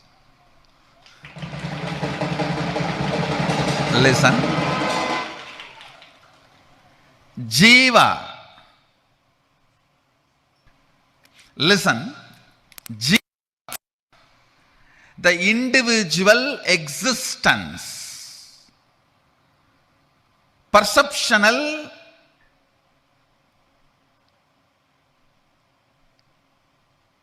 Experiential, comparative, all put together. Your individual existence is Jiva. It goes through 25 states of consciousness.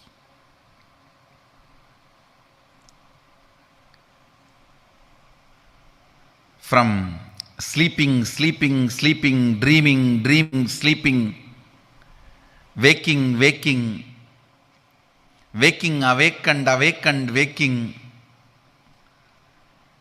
Totally 25 various states of consciousness you go through as a jiva. Jagat, the universe. It has 11 dimensions. Length, breadth, depth is all you know. Time and space still scientists are exploring. But various permutations and combinations of length, breadth, depth, time and space forms 11 dimension. That is the Jagat, universe. Sadashiva, Ishvara, who manifests as 5 dimension and unmanifest part of him. That is Ishvara. Listen. Jiva, soul. Jagat, universe. Ishvara, Sadashiva. The matrix between these three is called Sri Vidya. The knowledge of Sri. Sri means Adi Shakti. The knowledge of Adi Shakti is the knowledge which will liberate you from this matrix. Understand?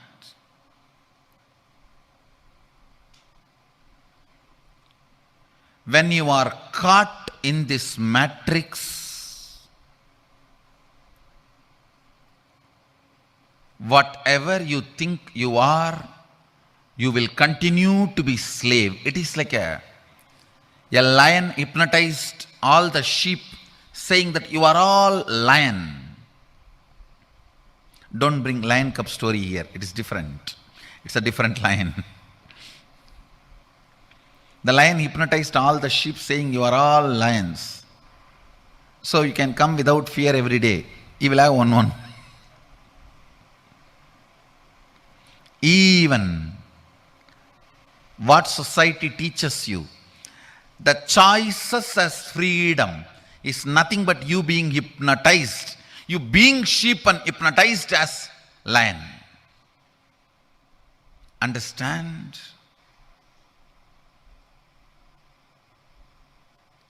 That is why Kathopanishad again and again insists on right, not the pleasant. If both can come together, great. If you have to make a choice, always right, not the pleasant. Because most of the time, in the form of the pleasant, enters matrix into you. Listen. Listen. I'll tell you, when you fall into the matrix, Maya, when you fall into the Maya, I'll tell you exactly. Listen carefully.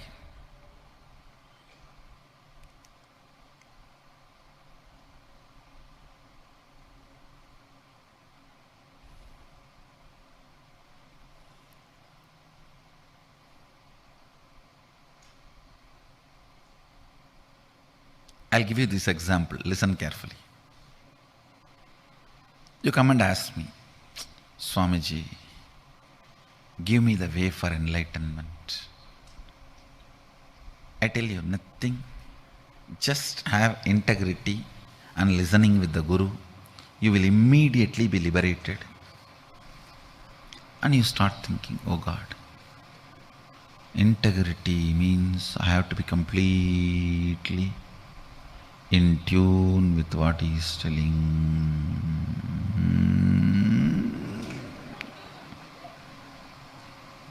And listening, maybe.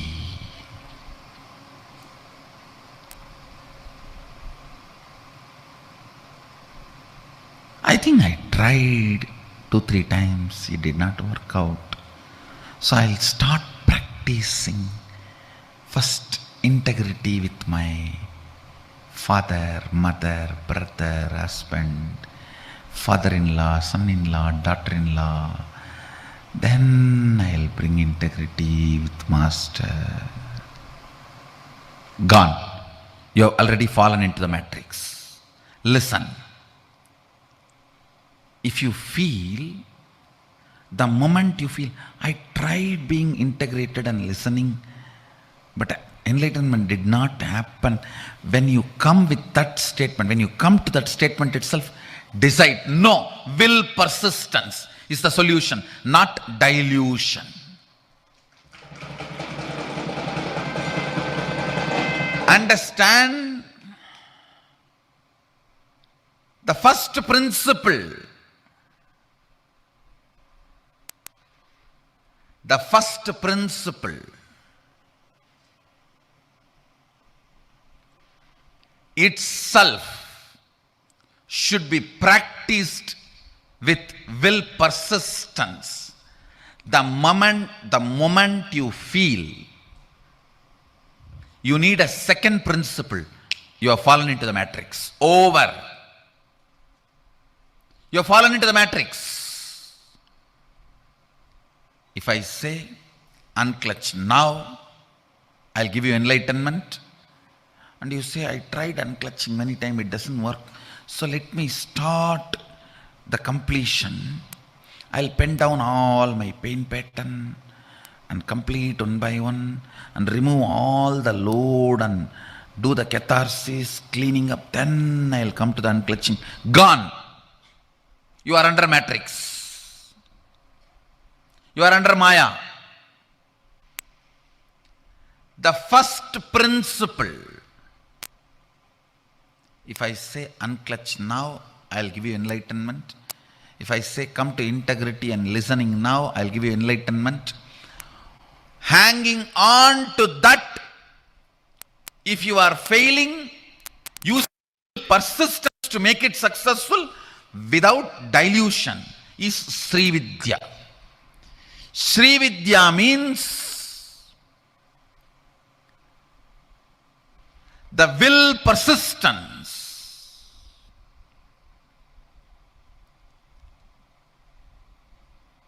To master the mystery of the matrix, how this Jiva Ishvara Jagat is spinned around,